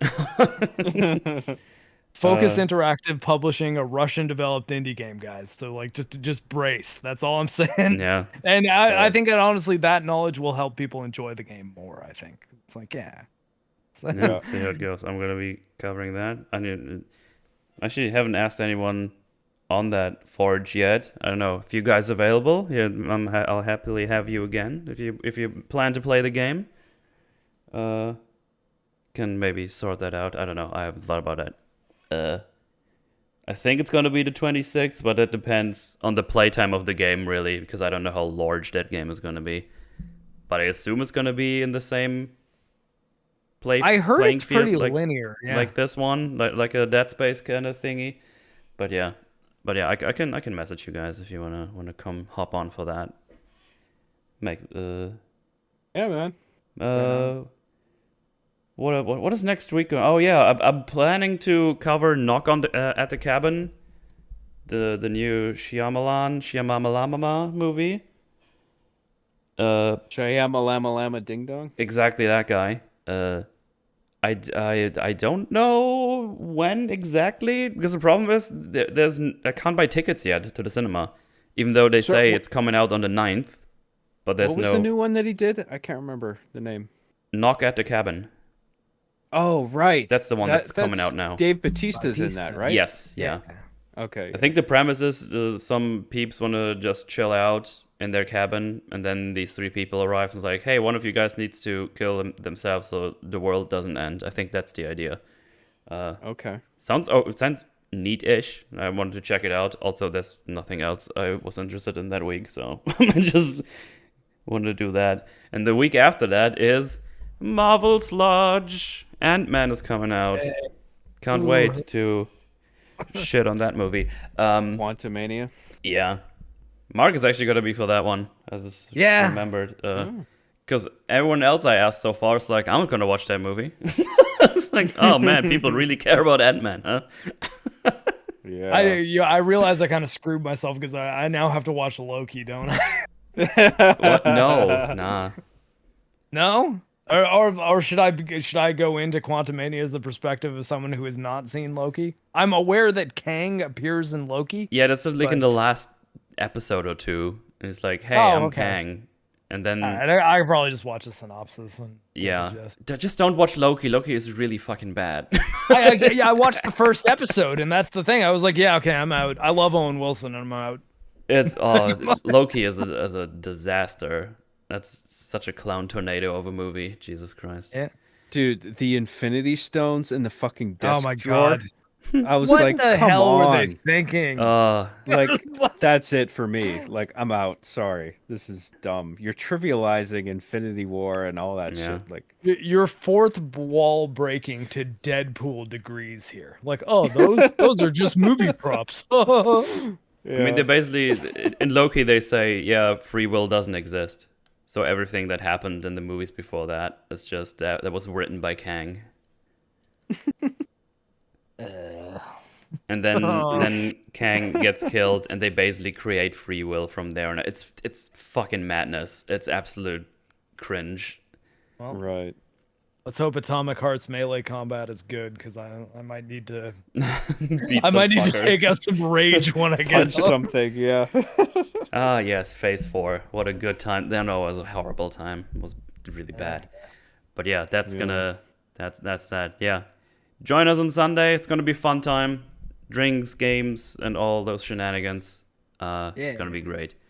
And we're gonna play some games. But yeah. That covers that. I don't even know how long we've been streaming. Probably 5 hours. Oh, 5, 10. Quite a while, yeah. Yeah. Good shit. Yeah, that was fun. Thank you guys for joining me. It's good to have you guys Thank on. you, always. chat. And Thank you for having me, Metal. of course. Appreciate it. Anytime. Yeah, man. Thanks for having me too. Always good to have you guys. And yeah, chat. I'll see you guys on Sunday. If you don't come on Sunday, then yeah, I got nothing. Anyway, see you around. Bye. Everybody. Bye.